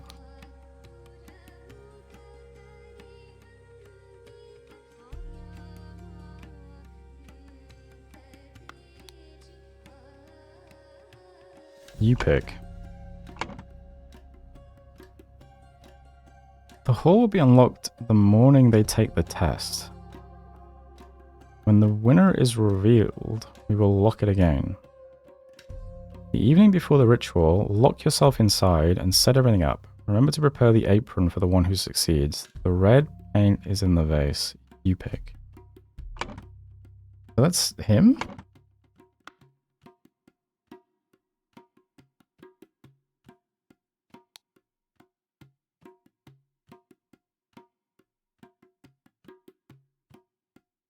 Your warrior Jan.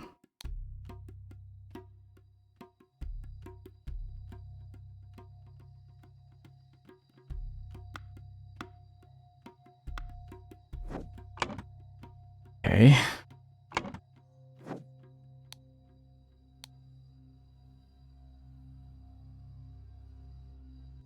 Oh yeah, okay, we have her name.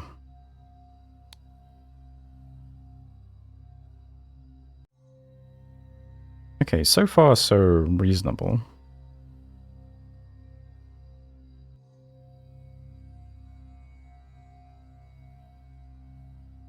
If I had the name here, that would be better.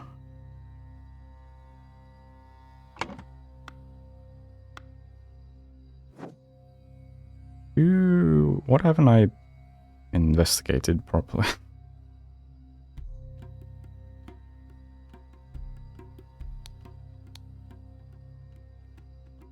If you found anything that might help me earn my rightful title, then you can be by my side forever. Leave it in the bush by the pyre. That insufferable Putra has your moonlight and soon your queen. So presumably this is a letter from Anuna?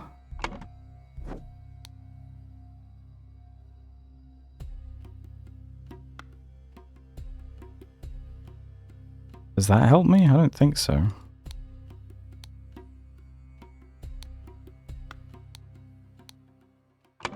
Oops.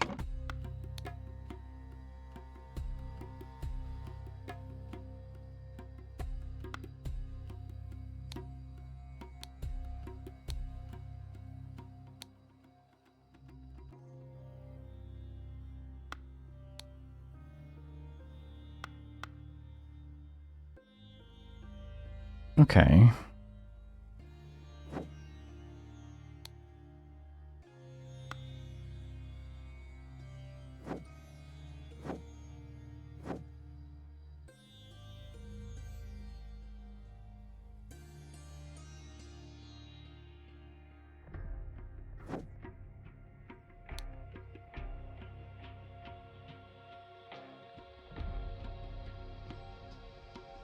I guess, so Yupik is the Lemurian priest, I assume.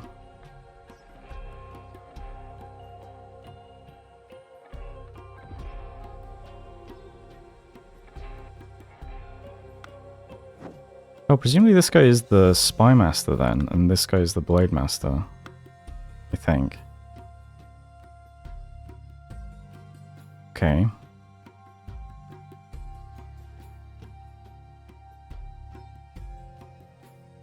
So... I just need to get the names now then, and I'm okay. Let's see, where did I get Jayan from? Because I keep thinking that this guy's Jayan, but I don't know why. This was just bugs. What was here? I don't think this is important besides the cipher. Dear Putra. Ah, okay. So the Spy Master. I did my best to seduce that Lemurian servant girl from Sukara family. Okay. I see. So we could obtain successful results for the young prince in the test. Surprisingly, she was not charmed by my advances. I do not know what is wrong with her. Royal Blade Master G. Lemurian servant girl from the Sukara family. So what did your letter say? Oh, to the Kara family. Okay. I think this is Ari Sukara then. Possibly. So one of these letters is from the Blade Master, presumably? Warrior Jayan. Okay, maybe that's why.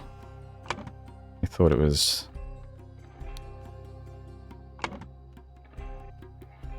I spend my nights restlessly thinking about your sweet lips and eyes. Let us meet again at midnight on 12th of November in the Orchid Garden. There we can have privacy to share love and secrets. Okay.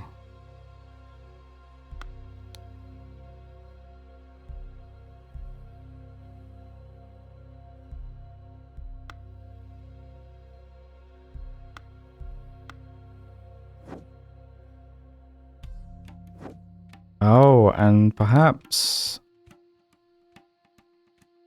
So perhaps she was interested in him, but the reason he thinks she wasn't is because she's dead in the box. Maybe that's why. Okay. So, all I need now is the Spy Master's last name and the family name, I think. Where would I get the Spy Master's name? This is just navigation. This gives us the first name, I believe. Befriend Putra. Don't think there's anything else. I don't think there's anything here about the Spy Master. No. Okay.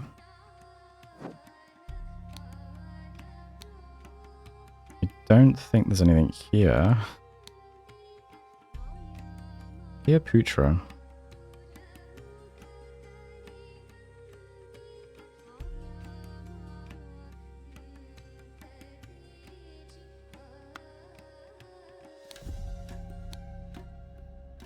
Nothing else on here is that.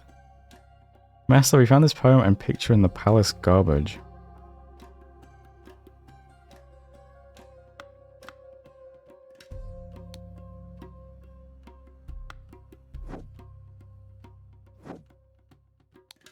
Okay.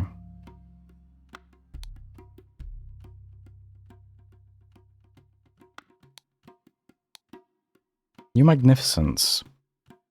Ah, Master's son. This must be the Spy Master then, right? Some encoded correspondence is being exchanged between someone at the palace and somebody else. I do not like it, and my spies are working overtime to discover who's behind this. The Moon Saint confirms that the ritual is the same as when you were sworn in. Okay. Well, that must be Master's son.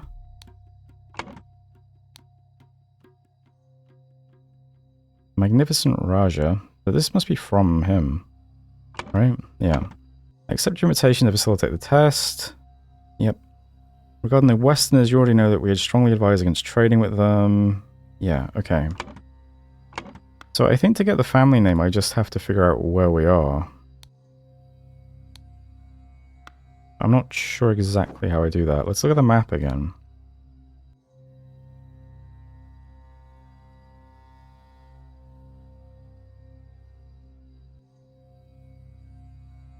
What are the landmarks? I have to just look for coastline and hills from what I can see. Although there's this structure as well. Is that... that? Oh, okay. That's a bit more straightforward then, isn't it? So I must be in this building. Right? Oh, not necessarily. If I was here, I could... yeah, it could be... Okay, I need to figure out if this is really...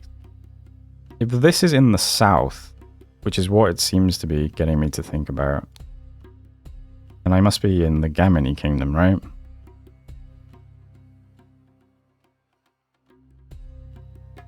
Which means I should see this with two hills on its left. Oh, I can't really see though. But let's assume we're in the Gamini Kingdom then. See if this works. Okay. Alright. It took a while, but you know, got there in the end. Jesus.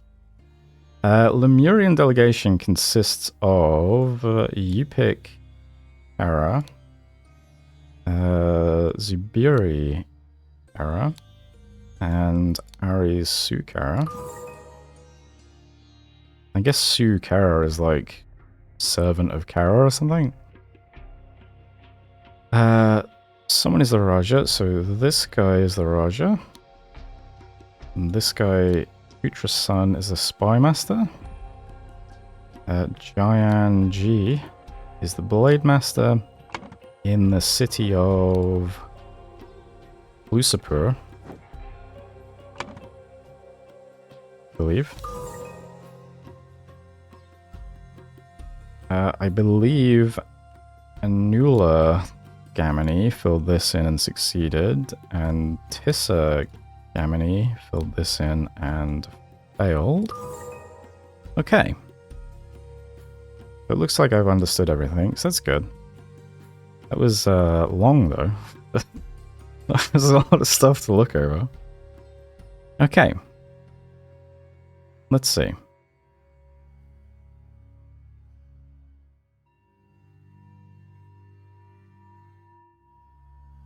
Using a... Is this going to be...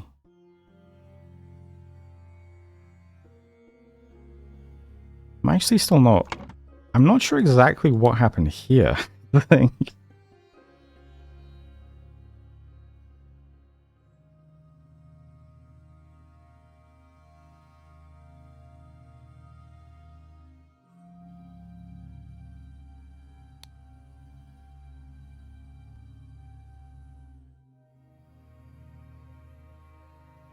She does have something blue on her fingers.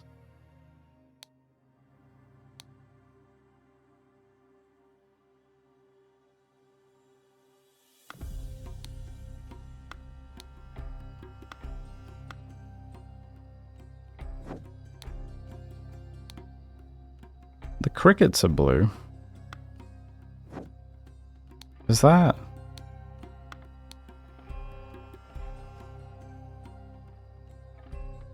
Lacquer, harvested from nesting crickets. Also, didn't I see blue liquid here? A bottle of blue substance flavored lacquer ink. Is that what those things are? Lacquer crickets? A cricket. No, they're nesting crickets. Okay.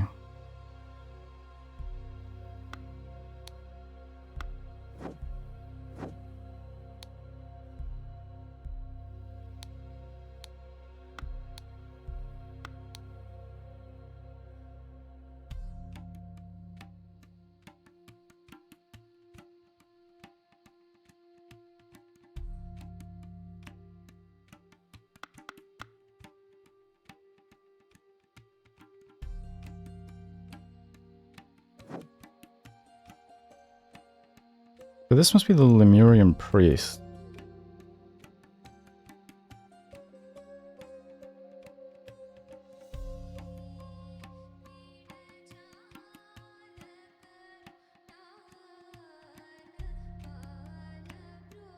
I assume... Are they being drugged and then the blade hits them, but it's like fake and there's actually like a wooden apron with red paint on it or something?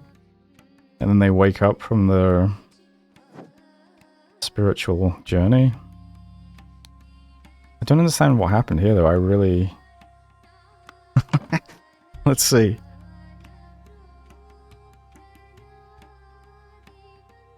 So this must be something they found in the mouth of the statue, right?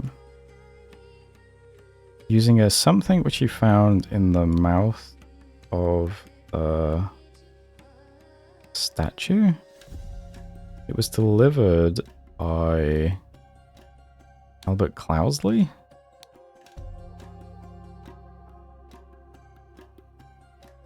So confused.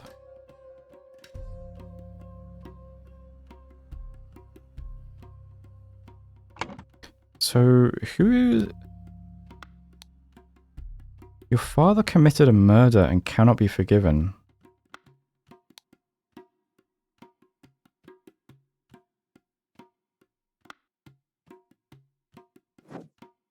I mean, it looks like this ritual occurred fine.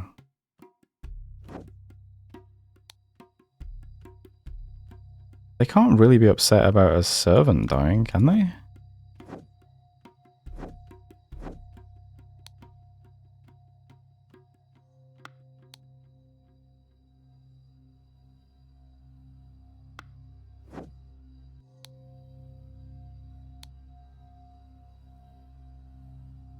I beg you, cease to request that we meet. You know it is unwise.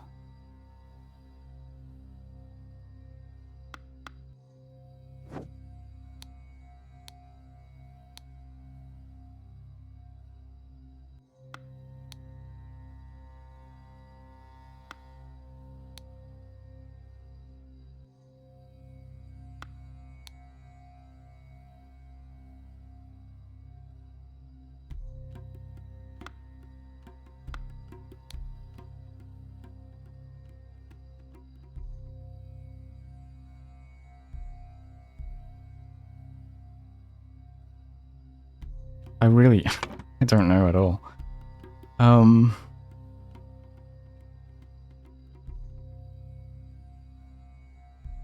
Let's go with secret.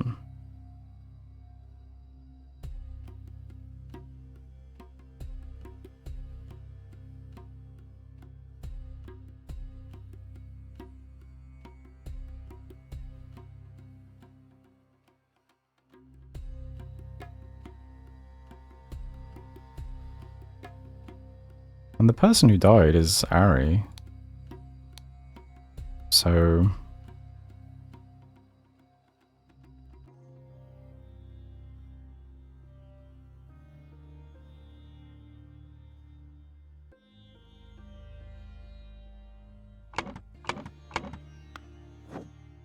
Okay. The only people who would have known about something being in the mouth of the statue would be these two, though. And since Annula succeeded, I assume... Then again, they both had this thing.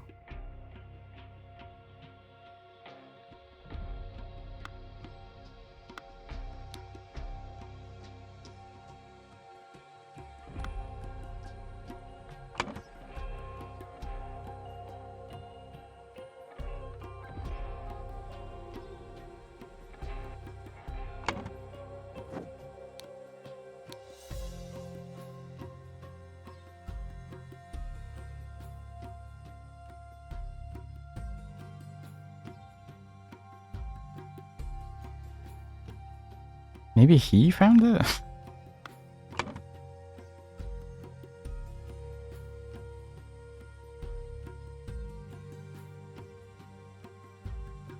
So confused.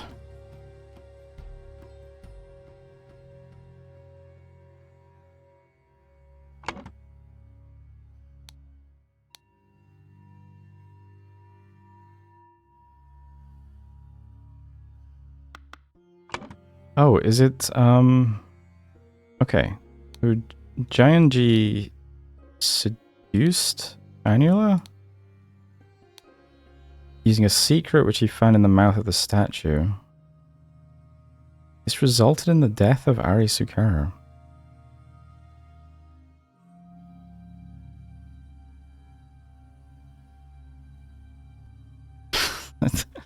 I don't. Let's go with it, though. As a result, Biogamini demanded you pick Kara's life? But instead,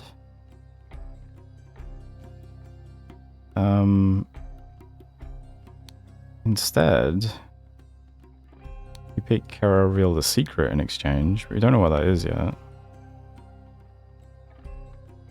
Can I not use secret twice? Using a... No, I can. The scroll is not filled in correctly. Yeah, I don't understand what actually happened, do I? I understand the setting. I don't understand what happened at all.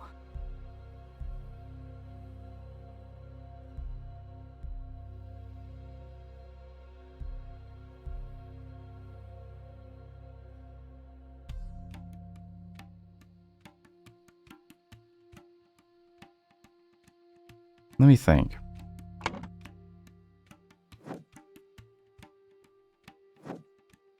I know that Giant G was writing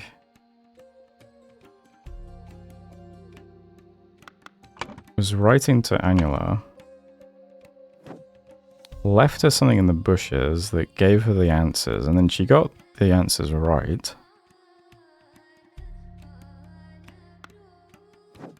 So that much is true.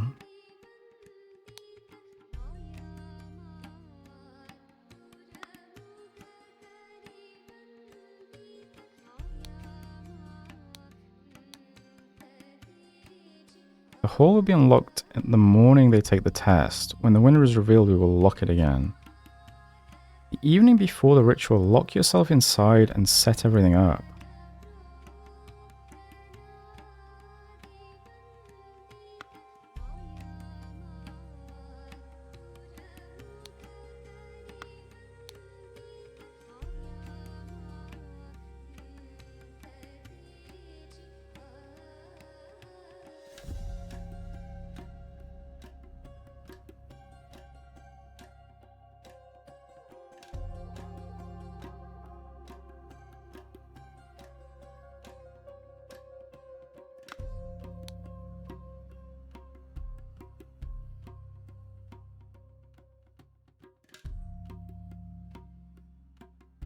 Giant was also trying to seduce Ari, or...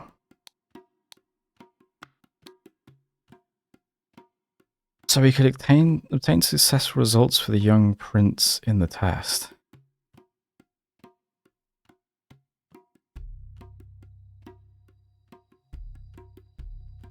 Oh, okay. So he seduced her for the test results for the prince, but gave them to the princess. Okay, does that help me? Right, okay.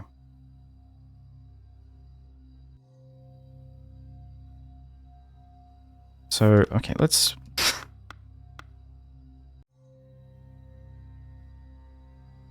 I think Giant G seduced Ari using a something.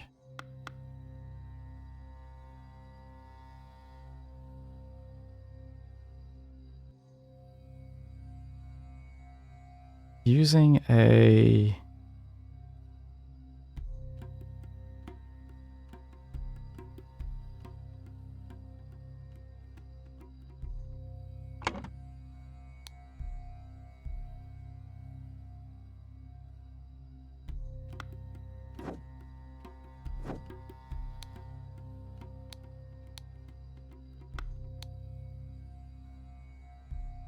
flower?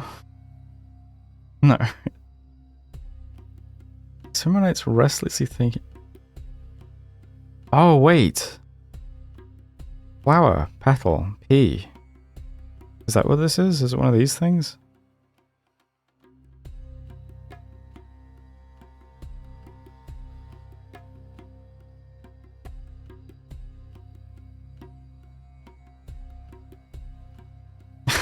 No, I don't think so.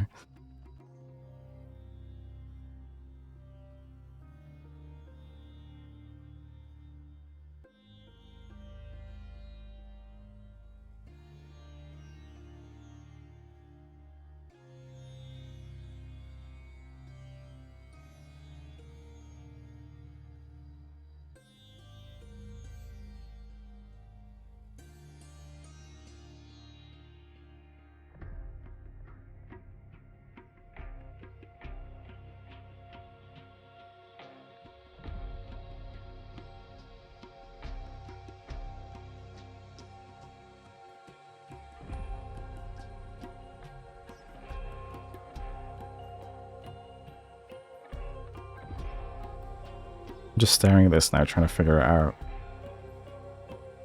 It must be one of those things, right? There's a giant image. The image is a flower, so it would be P and then what?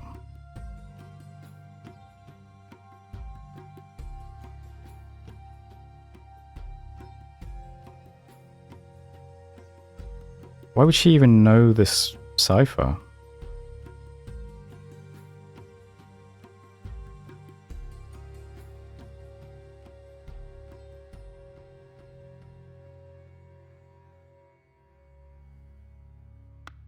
Unless this...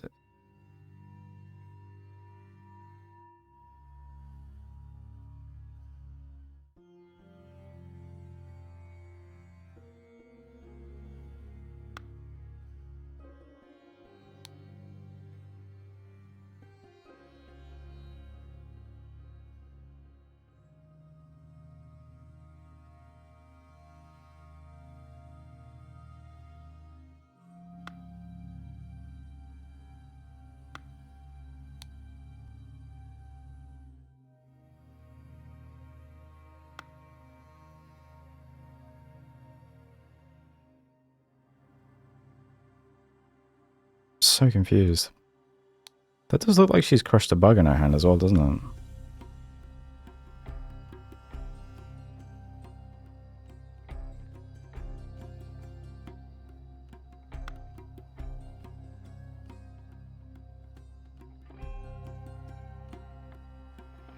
Was she supposed to lower this while the person was on it?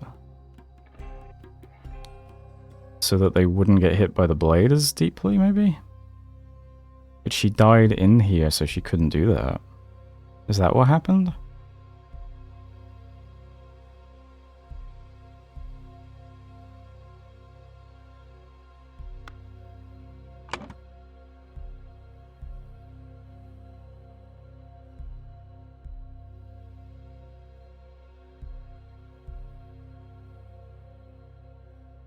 Would that mean it was...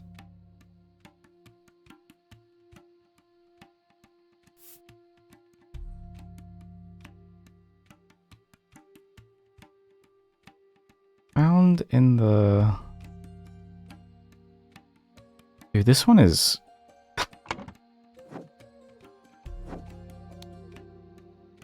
The only blue insect is the cricket.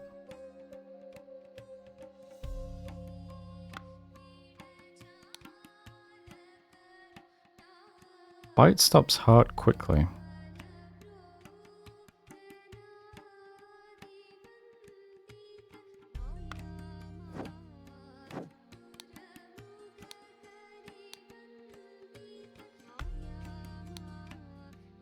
Woman is not breathing.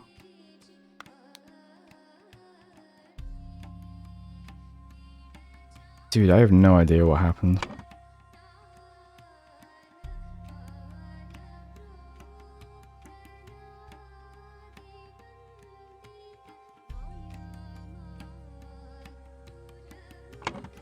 What do your letters say again?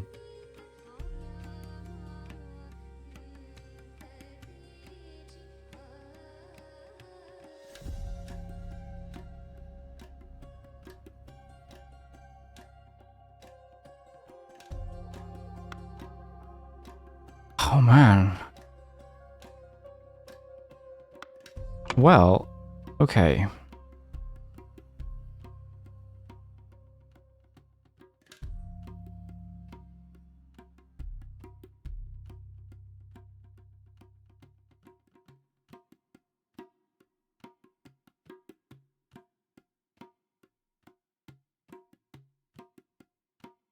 There's no way this is cricket, though.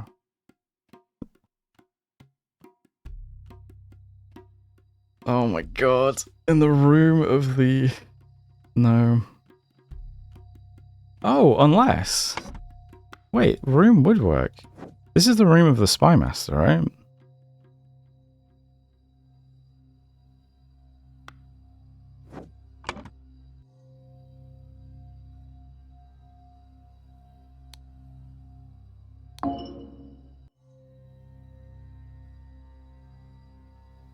So that would also work.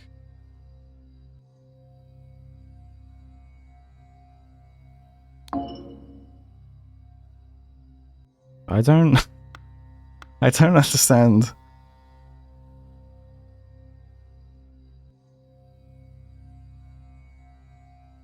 They are accusing Zubiri of killing someone. We know his father?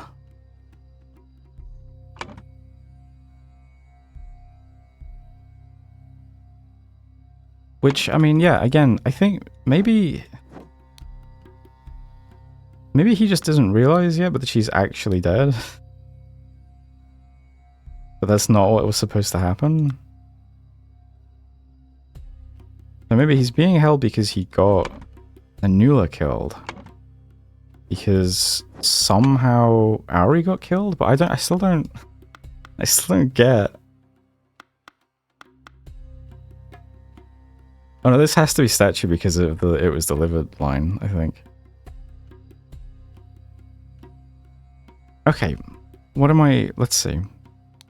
Let's say that Anula actually died. Statue was delivered by Albert Cloudsley. There was a secret in the mouth of the statue. Using a cricket? There's no way that... I mean, I don't know.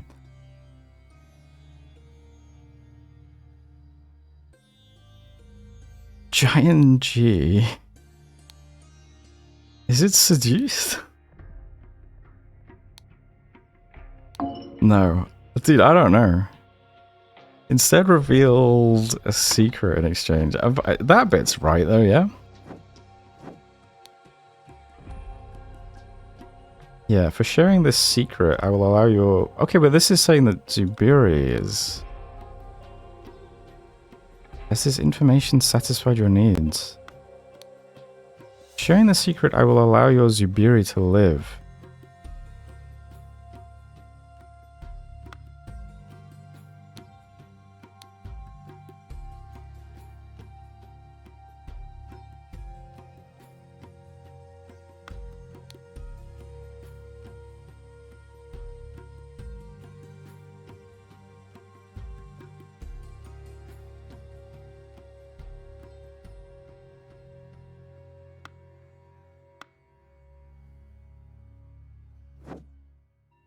Okay.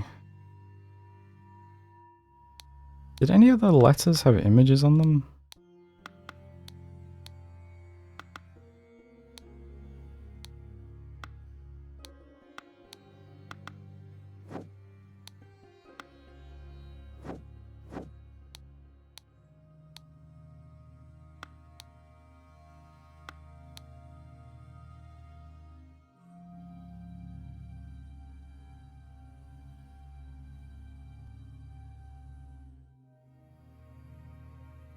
The fact that this has a big flower on it, and we already know there's a cipher involving images on letters, makes me think there must be something here.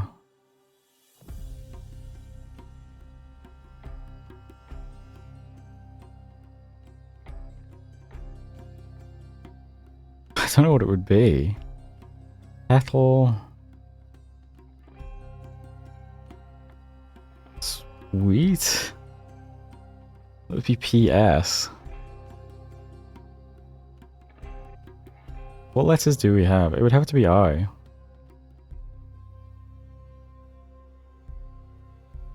Or R.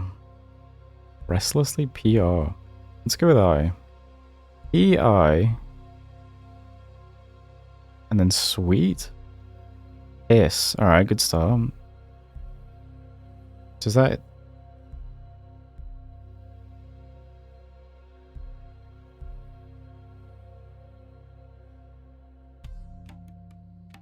Let us meet again at midnight on... I mean, none of this is useful. Orchid is interesting. Oh. What does... This doesn't give me anything, does it? There's nothing that begins with PR or... PI. I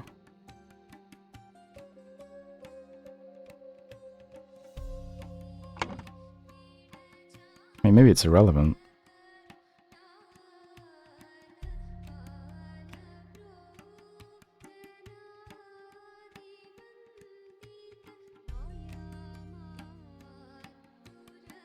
Am I stupid?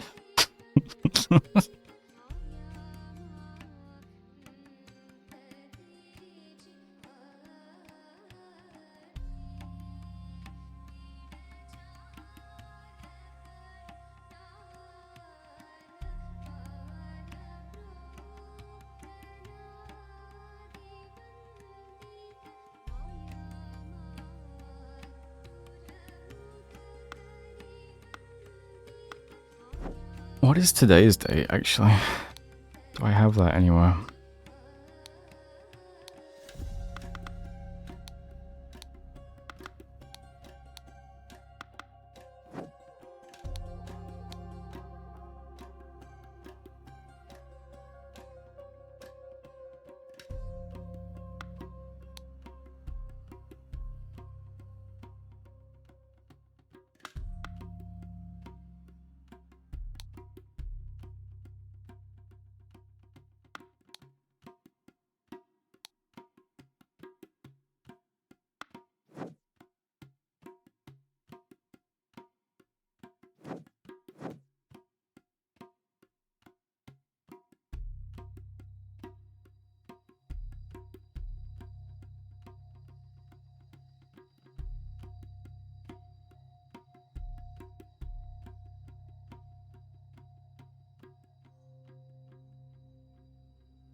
What am I missing?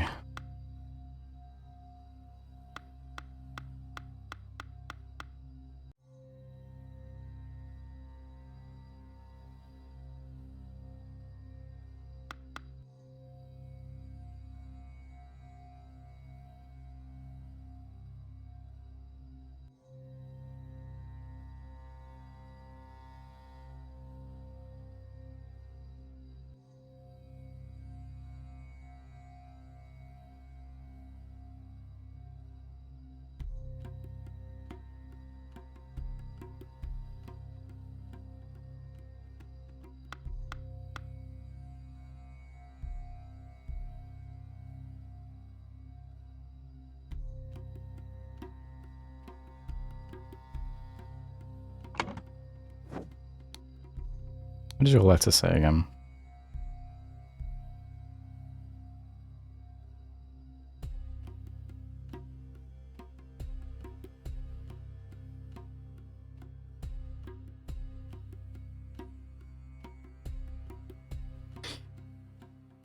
Lacquer harvested from the nesting crickets.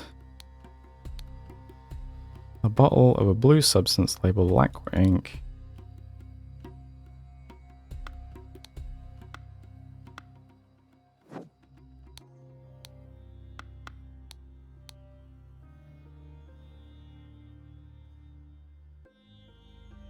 So this is from the Raja because he's the only person who uses blue ink then, I guess.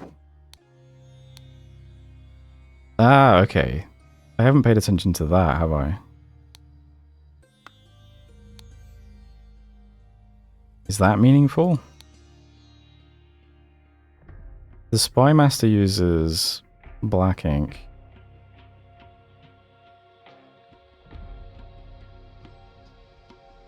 The Blade Master uses purple ink, I assume? Yeah.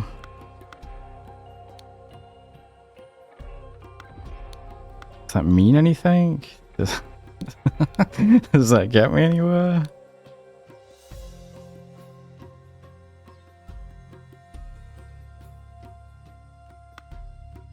And these are also written in purple ink.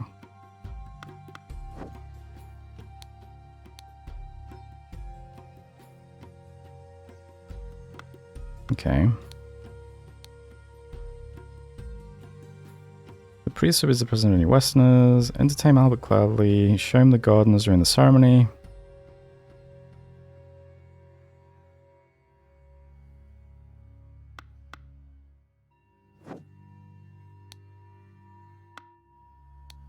So what are your letters? Regular ink. Regular ink.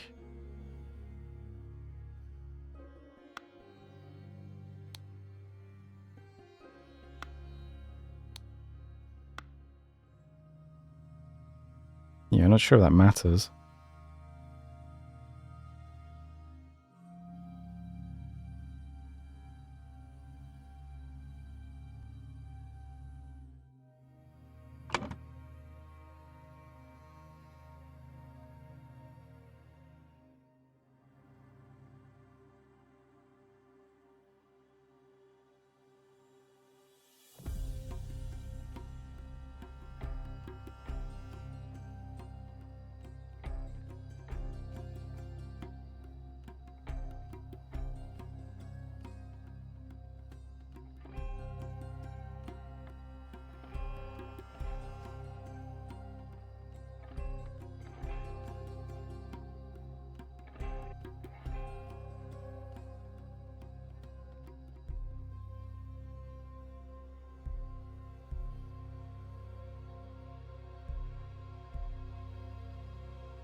I think I'm just stuck.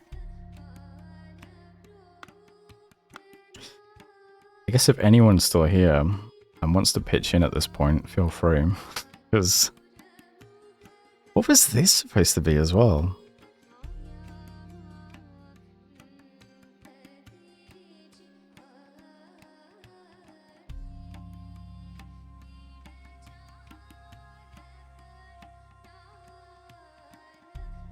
It looks like it's just throw me in the eye. What would have even been in it? A cricket?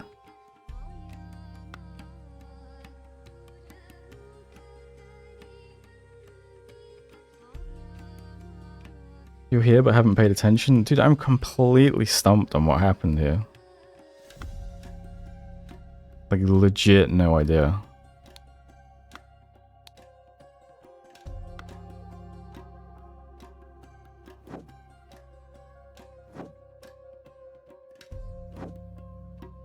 Like, I understand everything about the setting except the actual who died and why. But,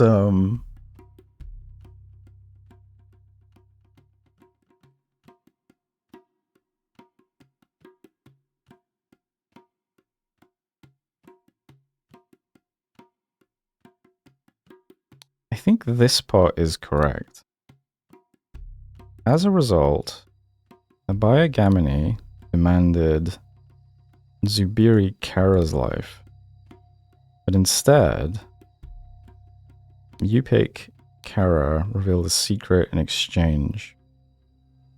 I think that's correct. This I've no idea though. My original thought was ING seduced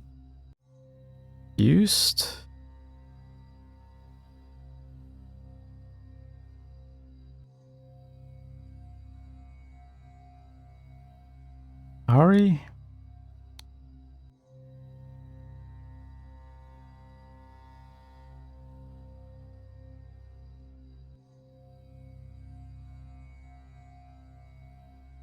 What were you told?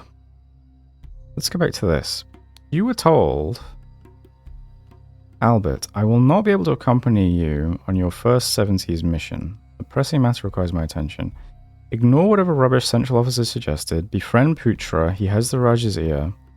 When you arrive, place the gift in the location as instructed on the wrapping paper.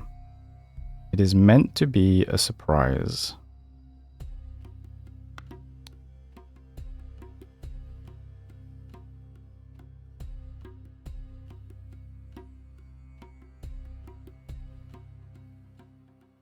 So something small enough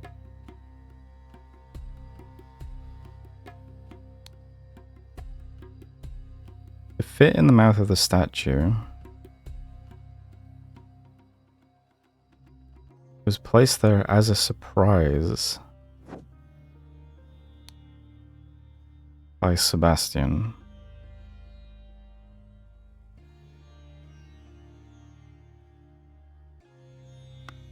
And what had the Seven Seas Company said?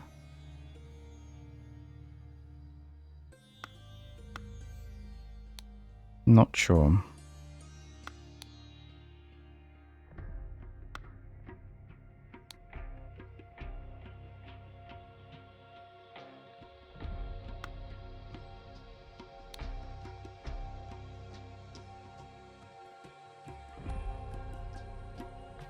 I am not to blame for my father's deceptions. I think Annula gets killed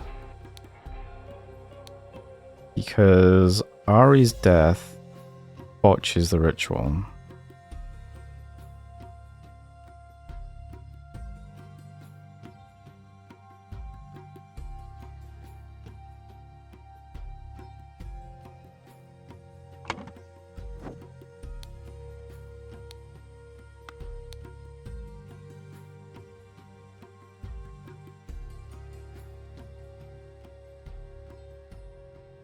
Blade Master doesn't seem to know the cipher, though. Only the Spy Master has solved the decoding method.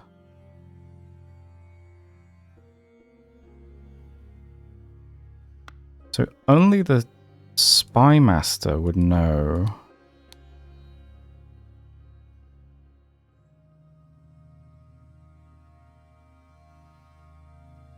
although someone has also written in green ink.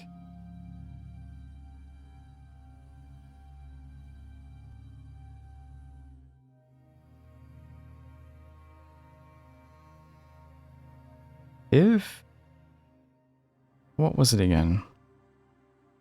If you fail, yeah, look in my mouth. So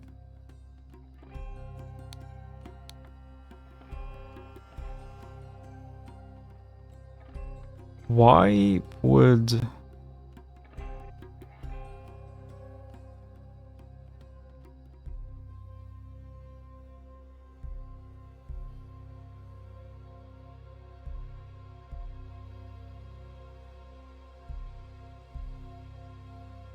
this is a separate thing?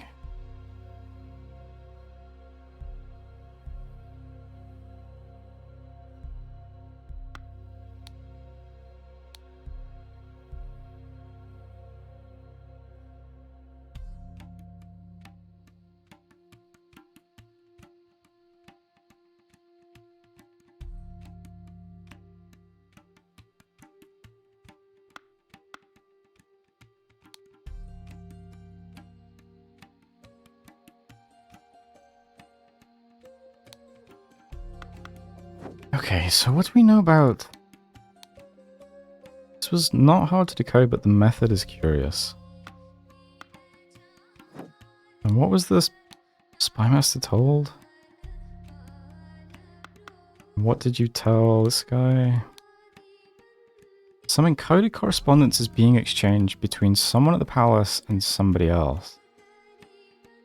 I do not like it, and my spies are working overtime to discover who is behind this.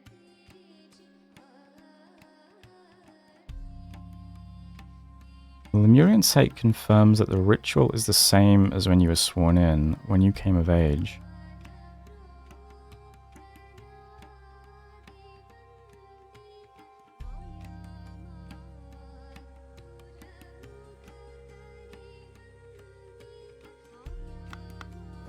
I mean, that would... So it would mean this guy would be getting told to look in the mouth of the statue?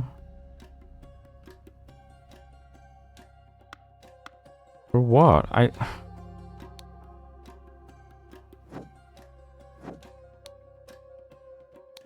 then you have a vial that says, like, throw me in the eye. That maybe had a cricket in it?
I mean, let's say that this is cricket in mouth of statue. I don't understand.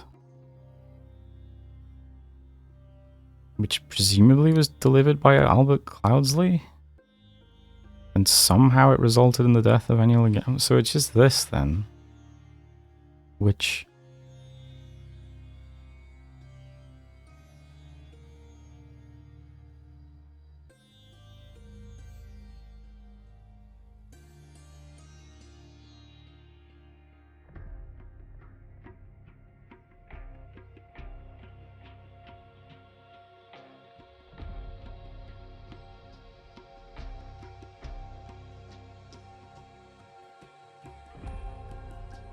Okay. So let's say this guy fails the first test.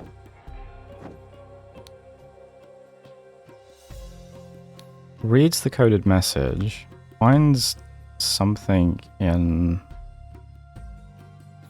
the mouth of the statue.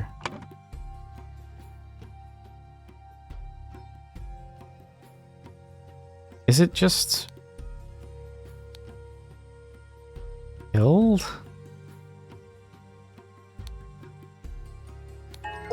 What?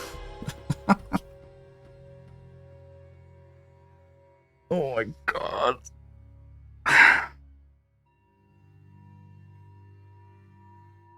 What?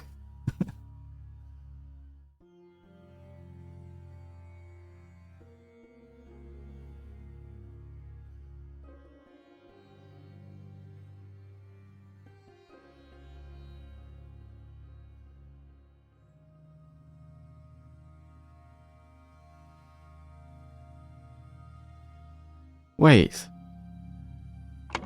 Did I read the bottle wrong?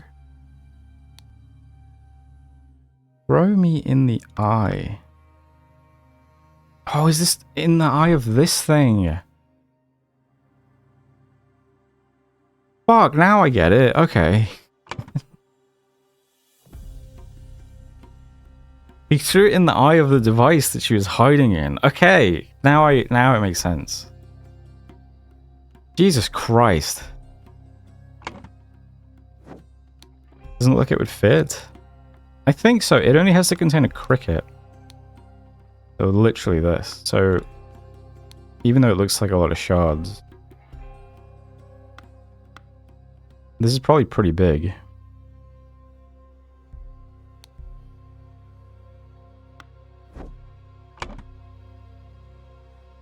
Okay. Tisagamini killed Arisukra using a cricket which he found in the mouth of the statue. Yeah, and it resulted in his sister dying. Dude. Dude, I feel so stupid. Okay. There we go then. Holy shit. In the web of the spider. Alright, I guess I'm leaving the stream there then for tonight. I think I just spent like 2 hours on that one thing. That was a nightmare. But you know, okay. Hopefully the next one isn't that difficult. I'll pick it up tomorrow. If anyone's still here after that, thanks for hanging out. I hope you enjoyed the background noise of me doing nothing successfully. You know. Half of the course, I guess. Hopefully you can, you know, stop by tomorrow for more of the same. See you then.